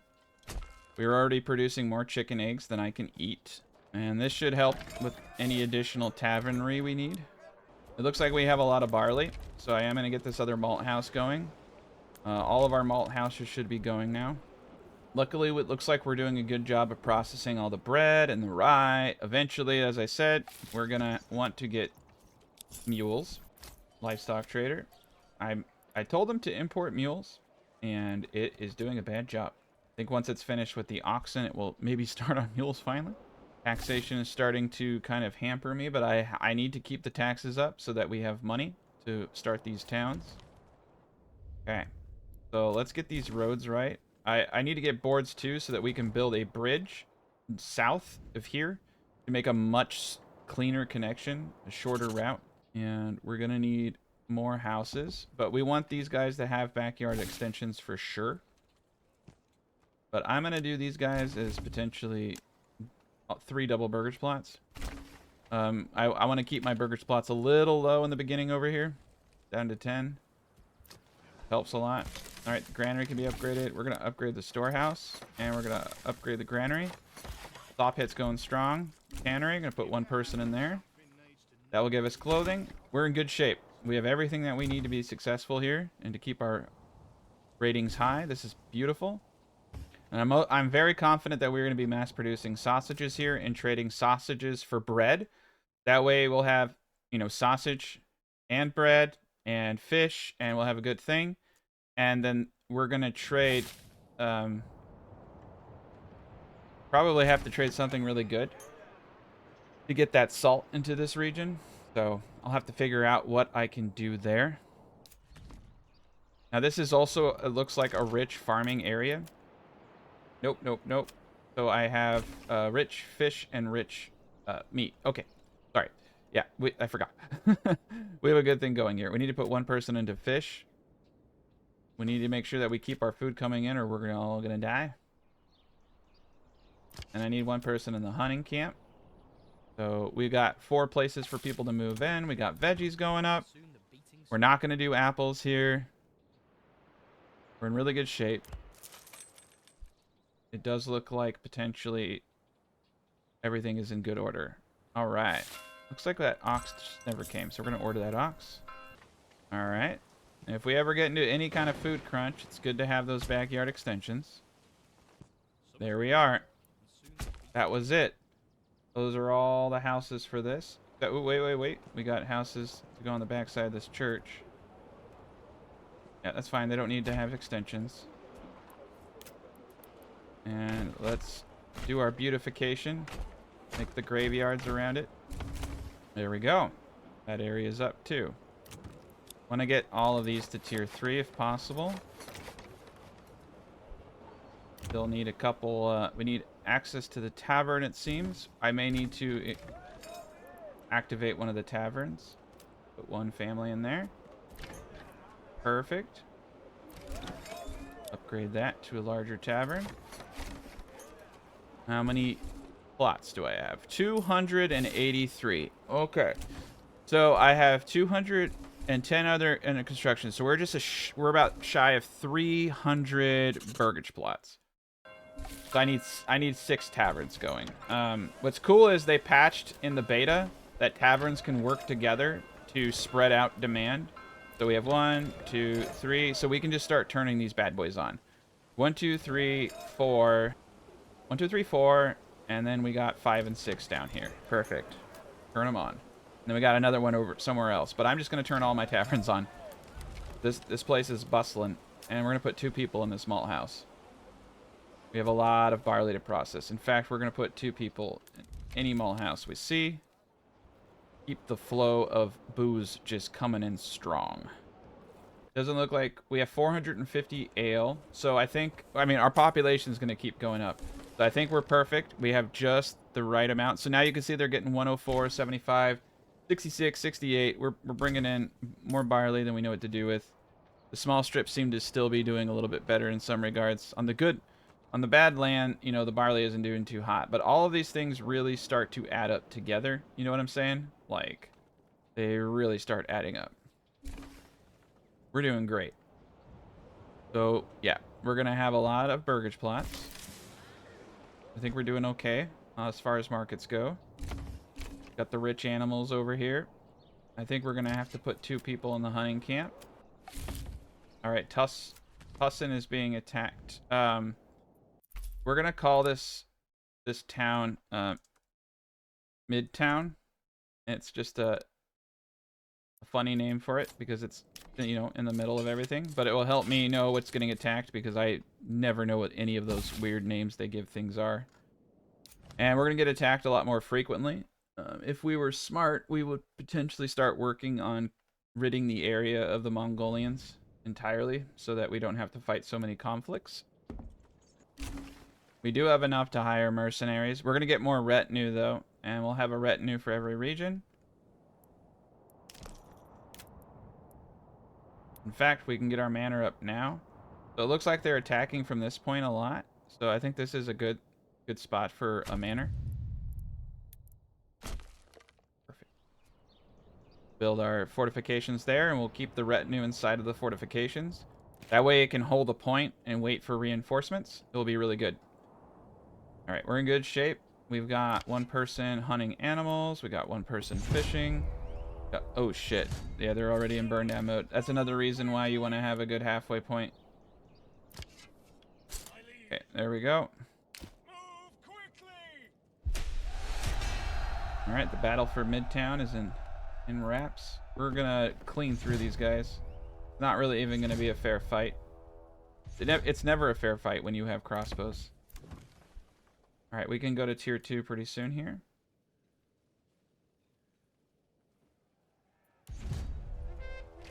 I think we're going to start trading alcohol for certain, like alcohol and bread, because they do need alcohol in this town. They do need bread.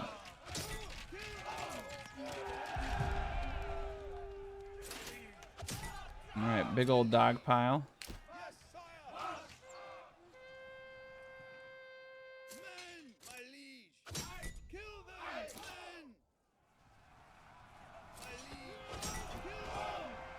Okay, I was hoping we could intercept, but they lost 1 crossbowman. Okay. All right. Start shooting the archers. All right, good shape. Everybody else pile in on the Lord. Speed this up. There we go. Yeah, the archers are going to get annihilated. All right. Go. Keep him in defensive position. Send our men home. Perfect. We're in good shape. All right. Things are starting to look decent up here. We got the houses going. Like I said, I actually kind of like not having every house updated because it kind of gives weight to certain houses. Upgrade the brewer to a tier 3. Upgrade this burgers plot to tier 3.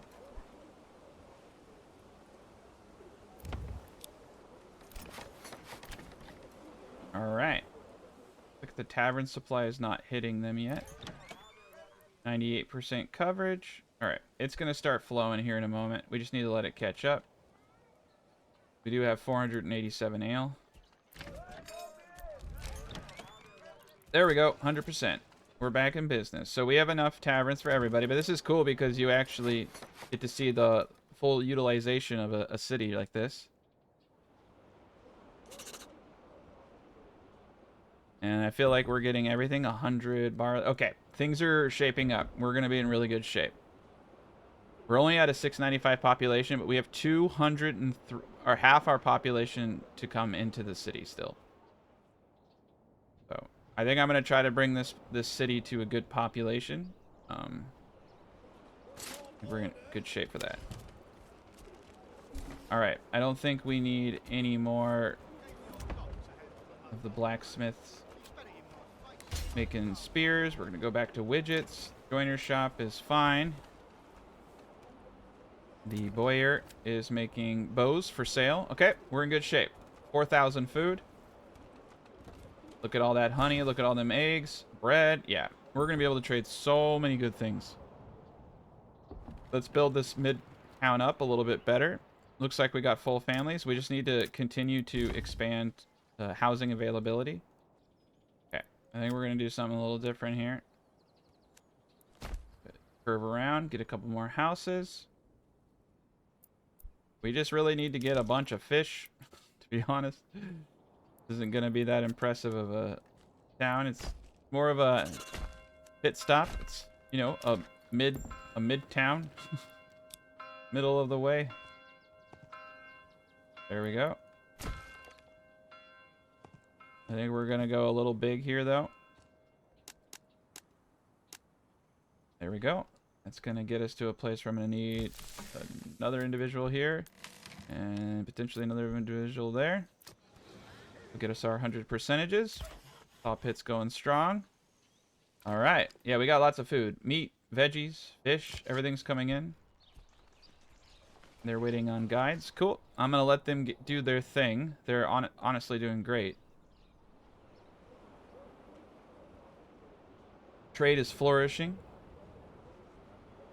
Got max honey going, so we should be getting close to 700 a year there. And we're going to be eating a lot of it, though, too. Okay, Midtown is good. So I'm going to need multiple units to hold points. I need to wait for the manor to get up. I'm going to need to have 2 retinue. I'm going to need to have this retinue move down here. Then we can start building this guy up. This is going to be a little difficult because the salt's over here. And the fish are over there. So we're going to have to rely on a good team of people. We're not going to need a lot for this, though. We only need enough to get the salt moving. So I don't think that this Valinska is going to be very big. All right, so let's rename this to the Valinska Salt Mine. There we go. The historic Valinska Salt Mine. This is going to be a big import of salt. We're going to make a lot of meat here. Most of our extensions are all going to be piggies. Let's actually start tier 2ing every house that we possibly can here. And let's expand living spaces. We want to get as many families in here as possible. This is all looking really sharp. It's a lot of houses. But food is no issue. 4.5 thousand. Perfect. Let's just make sure that everybody's got what they need. All right, Midtown got another point. So we are going to go into trapping, and then I need to go into advanced skinning. What do I need for my next point? Just one more tier 2? Okay. We're about to get that. We're going to go all meat backyard extensions here. We're just going to mass produce meat.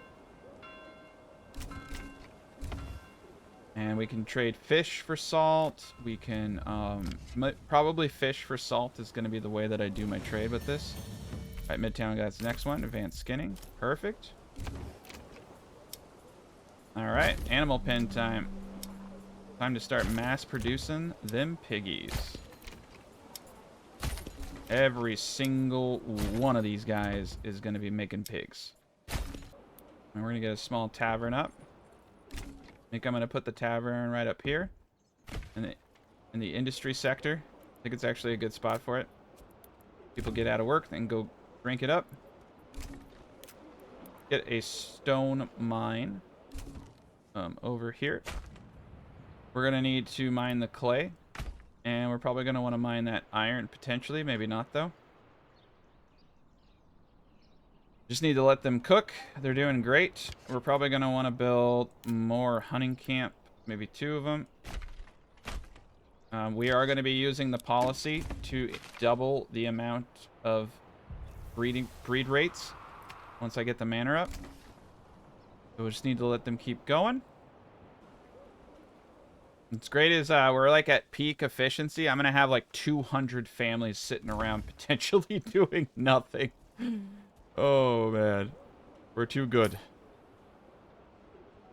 We are too good. Most likely, I'll just get another honey guy. And I'm going to probably start overdoing it on a lot of my market granary workers. Just because we can.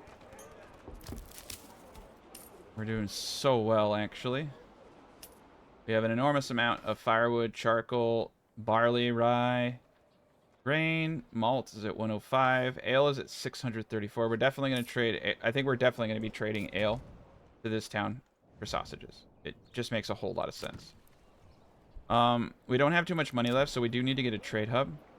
So I'm going to get the trading post up right here next to both the granary and storehouse. I'm going to back it up just a tad bit, give it a little bit of breathing room. Make sure that, you know, traders don't get their heads stuck, and I'm going to do a fork like this. So right next to the market stall, right next to the granary. This is actually pretty on the ball. Small tavern. Cool. We got the tannery, so we need to get a malt house up. Well, actually, we probably don't even need to do the malt house or anything, or the brewer. So I think I'm just going to straight up trade alcohol into this region. I think we're good in a lot of places, but, you know, get 2 people into the fisher. Keep that food production high. 18, all right. We're like just under 20 burgers plots there, which is perfect. So here, I think we're going to go back to the basics, right? We're going to start trading any fish over 200. We are going to buy a trade route for that. I am going to buy a horse, and I'm going to get this guy going, because that is an immense trade item early game. Better than firewood. We are going to sell firewood as well, though, because we have a lot of it, and we're going to sell anything over 250, and I am going to buy a trade route. Money is going to start flowing into Midway now, and that's going to help us out in a lot of areas. Perfection. Okay, so you get the gist of it. So at this point, I'm going to come down and get the salt mine going. I'm going to get the trade routes established. I'm going to let New Krakow grow, and I'm going to fast forward to the end. So we've done it. I mean, we've created the city of New Krakow. Families are moving in. We're probably going to have a population of 14 to 1,500. And honestly, the game is slightly breaking down, so I don't think I can push 2,000 quite yet. I'm going to get Midway established. I'm going to get the salt mines running. This is going to be a very small settlement. Fight off some Mongolians, and then we're going to fast forward and go over the final results and how awesome everything is. Well, hello everybody, welcome back. So we got the Valinska mines up, and we are trading from our region bread and booze for salt. Midtown is trading meat to both regions. We're trading meat and fish for bread and booze in the main city. And we're also trading meat from Midtown to Valinska mines for salt. And so everybody is able to make sausages in their domain. We have a really, really good thing going. It's pretty impressive. So every region is getting bread from the main town in exchange for their goods. You can see I have sausage production around here. And we got a nice trade shop. And an absurd amount of salt, 369 and counting, and still trading out. We're also getting ale from the main city too. So we don't have to produce any of that here. And the tavern is now... it's having a little hard time, so sometimes you want to put a couple people in there. Midtown is fully decked out, as you can see. Trade post is going strong. We're selling boots, sausages, boards, anything that we possibly can.